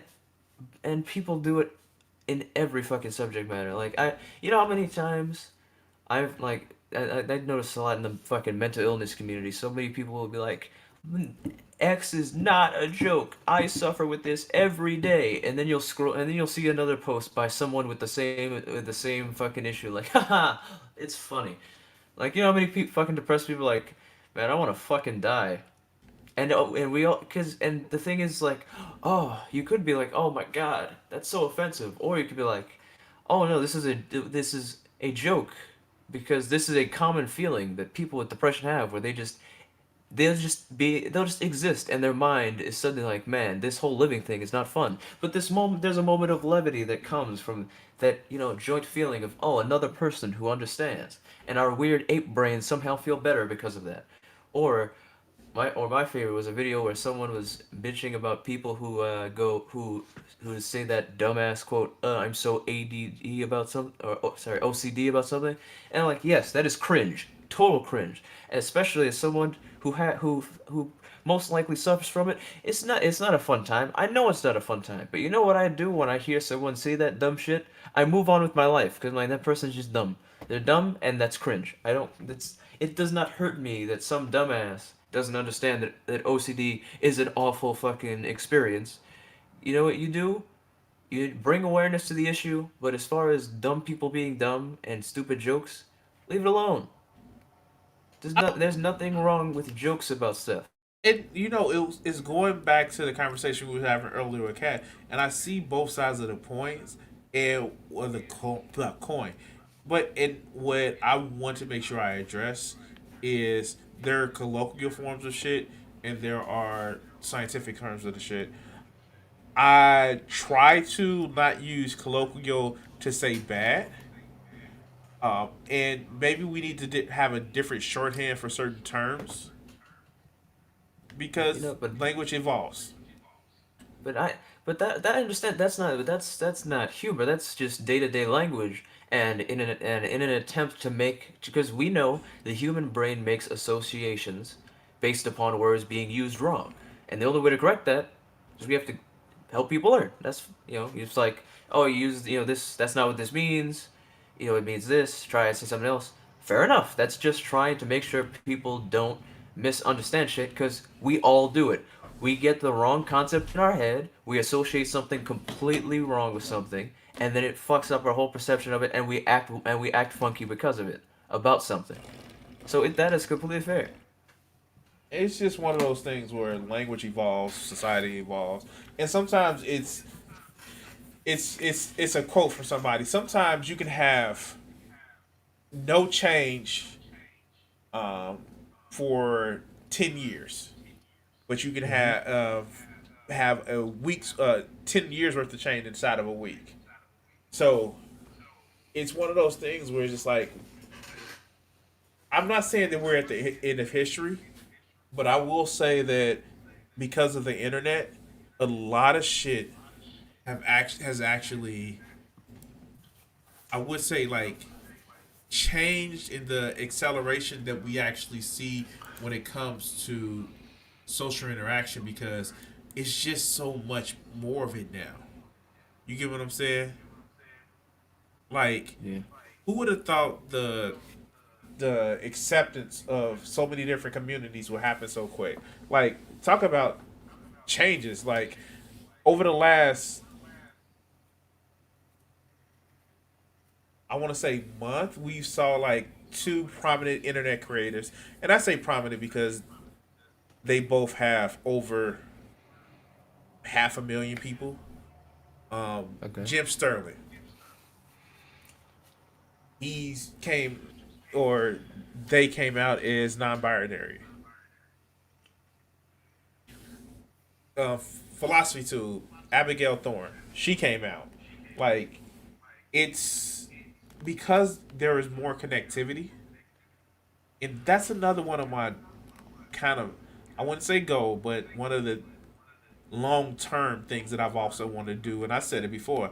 I want to get more black people on the internet interacting with like the broader culture. Like I really want to see that. I really want to see that where it's not just we're not the other. You know what I mean? You said the name Jim Sterling earlier, and I just looked it up now, and I was like, oh, that Jim Sterling, the video game guy. Yeah, With I it had no idea. at first it was I'm Jim fucking Sterling's son. Now is I'm Jim fucking Stephanie Sterling or James fucking Stephanie Sterling's son. Like yeah, like but uh, one of the thing with them is that they've always been since they've blown up. They've always been like they've not been always the straightest person. They've always not been the most masculine person. I I don't see it as a change in identity. I'm like, and like It's more of just a self understanding of what you've been the whole time. exactly. It's why I always feel weird when someone describes a trans person as when they were X, or because like that's not really how it works. It's because it's clear that now the identity they've come to terms with, that's what they've always felt they've been. It's just that outwardly they presented themselves as something else because that's what they felt they had to do. So refer to for example, let's just use Elliot Page for example. Like referring to their past self as a she is really, it doesn't make any sense to me. It's like, nope, okay, good. So they were always a man. It's just now everybody knows. That's the way I process it. Maybe I'm wrong, but that's just the way I think about it. And I think for me, like, I'm horrible with people's names, but I am remarkably good with personalities and mannerisms. Mm. Like, yeah, names mean nothing to me at first, but I memorize a person's mannerisms before I memorize their names. You know what I'm saying? Who Oh that yeah, I person know is. exactly. Yeah, yeah. That's how I see it. Because there's a lot of people that I've met where I'm like, I remember their face, I remember vocal inflections, the way they move their face when they talk, their hand movements, body language. Can't put a name to that, to any of that.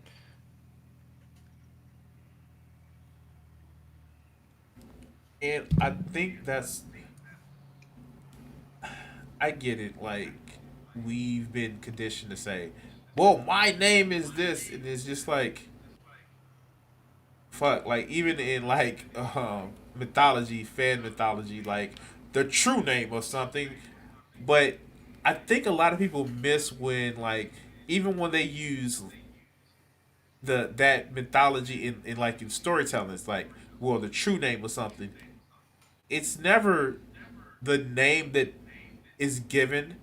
Like, I have the book. I have a couple of books from the Wizard of Earthsea, and there's a fake name given, and then there's a true name, which actually denotes the essence.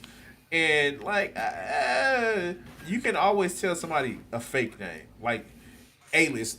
My alias online is Crimson, but or ooh, better yet, who's the real Batman? Is it Bruce Wayne? Is it Batman? Is it some undefined character? Like, what would you I say feel like is his true name? I feel I love things like that because my brain always goes to just no. I just deny the question because it's nonsense. Is it is And it the is he Bruce or is he Bruce Wayne? Like that. he, I like that's like things like that where you where someone tries to like what is the true concept made up by humans that has no bearing on reality. Like what does that even mean? It's always so vague and vapid. Like what is a true spoon? There is no spoon. Like that like that's the kind of stupid shit. It's like a spoon is just a fucking basic concept of a fucking tool that is slightly round used for food things.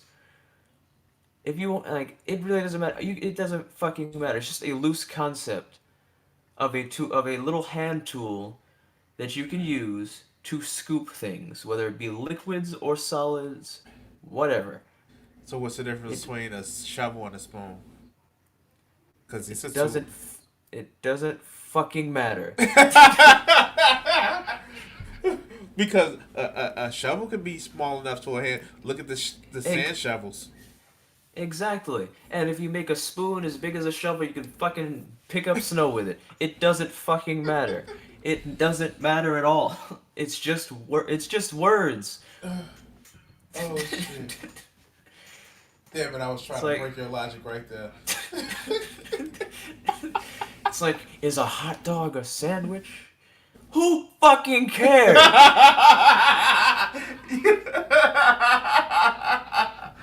oh, oh God! The reason why people care is because they try to make money off of it. That's Like exactly the it, only reason why. like it's literally just how who gives like it's literally who gives a fuck. It's like a sandwich is defined as whatever the fuck we decide a sandwich is. A sandwich is not something that existed before we got here that we put a name to. It's some stupid shit that we invented. It can be whatever the fuck we want. We can decide a sandwich is any fucking meal with bread involved. We can decide that now soup is a sandwich. Who fucking cares? I'm sorry. You seem pissed about that one. It's because I fucking hate this. I hate this stupid fucking what is the true or is this that bullshit. Where it's like, these are fucking bullshit human creations. What we fucking put in the same category does not fucking matter. The whole point of categorizing items is for utility. And without that in this context, who cares? Whether or not a hot dog is a fucking sandwich affects nothing. If we say yes, you know what fucking happens? Nothing. If we say no, you know what fucking happens? Nothing. Nothing at all. Our understanding of reality has not changed because we decide what a sandwich is. A sandwich does not exist before humans. We made sandwich. Wait. Now I gotta push back a little bit on that for you. Okay. So, do you know it's a phenomenon if you don't have a name for something, it's hard for your brain to conceptualize it? Makes sense to me. For example, would you say the color blue is real? Yeah, well, it depends on what you mean by blue. Do you mean the light rays or the perception of it? The perception of it. It's hard to say. Is it truly real? Because it's just a perception, so it's just how our brain processes the information. Okay. Do you know there was a time where most cultures in the world didn't know what the color blue was? Amazing. Because they didn't have a word for it.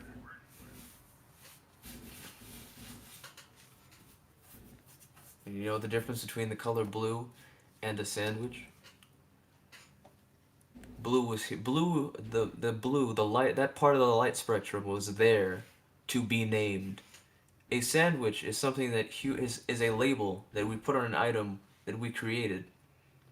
We could decide that what a sandwich means is whatever, because it's not something that is a concept that's set in stone, like gravity. It was like gravity is this thing, this phenomenon that we understand. A sandwich is a human creation, a fucking subcategory of food that we could fucking define as anything.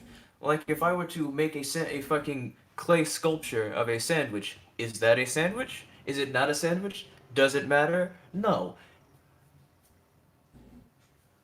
Is something a sandwich if I make it out of inedible materials? If I make a sandwich out of with actual bread, but what's in the middle is fucking razor blades, is that a sandwich? Who cares? If it's two men and a woman, is that a sandwich? Exactly. Oh shit. Oh god. Although I think that's usually called the London Bridge. Eiffel Tower. Exactly. High five, motherfucker. Oh shit. Oh. Like I don't. Point being, I don't like any question where the whole question just lets your brain spin off into infinity because it's based on loosely defined concepts and actually has no fucking substance to it. Like if I were to ask you, for example, what is your favorite what is your favorite video game? Although that is subjective, assuming you have one, you'd be like, it's this one. That's the answer. There you go. Then I say, okay. Then I ask you, what is a true sandwich? Or what is a true video game? What the fuck are you gonna say to that? There's no context. There's nothing in just... What does true mean in this context? A true video game. It's just word salad that'll make you go, what is a true video game? Does that mean that the video game really exists? Or does that mean that it meets a certain standards? What does true mean in this context? It doesn't mean anything. It's an empty, vapid fucking question just to make you sit there and pontificate like a fucking jackass for hours and then eventually realize, oh wait, there is no answer because this question doesn't mean anything. Do or do not do. No try. What is my true name? fuck you. Hey, there may be some people that have a name. Fuck you. Oh shit. I hate questions like that. What is true? Oh god. Insert thing here. What is a true book? Is a scroll a true book? It doesn't have a covers. What the fuck does true mean? That's stupid. That is empty. And the only reason our brains acknowledge it is because our brains are not built on logic and are built on fucking loose concepts. And we'll just take that question at face value and start to fucking analyze what it could mean, when in reality, there's nothing there. And I hate it. I hate it because human brains fall for it because of how fucking stupid we're built. I hate it so much. Oh god. And then people actually fucking argue about stupid bullshit like, no, this is a true such and such, because this and that and the other thing. Well, no, because this and that and the other thing. And you're just sitting there like, you're both fucking stupid. It sounds like you have an issue about it. Yes, I can't stand vapid bullshit. It pisses me off. It's why I hate dealing with dumb people in conversation. Because it's always just dumb bullshit constantly. Oh god, I would love to see you have a conversation with a tanky then. You have to read theory to know what Marxist was actually talking about. I don't give a fuck what Karl Marx had to say. Give me the ideas or go fuck yourself. I hate that shit too. You have to do this in order to understand it. Or, since I'm talking to you, you fuck, how about you talk to me about the ideas you think will fucking be functional and cut the shit? Oh no, then that would be giving you too much of the answer. If I asked you for fucking reading materials, that's what I would have fucking said. Oh god. Like, I'm a proponent of not leading somebody to the answer. But if somebody's directly asking me to explain my point, then just do it. Just do it. Just be like, well, I don't understand. What do you mean by that? Oh, no problem. I mean this. Oh, thank you. Oh, what do you mean by that? Fuck you. Read this book. What? but you know where that comes from, right? You know what that comes from. Intellectual posturing? Yes. Fuck yes. It's like, I'm smart, and not only that, but you obviously, like, it's that whole thing of like, well, obviously, like... Well, what I find funny about that is that's usually the move of people who don't know what the fuck they're talking about. They're just parroting back the shit, yeah. Yeah, because like someone who you know what someone who actually knows what they're talking about and will give you the reference will do, they will explain it to you, maybe even quote the thing, and still then give it to you to read yourself. And they'll be able to explain it in their own words. Exactly. Like I remember I remember. It was a guy there was some dipshit arguing in some chat to a stream I was on, and he was trying to say that COVID was a fucking hoax, and that the masks don't work because science. And you already know when someone says because science, you're like, I'm already suspicious about this bullshit. And I was like, I didn't ask Citation, for please. I didn't ask for links. I was like, cite these, and I specifically told them they had Streamlabs. So I was like, they probably don't allow links. Just give me the title and author, and I'll find them. And then he's like, I linked to them already. I'm like, I just told you they probably don't allow links. So then he sits there and posts like, I want to say like 6 or 7 studies. First, I read the first 2. Both of them were either A, comparing masks to each other, or comparing the effectiveness of respirators to masks.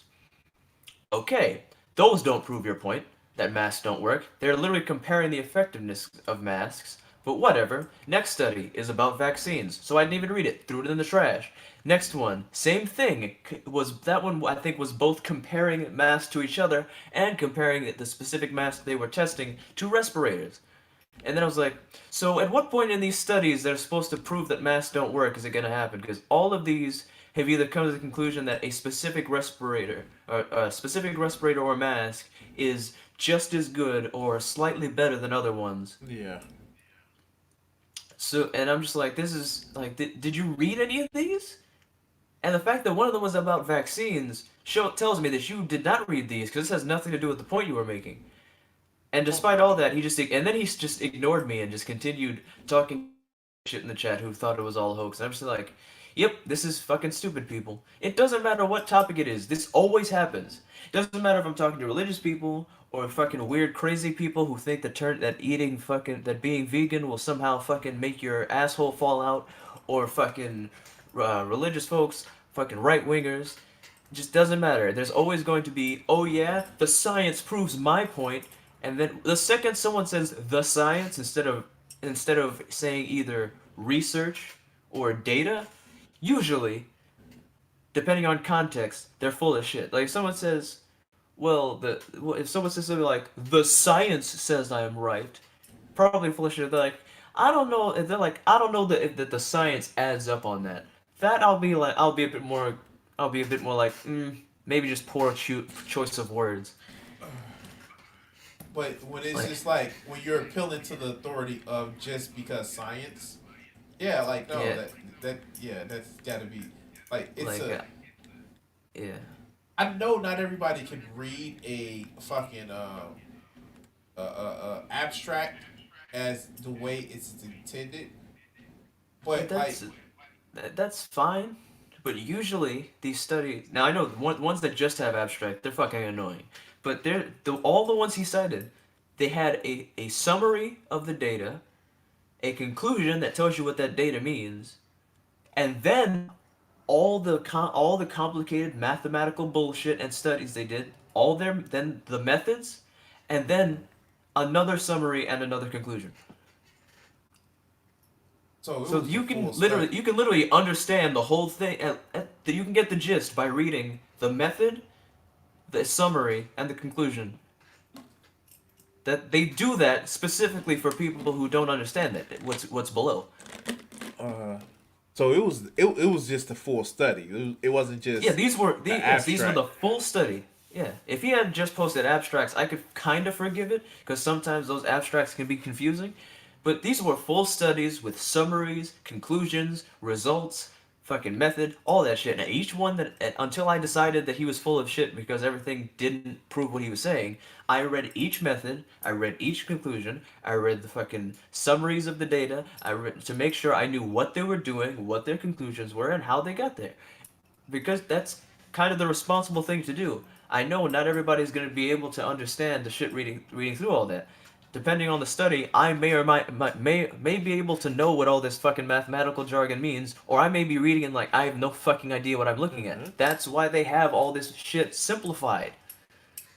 That's why a lot of them even have graphs so you can see the numbers in a way that you can understand without having to fucking know all the math. They specifically do that so that people can understand what they're looking at. In a more human way that our brains can perceive, because looking at numbers is going to be hard for any of us to really understand unless we have one of those super math brains. But even someone who's really good at math is going to be better at interpreting a graph with numbers on it than just the numbers.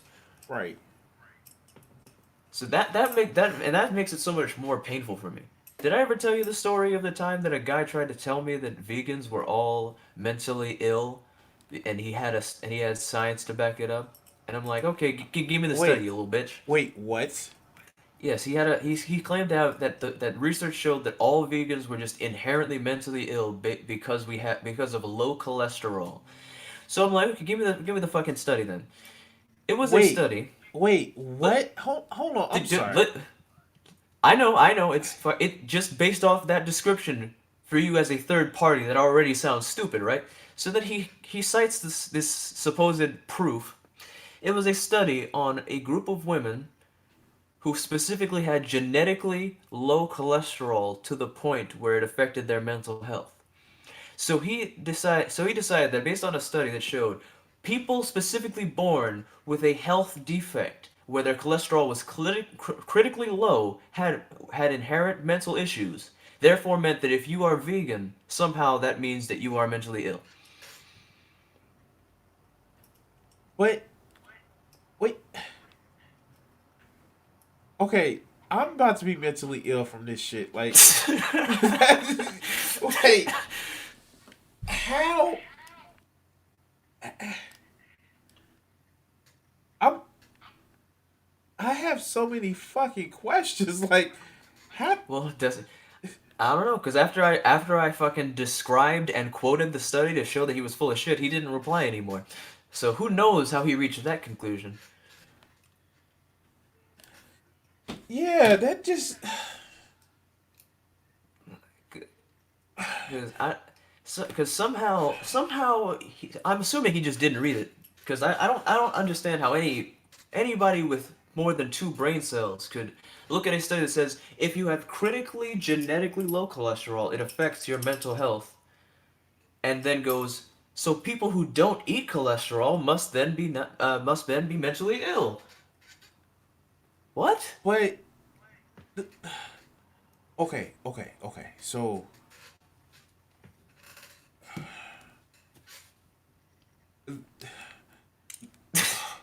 okay, like aside from the fact that you can get cholesterol in plants, like it's not just the animal byproduct you can get cholesterol in plants. Um, This is true, yes. but like I'm do I know too much? That's what it is? I know too much of like how science works and shit that shit just did not make sense to me. I don't think you would have to. I'm sure if we just removed all the knowledge you had and I literally just explained to you what just happened, I'm sure just using basic reasoning, you'd be able to go, that doesn't make any fucking sense. Something doesn't add up here. But the fact that you have that knowledge can make you go, Like, okay, I get the whole those. argument for vegan shit. Like, I can do it. Like, I don't exact. It's not even I don't agree with it either because like I really think our factory farm system is bullshit. Like, I fucking like, and you know what? Minimizing harms because we are not something separate or different from animals because we are not animals. I just like eating meat. Like I'm not gonna lie about the shit, and I wish that we could do it in a more ethically sustainable way. And I think some vegans, if we actually had that, wouldn't have a problem with eating meat if we were responsible. Some people do have a moral argument against it, but like I'm not gonna call their argument stupid. I'm just gonna say I don't agree with it because it's a feeling. You know what I mean? Like it's at a point where that's a feeling thing. Like yeah, we have facts to back up some sort of back up each side, but it comes down to feelings and morality versus just like eating meat is wrong. You know what I mean? But that's another thing that people don't seem to understand. It's like there's like first of all, there's plenty of there's decades of research like yeah, be you're not gonna die just because you're vegan. You'll do just fine. It's just like eating anything else. If you eat like a fucking moron, then you'll die. And if you just take 2 seconds to make sure you're eating enough food, you'll be fine.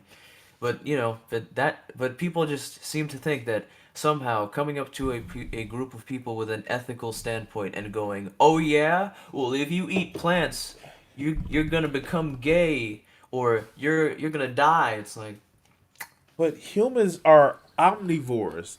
It's kind of our thing.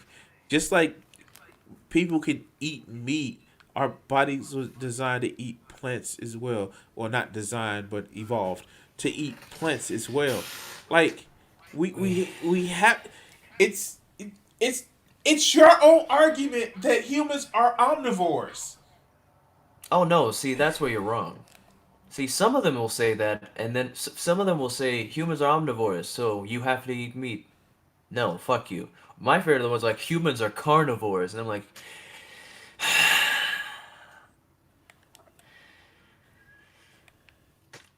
I mean, like, those I'm gonna be people. honest with you. All mammals are really omnivores.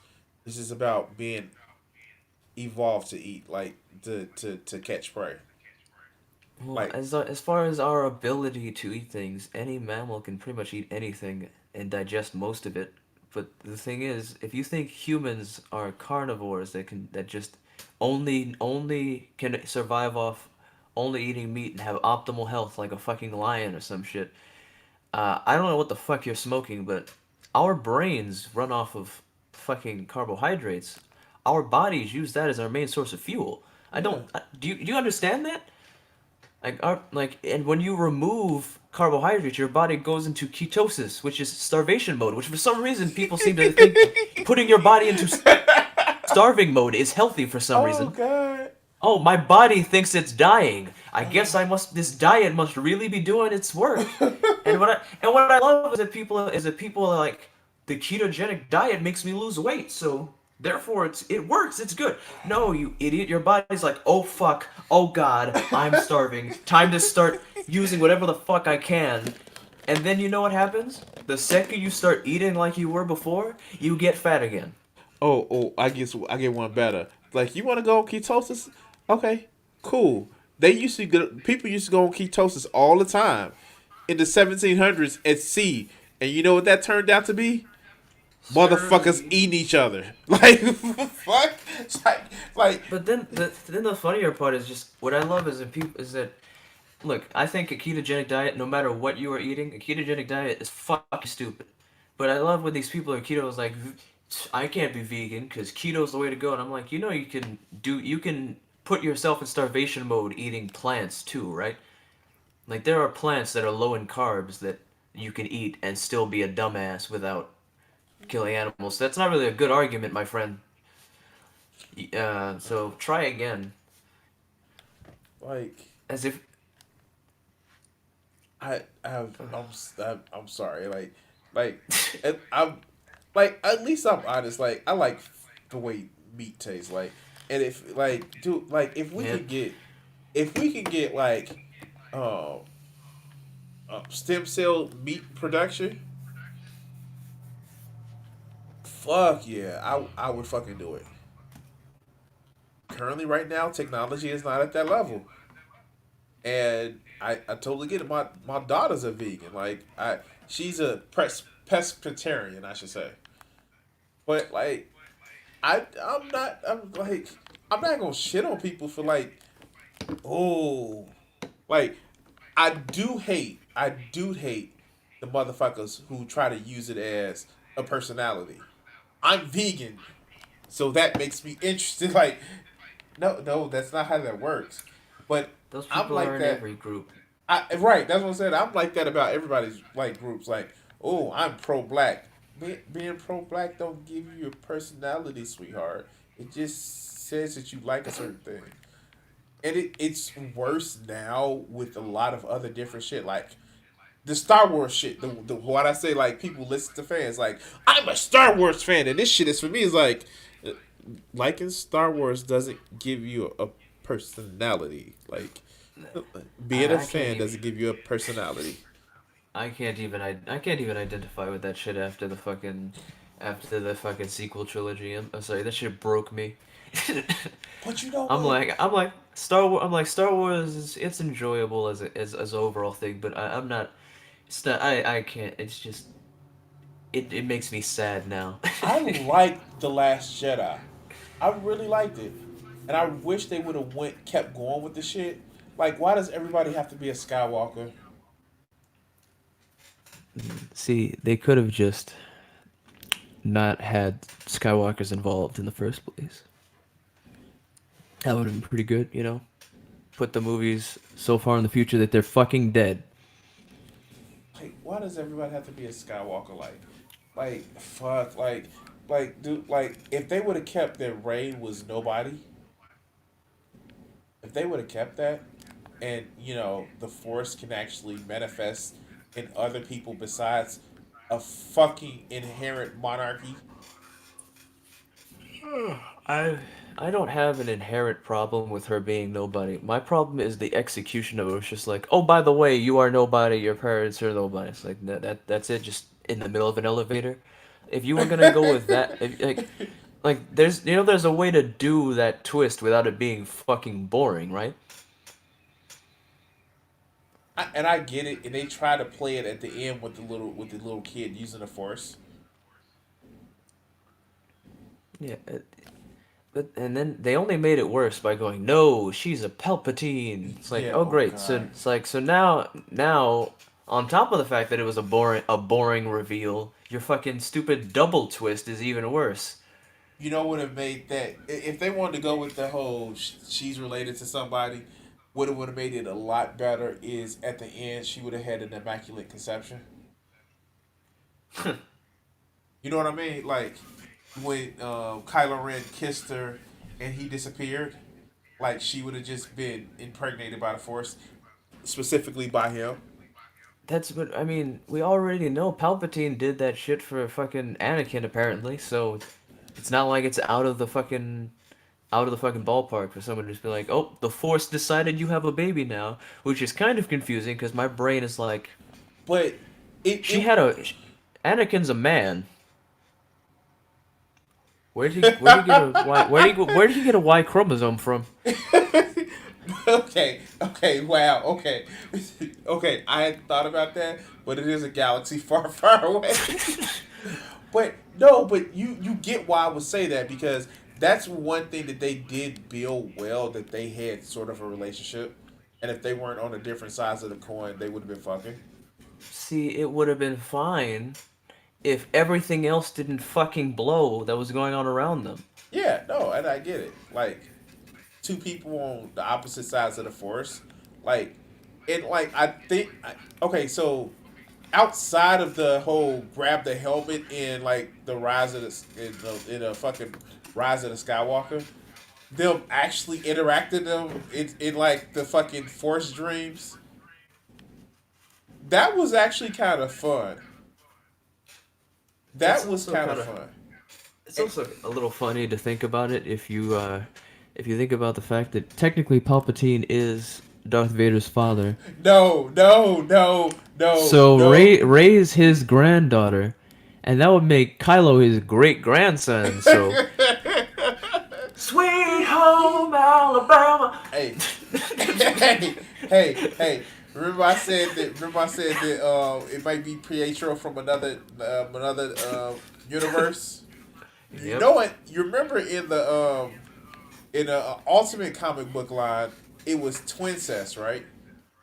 Oh boy. And you know what? That was fucked up because like not only was it twin sex, right? But in that universe, Wolverine was their father. So he saw That's them. confusing. Wait. Better. He saw them fucking, and you know what he was doing? Masturbating? Yes. Oh, I was joking.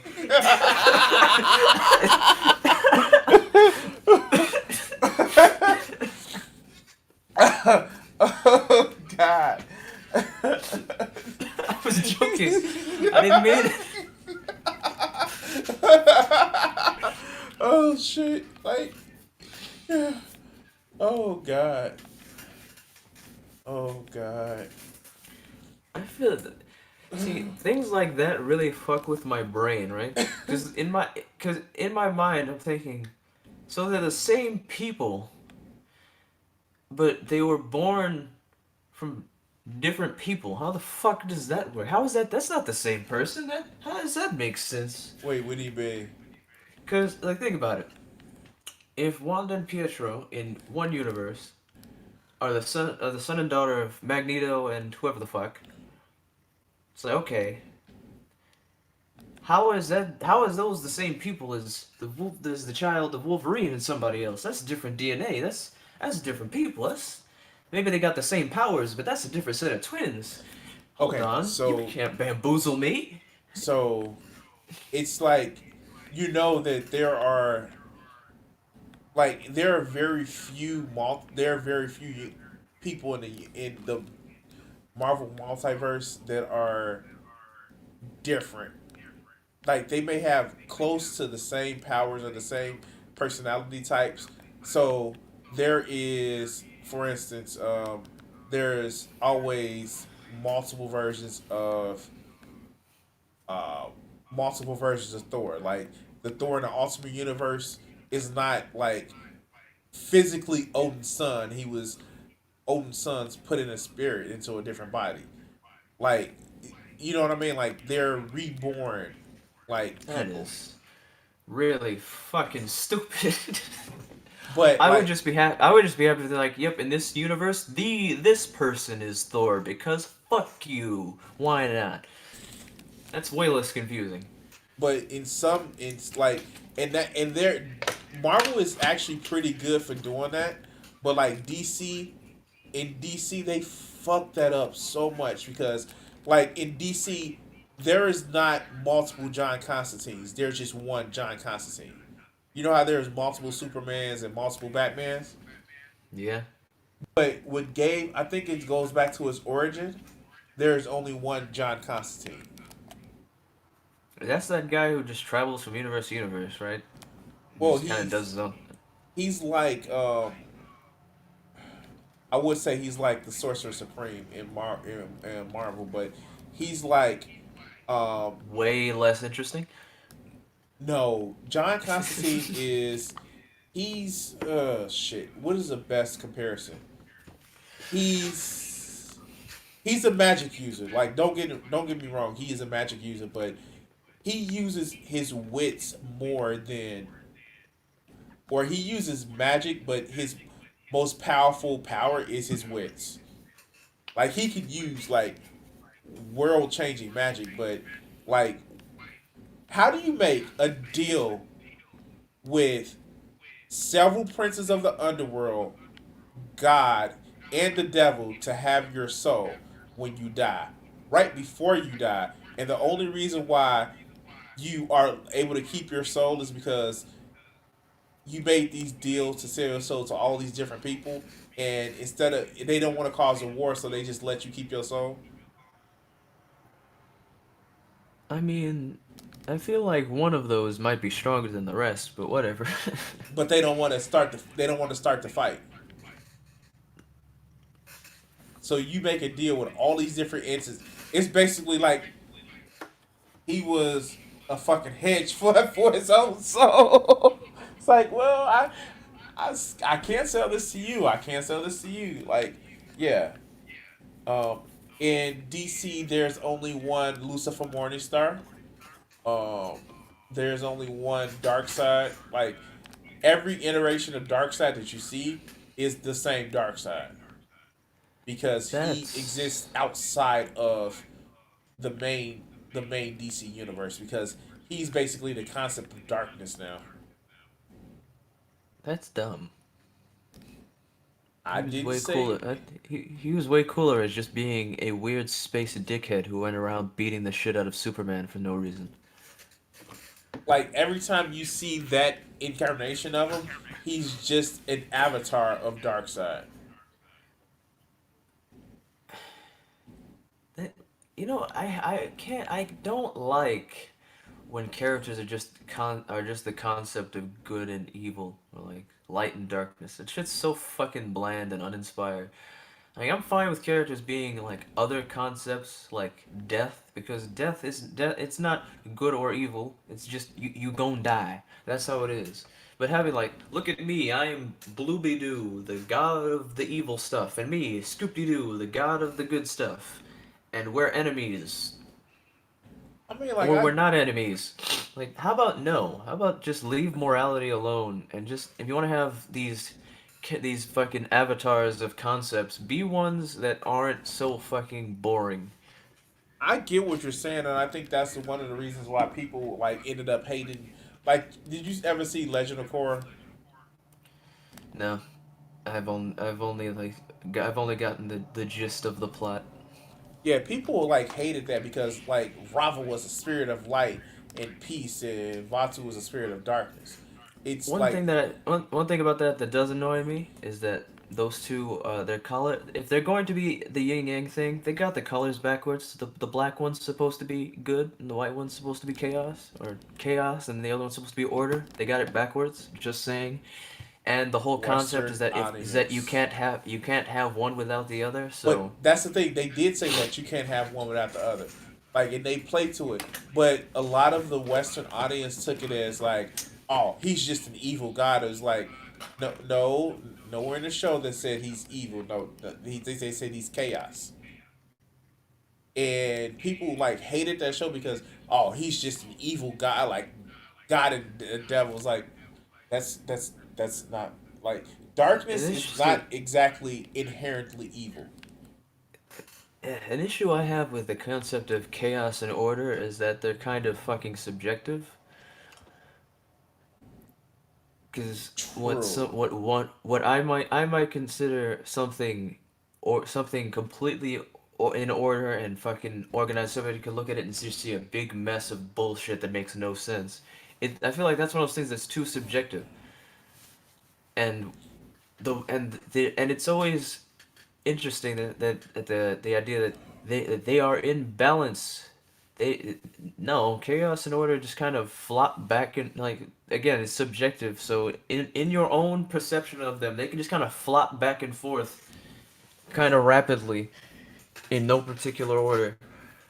I think one of the things that like always like one of the like the brainchilds that I'm actually wanted to also explore, like DC, because this like always defaults to me. You know that there's the emotional spectrum, right? Yeah, the emotional spectrum lanterns. So you ever thought about it if there were the emotional spectrum of the positive side of the spectrum versus the negative side? Like you always see like fear as a negative emotion in the emotional spectrum, and will is a good emotion. And that's another that's the thing, these subjective concepts being given idols that are considered good or evil is really fucking weird. Like, it's one thing, like, to have a character that is your antagonist is one thing, but, like, for example, like you said with fear and with fear fucking being evil, it's like fear is literally an emotion built to protect us, and though there are times that fear is inappropriate, it has its place. And will is another thing where having the will to fucking carry on in certain circumstances is a very great thing, and in other times having that fucking having a fucking hard head and continuing to bang into a wall when you're not making any headway is So just fucking you gonna stupid. let me explain what I was gonna say? You'll probably agree with what I said. Maybe I will. I was just Okay, going on a rant about them. I know. So hear me out. So and they actually play with this part too. Think about it. Red is rage or anger, right? Yep. Think about it. They actually had Guy Gardner as Red Lantern number 1 because he has anger, but it's instead of it being just out and out rage, it's righteous fury.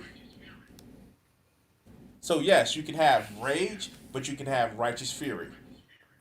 I just I just thought about the concept of a red lantern who's literally just the kind of guy who just seethes in his own rage. So he's just sitting there in the ring just being mad. But that's kind of what Atrocitus is. He's just somebody that sits back there and just be mad. Or avarice, like greed. Um, it's actually avarice is fucking seen as like just greed and like wanting to hold on possessions. And it can be seen as that, but it can also be seen as let's just say um, I don't want to say like to the point where it's unhealthy, but the fear of loss, the fear of losing something that's precious to you. People would fight for things that are precious to them. You know what I mean? Yeah, thanks. See, and this is what I mean. There's a lot of nuance to things like this. So the fact that like having them be like the people will use harnessing this power, they bad. Why? Why can't like why can't just some of them are bad and some not? Because it seems like that would be the reasonable thing, in Let, my mind. let's go to your point that you made about fear. Like fear, yes, it can be used to dominate people. It can be used to like be afraid, but it also is the fear of death can actually be a motivation, or or it's just like, you know what I mean. It doesn't have to seem as if it's using fear or having a fear is something that is bad. This is a one that a lot of people kind of miss with the willpower. What's stopping somebody that has great willpower from dominating others? Exactly. And here's another question I have about this emotional spectrum lantern, right? There's more emotions. Like, why is there not fucking the confused lanterns who harness the power of being fucking confused? It's Wait, like wait, wait, wait, wait. You gonna like they this one? just they put their ring on. It's like I have no idea what I'm doing. Wait, Why am wait, I here? wait. We haven't gotten to the other parts yet. So the next one is blue, hope, right? Yep. Hope can lead you to believe in shit that hasn't happened yet, right? But what how Yep. when hope leads you to apathy and not doing anything because you're hoping Yep. shit will get better, right? Yeah. It's like it's yeah. Every one of these has nuance that can go. It's like this is not an inherently good or bad thing. It's an emotion. It can go. It can either be a useful tool or a crippling fucking thing. So what was the next one? It was indigo. Indigo is the tribe. Well, the indigo tribe is the empathy tribe. But what happens if you have so much empathy you lose yourself? And they actually play that shit. Like there are like in the indigo tribe.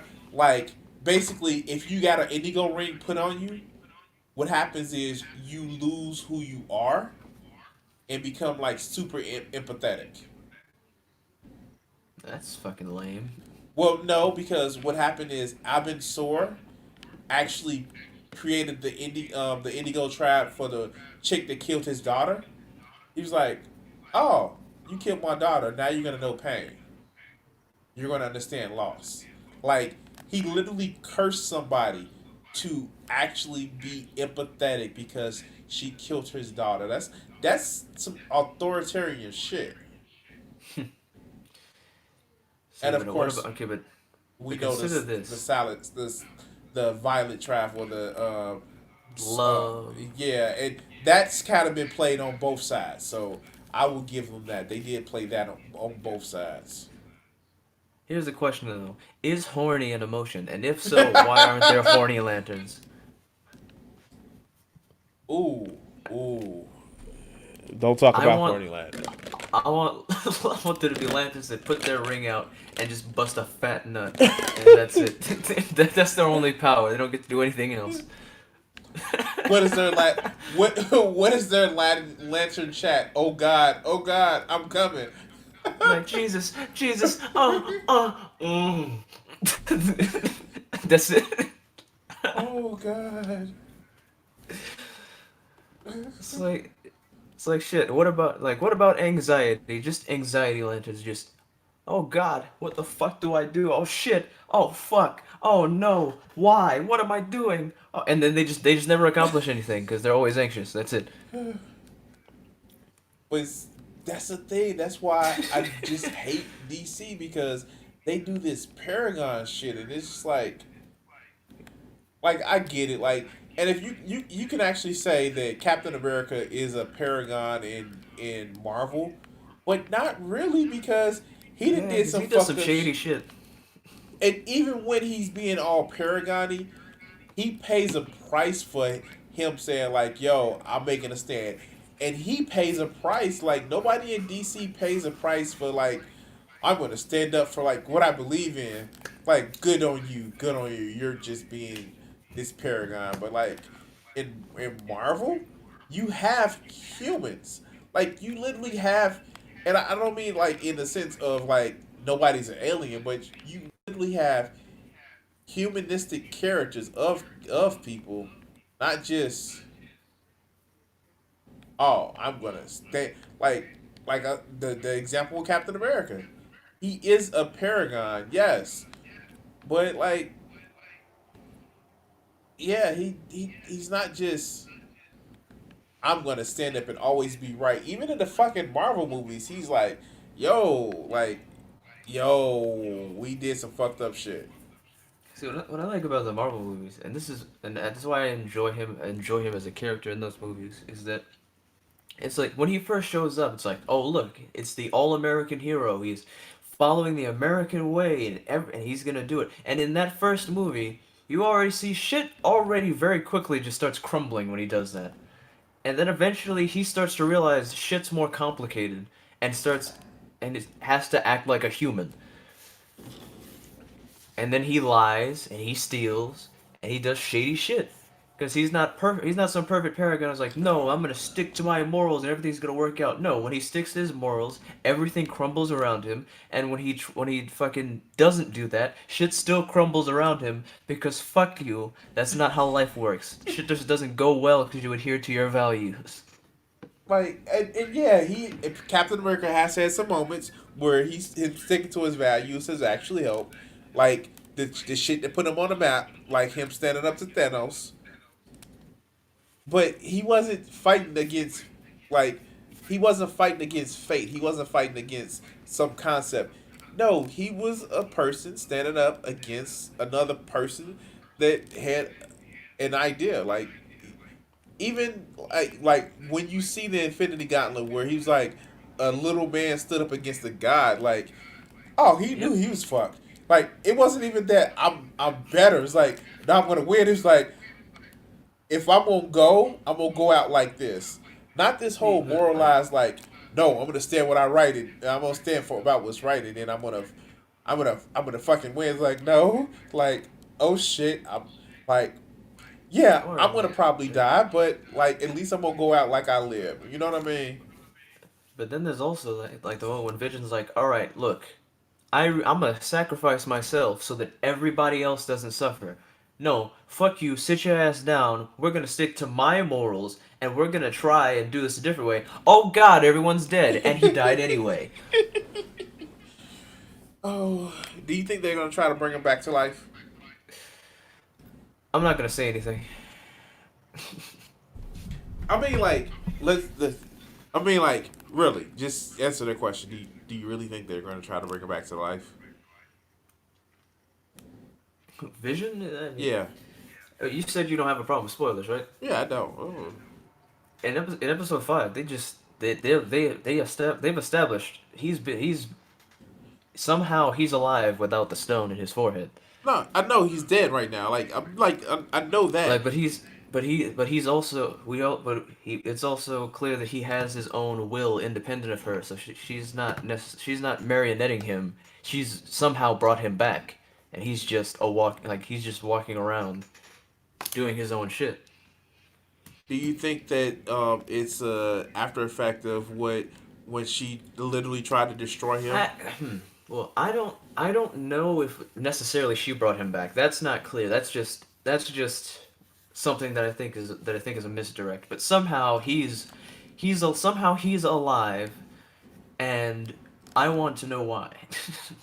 But I guess it's pretty obvious that somehow he's alive since the show is about the two of them, right? Like, I just want to know. I want to know if is this some? Did she do it? Was it some character they haven't introduced yet? Is I it believe she did it, but she may have had help manipulating the situation, or like an That's what I think influence. too. Just because I think they're trying to put her more towards her comic counterpart, where she's just a beast that can manipulate reality. But that's just what I think. I mean, she said no more mutants, and she didn't just wipe out mutants across that universe. She wiped out mutants across the multiverse. Like, Just imagine herself in another universe. Like, where'd my powers go, man?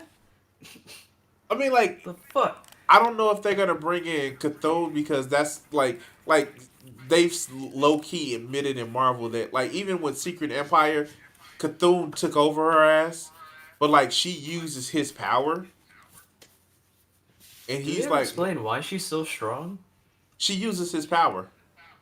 Oh, that's it. That's where. That's Yeah, it. she's tied into his power, and he's like one of those primordial gods of magic.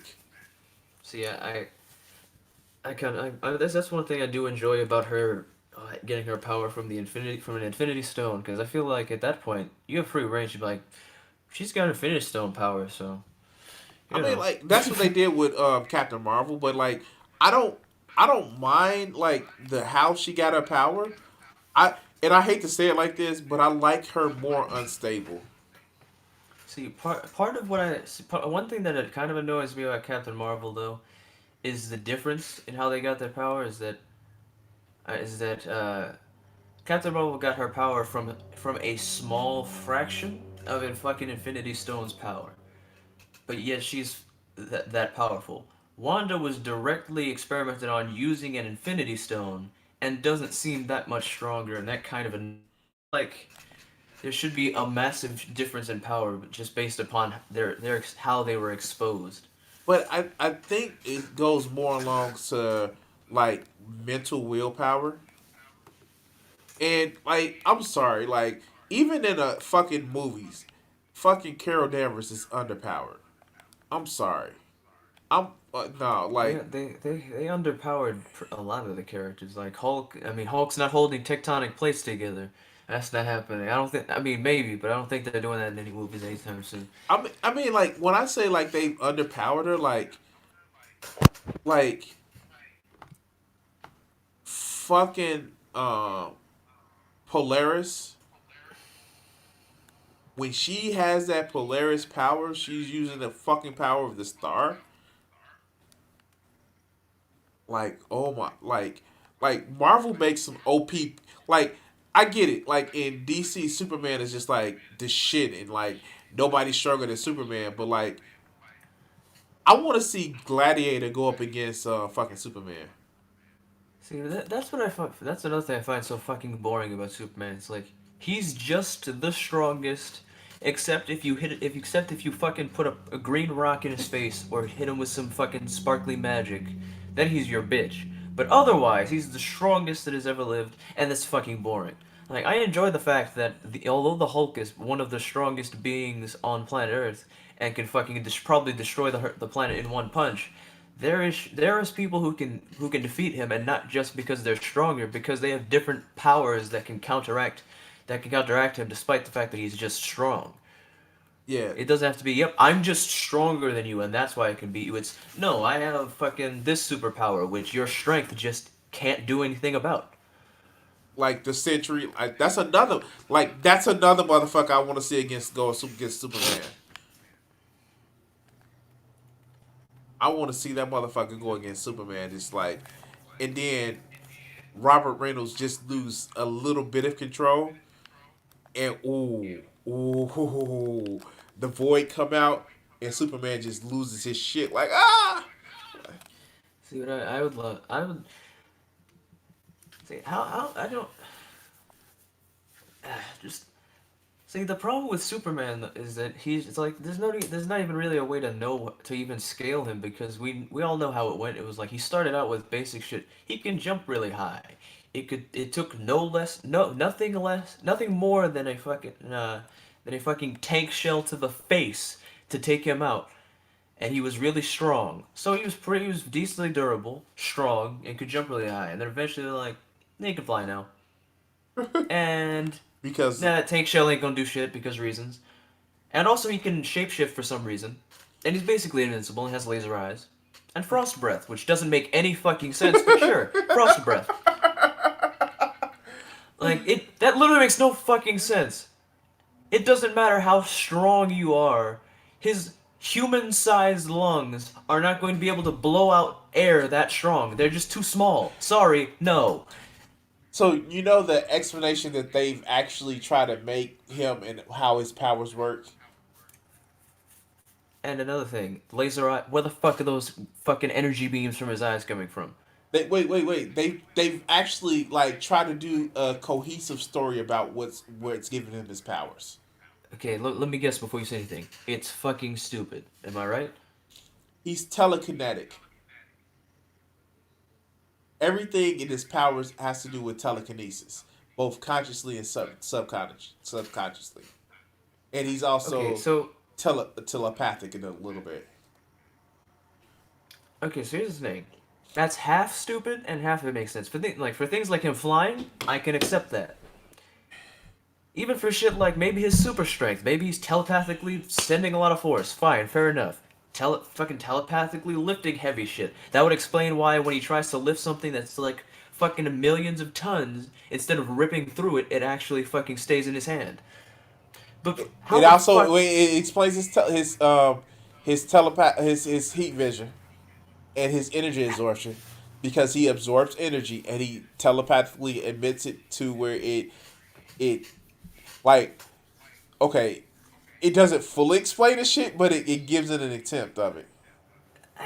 But see, but how the idea of telekinetically controlling energies? That's fucking how.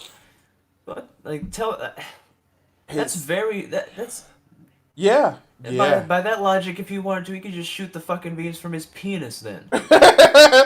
Wait, there is a comic where he's shooting small Superman from his hands.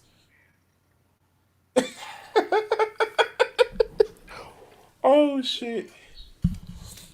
Oh shit! That only make it's what would make it way more reasonable. Okay, let's just keep the telekinetic explanation. Just get rid of the stupid shit that doesn't make any sense, like fucking shooting beams from his eyes and frost breath. I think he'll be fine with absorbing power from the sun, super strength, and telekinesis. I think it'll be just fine. And shit, that even works with what apparently the original concept of Superman, where he was just some weird bald guy with telekinesis for some reason before he even got the other superpowers. So that harkens back to the original. But at the same time, why the fuck does he have every superpower under the sun? That's fucking lame. It's just like with Batman when they just decide that he has every gadget for every situation ever. And Why? he's an expert in every field of science. Again, why? He's rich.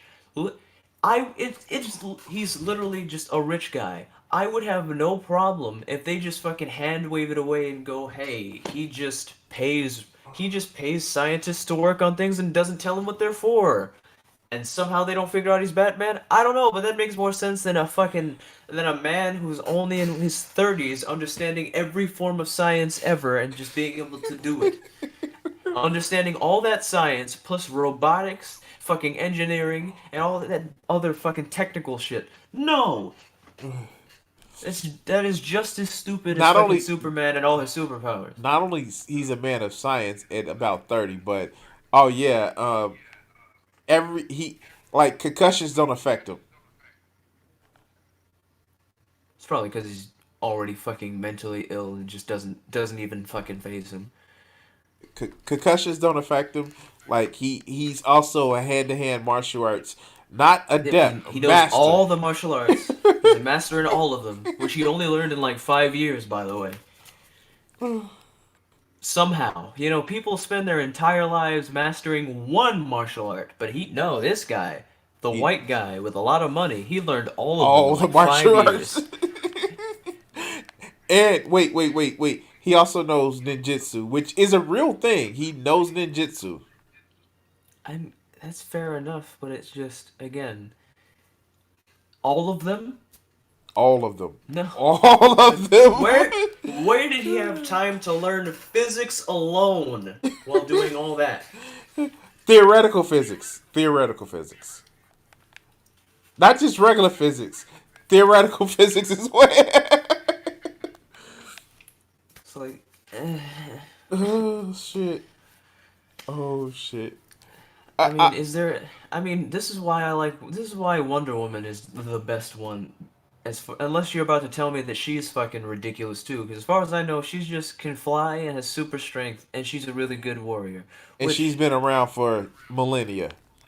She's Which she's had the time to master her skills because hey, I'm on an island full of warrior people that I've had to learn how to master my skills. and that makes sense. Well, her origin doesn't, but that's a different story. I'm talking about why she's so good at things. That makes sense. She has her superpowers, I guess, because she's a god or made of clay, which would make her I guess she's a golem sometimes Yes, for she's some a reason. golem. Like she is literally a golem. Like But then they tried to change it to where she was a daughter of Zeus, and then it was like, no, Honestly, that's stupid because like, you know, the Amazons were created because Hercules enslaved them, but the bracelets of Hephaestus that she has some kind of way limits her power. yeah, no, that's dumb. I like it. I think her being a stupid fucking golem is way fucking funnier. Well, But I actually like her real origin story, like her real world origin story, which is kind of fucking awesome. It's kind of fucking awesome. I do. But I'm just gonna say it. Wonder Woman could kick Superman's ass, and the fact that in that shitty movie Justice League he just fucking bodied her pissed me off.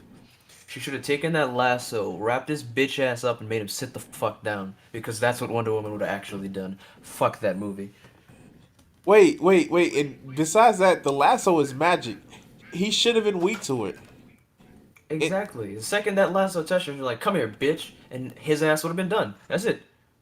Wonder Woman should have bodied Superman right there with her between her lasso and being Wonder Woman, and there should have been nothing he could do about it. But instead, they're like, no, he's Superman, so he just gets to be better than everybody. And apparently, they just decided to. I guess they decided in their movie universe, he's almost as fast as the Flash.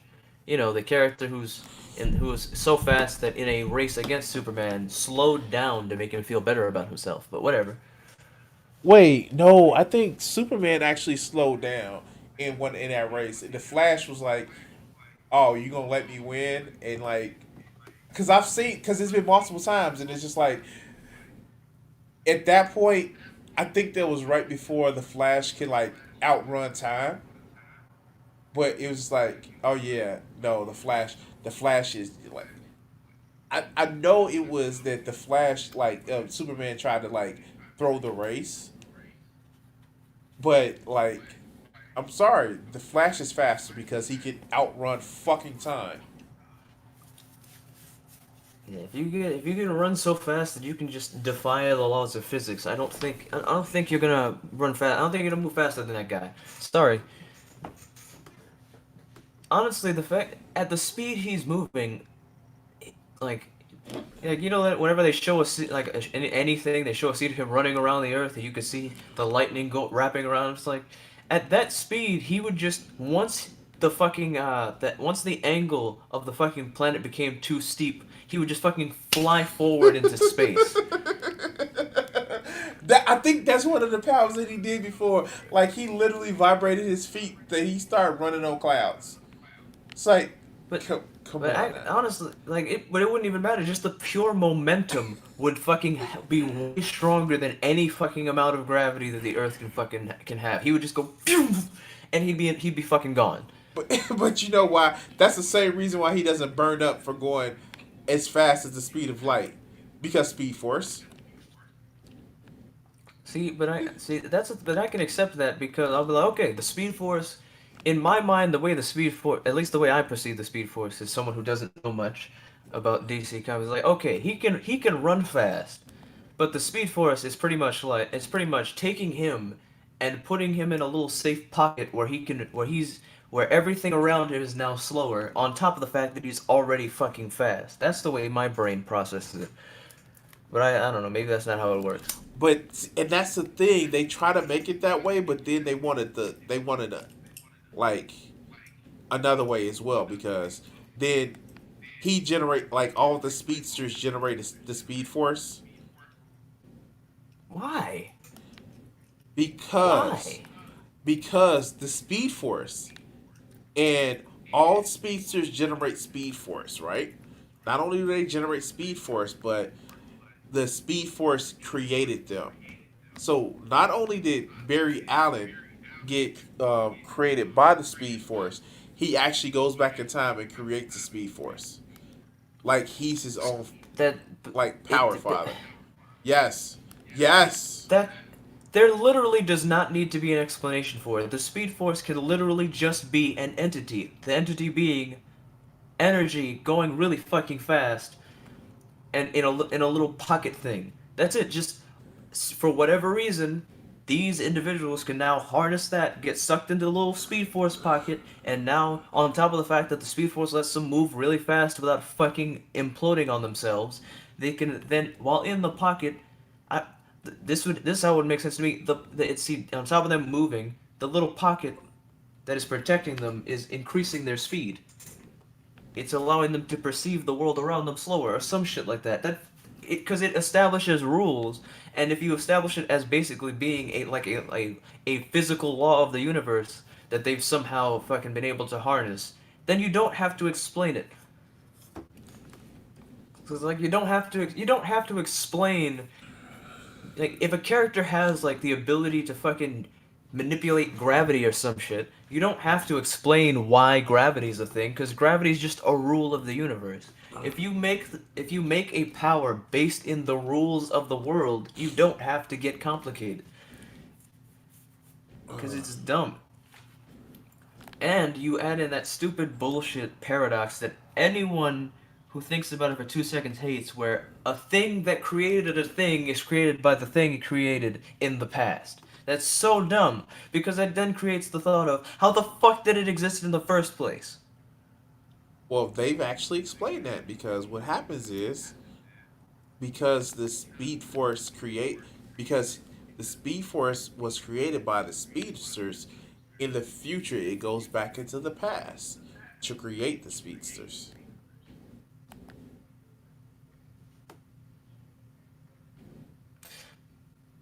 I can't even see your face, but I know you just like the fuck. Oh god. Like, I used the stones to destroy the stones. It's like, come on, Marvel literally took this shit like with the fucking Infinity Stones and made it make sense. The Infinity Stones were not some fucking blee blah that's created by some entity. No, they are just a law of the universe. They are something that exists as a part of the universe itself. Deal with it. That's it. well, no, they actually did. Like, even in the comics, they actually said that is the Infinity Gauntlet is, well, the Infinity Stones, not the Gauntlet, but it is the remnants of the entity that created the universe exploding, and that's the different parts of his power. So yes, But but but it even that's fine, because that establishes a rule of the universe that you don't have to try and go back and explain more. It's just, okay. These are the essence of the entity that used to be, that the universe became. Plenty of fucking fictional universes, like the universe is just a thing that what did explode and become a universe. Fine, I can accept that.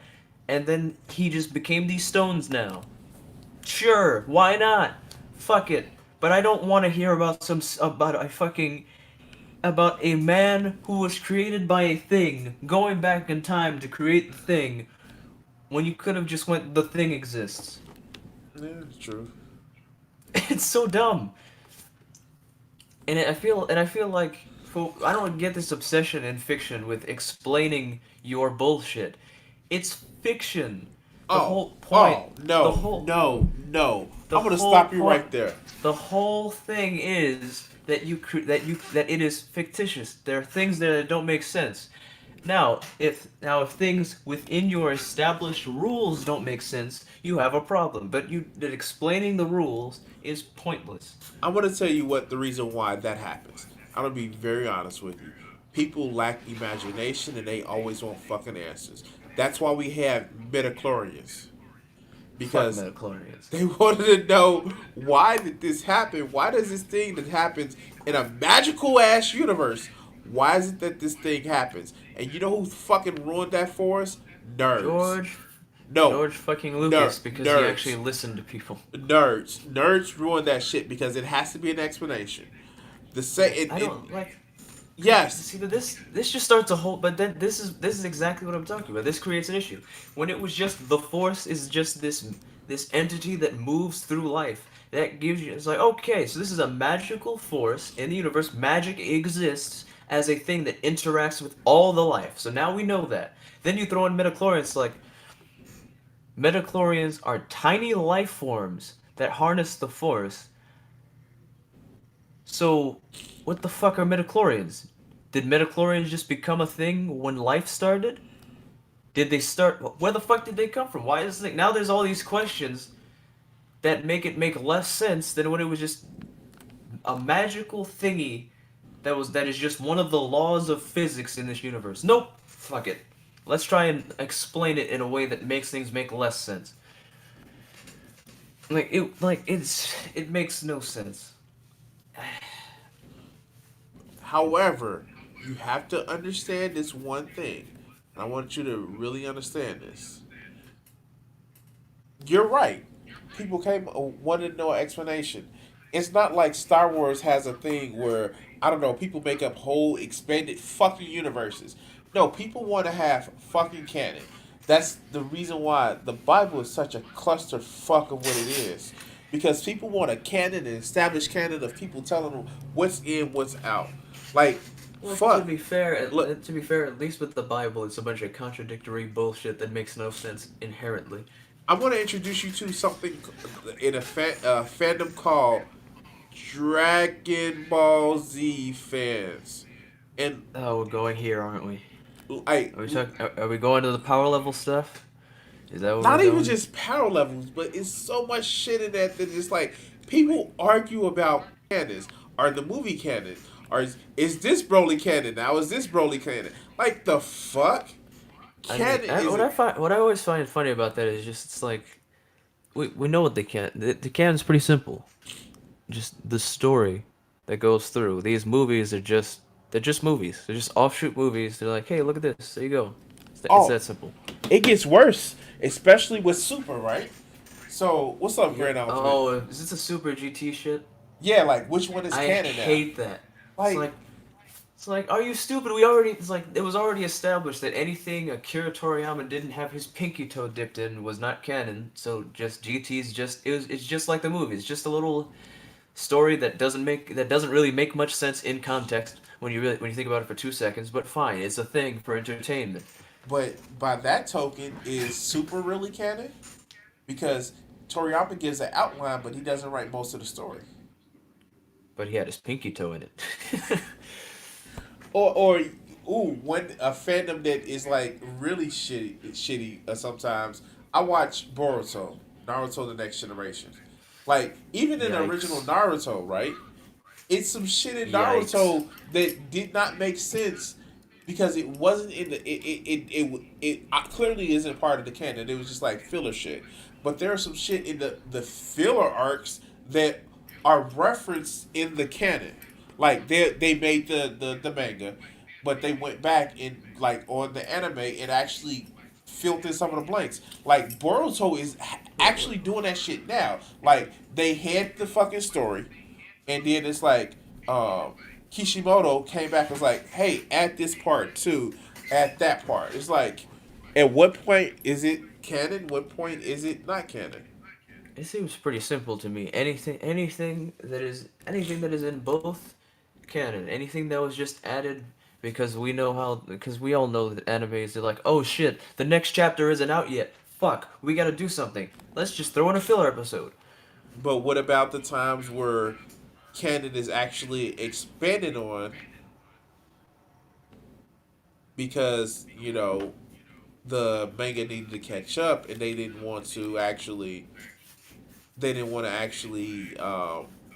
stop production of the anime, but like what's in for instance in Boruto there was the time travel arc where a completely made up Why is villain. there always time travel? Oh, it was, but it was a fucking awesome like time travel arc because he goes back and sees 12-year-old Naruto. Yeah, that's not gonna fuck up anything. They did because it was like, well, we're gonna erase your memory of what happened while we was out there. Sure, why not? Butterfly effect type of shit is not a real thing, but we're gonna pretend it's not a real thing. So I just, as someone who doesn't give a shit about anime, I'm just like, I don't give a shit. Let the weebs argue about whatever. But at the same time, it seems pretty clear. It's like, clearly the manga, like, that's the original story as it was, as it was either intended or bullshittedly put together with no fucking thought, Akira Toriyama. And then the animes have to keep up production, so sometimes they just throw bullshit in there in the middle. but you know what else would, especially in the case of, like, it was a little bit in the case of the super manga, like somebody else took over. Toriyama had something to do with it, but um, in Boruto, what ends up happening is the original author Kishimoto, he went to another manga that didn't do well, but of the he was the editor of the Boruto manga until the writer got fired, and now he's taking over as the writer. So again, which part is canon? Which part is filler? Well, if depends. He's the writer now, so he's like, all this bullshit right here, it's gone. It's gone. Fuck it. This is my world. I took it away. Then fuck it. I guess canonically it's gone. If you want to have your own headcanon, do what you want. But the author kind of dictates what's going on. But but that's going back to, like, he actually also took, like, he was the editor. He was the editor of the manga. So he still had a creative hand in to say, like, this works, this doesn't work.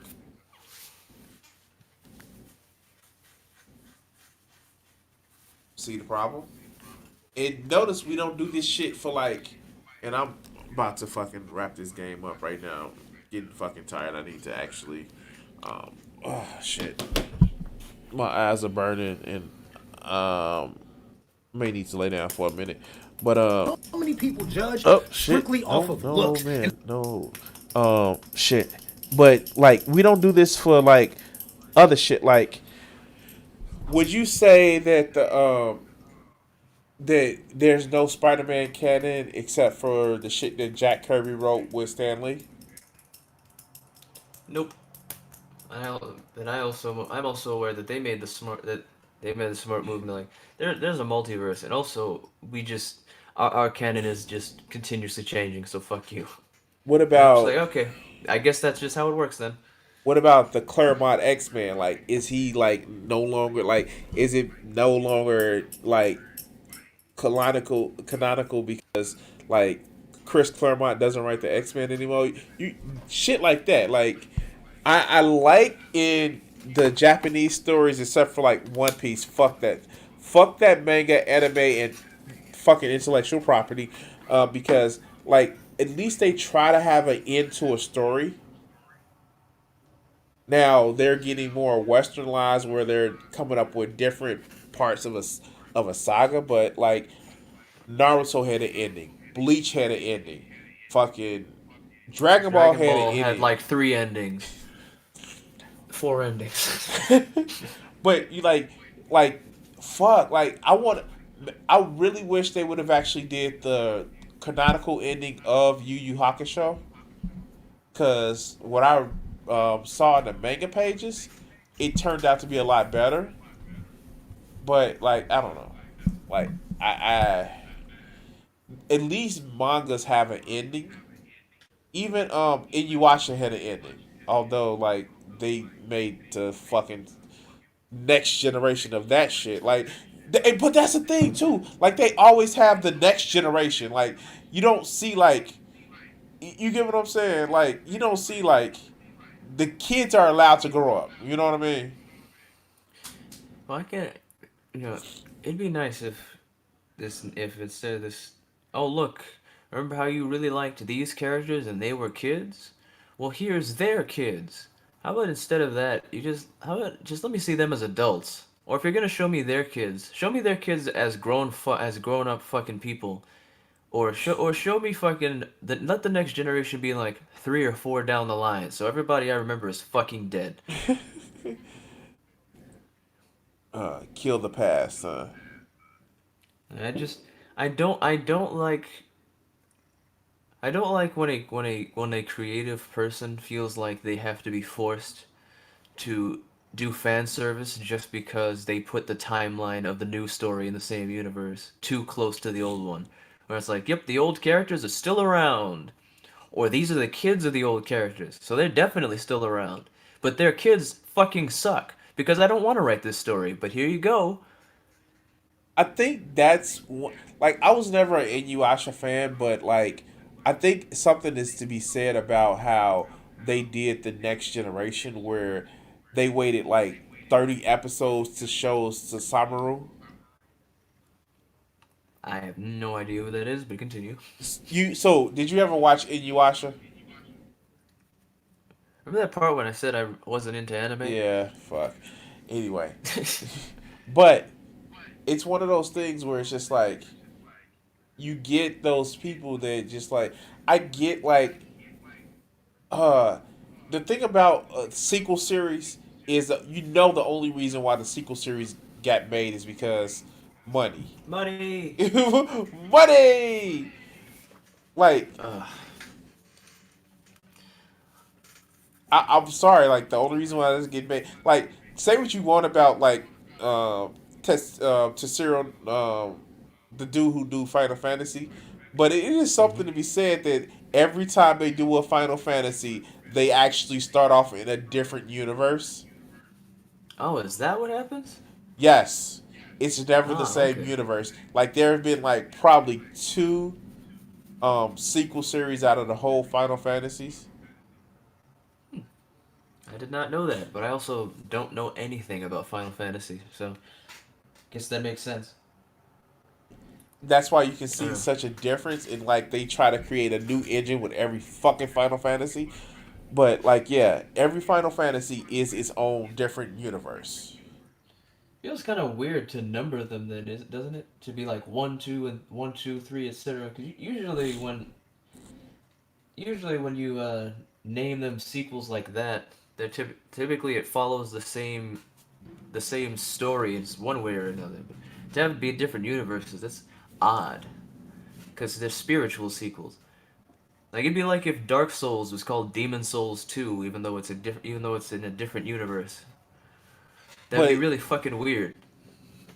that's the thing. That's like literally that naming convention like but like I get what you're saying, but people didn't know what Demon Souls is.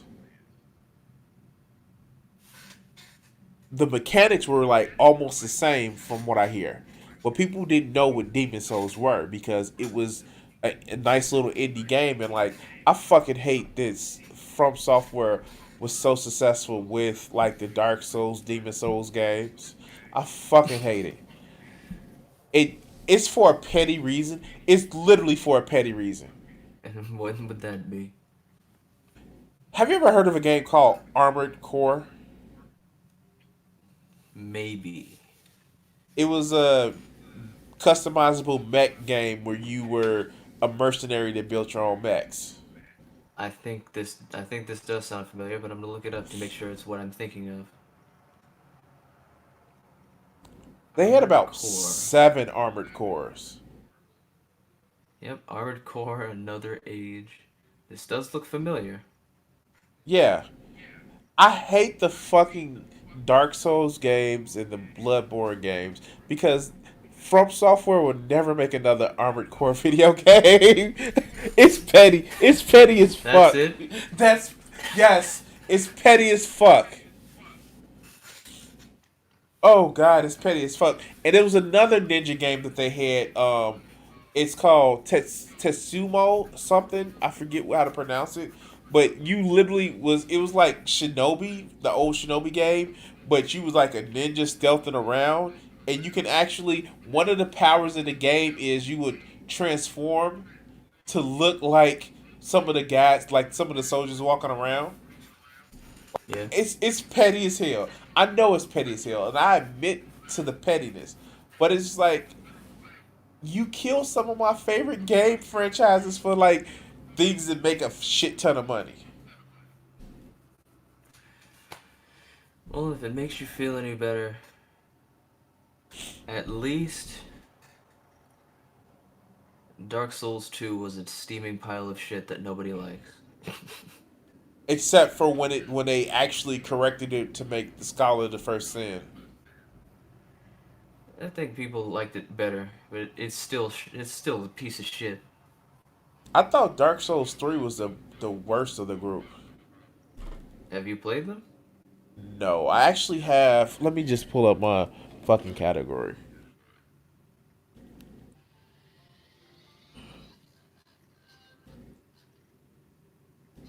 See what games I have.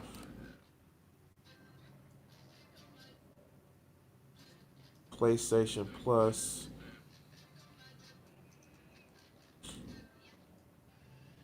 Oh shit, I gotta download Control. I want to see how that plays.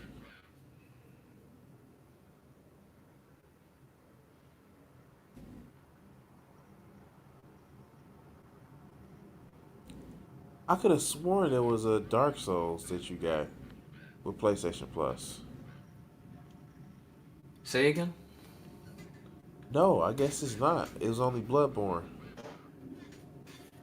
I think yeah, Dark Souls it was on sale Okay, that's what before, it was. so I bought it for like I don't know. Was it on sale?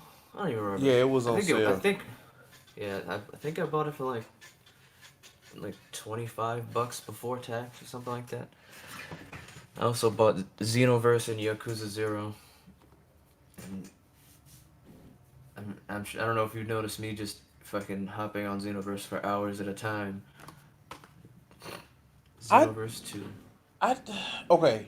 So again, like certain shit that I know I'm being petty about, I want Tenjaichi back. I really Who's do. that? Dragon Ball Z Budokai Tenjaichi. Fuck. It That's was yeah. I think they're remastering it. it That trilogy. it was on. I actually had like in my old library, like they had the PlayStation 3 version of it.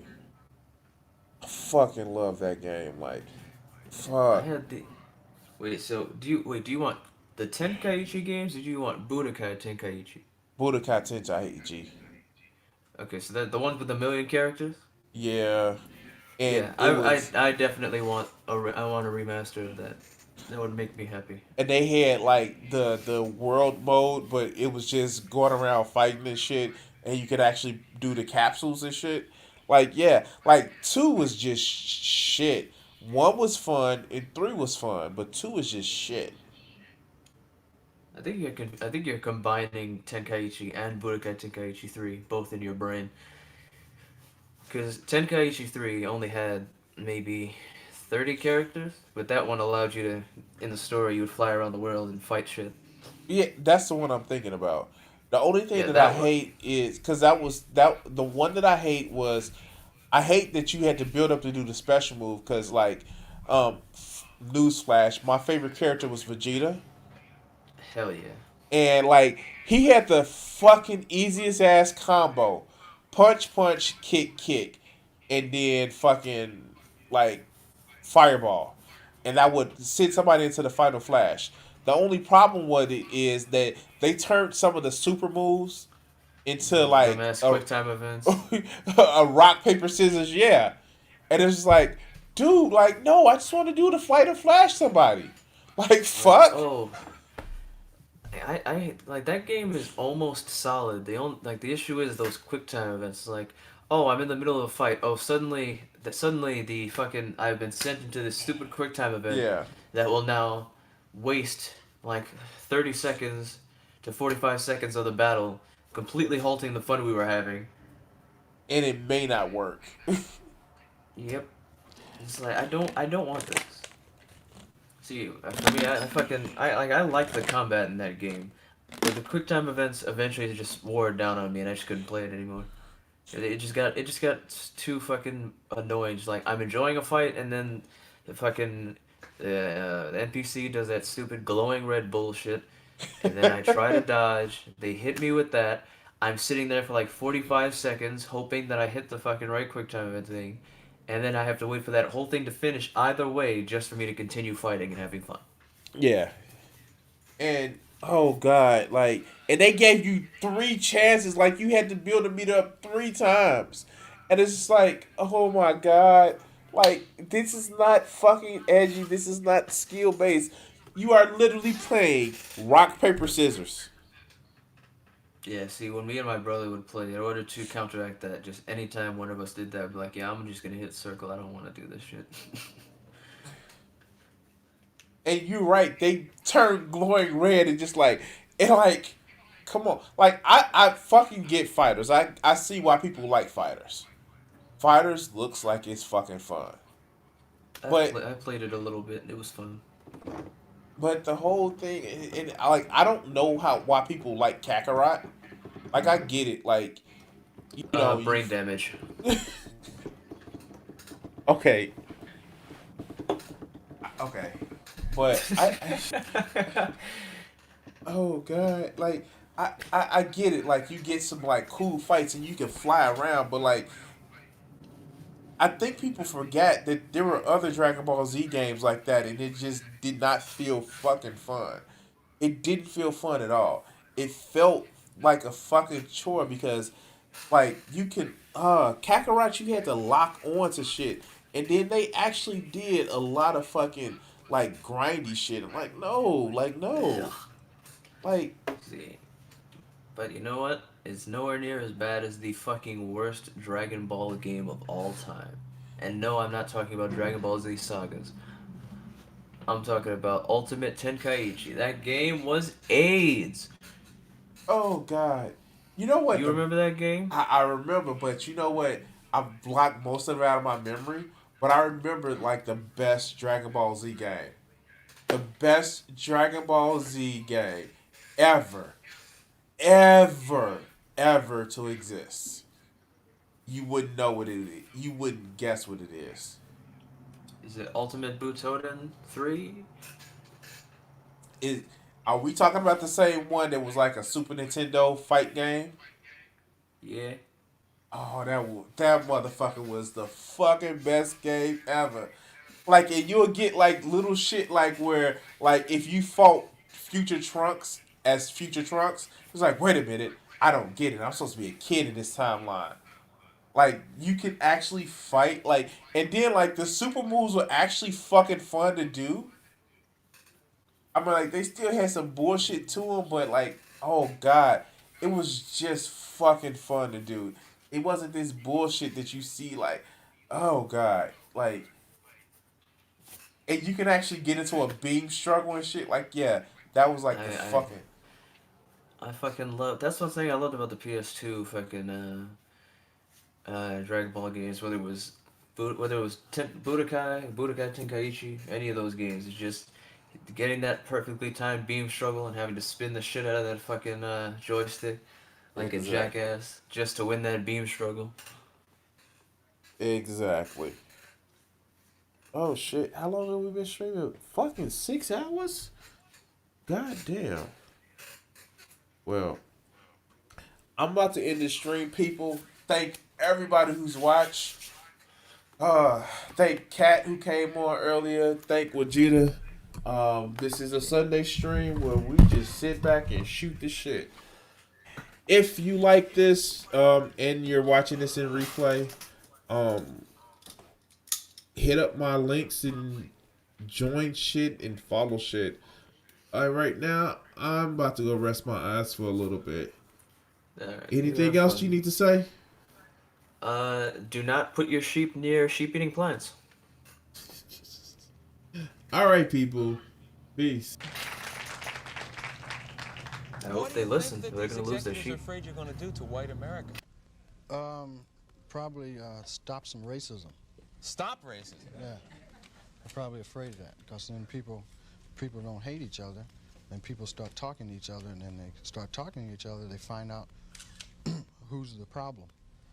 Which is Greedy people. greedy. I have a couple things I want to ask you there. Do you really think that some of the guys that you dealt with and NBC. No names, right? Because Right. there's lawsuits for that too. That some of these guys really want to promote racism actively, or is it a subconscious? I just think it's part of capitalism, is to promote racism, you know, right? In order to make things work. If you feel better because you're white and you can get a job, you use that. I mean, you know, I would. Absolutely. Say, I'm sorry, Jack, but shit, they say I'm white. I'm going to use this. Right, absolutely. Get this job. I'm hungry, you know. But and that separates people. So they keep people separated, and that keeps them from thinking about the real problem. That's as simple as I see it. Probably it's not that simple, but... Now, all right, you and I are about the same age, right? We're in our mid-30s. How long is it going to take before guys who think like you, and I say guys who think like me, people who don't want to have racism in the country, people who don't want to be oppressing any minority, whatever it is, sexual, whatever minority, really get into positions of power and can change things? You can't get in a position of power, it seems, if you think like that. It seems that the only time you get in a position of power is if you're like the people that are in power. To me, I mean, that's the way it goes. I mean, people that get to become executives become like the people that were already executives. I don't know, maybe... They go in with good intentions, but it eats them up. It's like a cesspool, you know, it just gets on you and it starts the system eating. levels them. Pretty soon it's Is all that gone. what a cesspool sounds like? Yes.